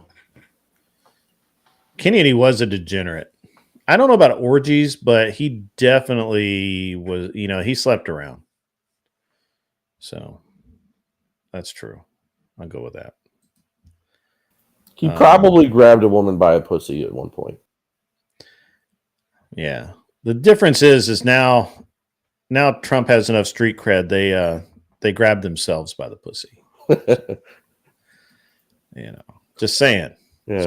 JFK got away with a lot of sexual degeneracy, and Trump takes he really all did. For his. He really, really did. So he absolutely, and I liked it. I actually I read JFK's biography, and I actually really liked it. I thought that most of the things that he did in his life were pretty significant, honestly. But the way he's remembered is not the way he was, if that makes sense. Yeah. I would agree with that possibility. I wasn't alive, but that tends to be the case with Democrats, and they tend to like to rewrite history, generally speaking. Yeah, or paint in the best light. Right. Yeah, absolutely. They rewrite history. Yeah, they just deny it altogether. They don't bother rewriting it. They're just like, no, that didn't happen. You're nuts. You're crazy. Why do you think that happened? What kind of psycho are you thinking this weird shit happened? So yeah, it's pretty crazy, pretty nuts. But that's interesting. It's been a good talk. So any other thoughts? I mean, you just came from the rally. I'm curious about your thoughts on Trump this time. Now, did you see any of the rallies from the first one or no? From his first presidency, I did go to one. I'm trying to remember where it was. I think it was, so I went to one in Grand Rapids as well. It was his last stop on, actually, both of them. His last stop on his first presidency run and his second presidency run were in Grand Rapids, and I went to both of those as well. I will say this one was really good. The stadium was packed full. They were even trying to find 1s and 2 spots to fill people in, and the line was still a mile long out. I was probably in line for an hour and 45 minutes just to try to get in. And there were some protesters. I mean, there was somebody on a building with a window that said "F Trump maggots," and there's plenty of people flipping us off and yelling at us and whatever. But generally speaking, I don't think Antifa or anybody really showed up.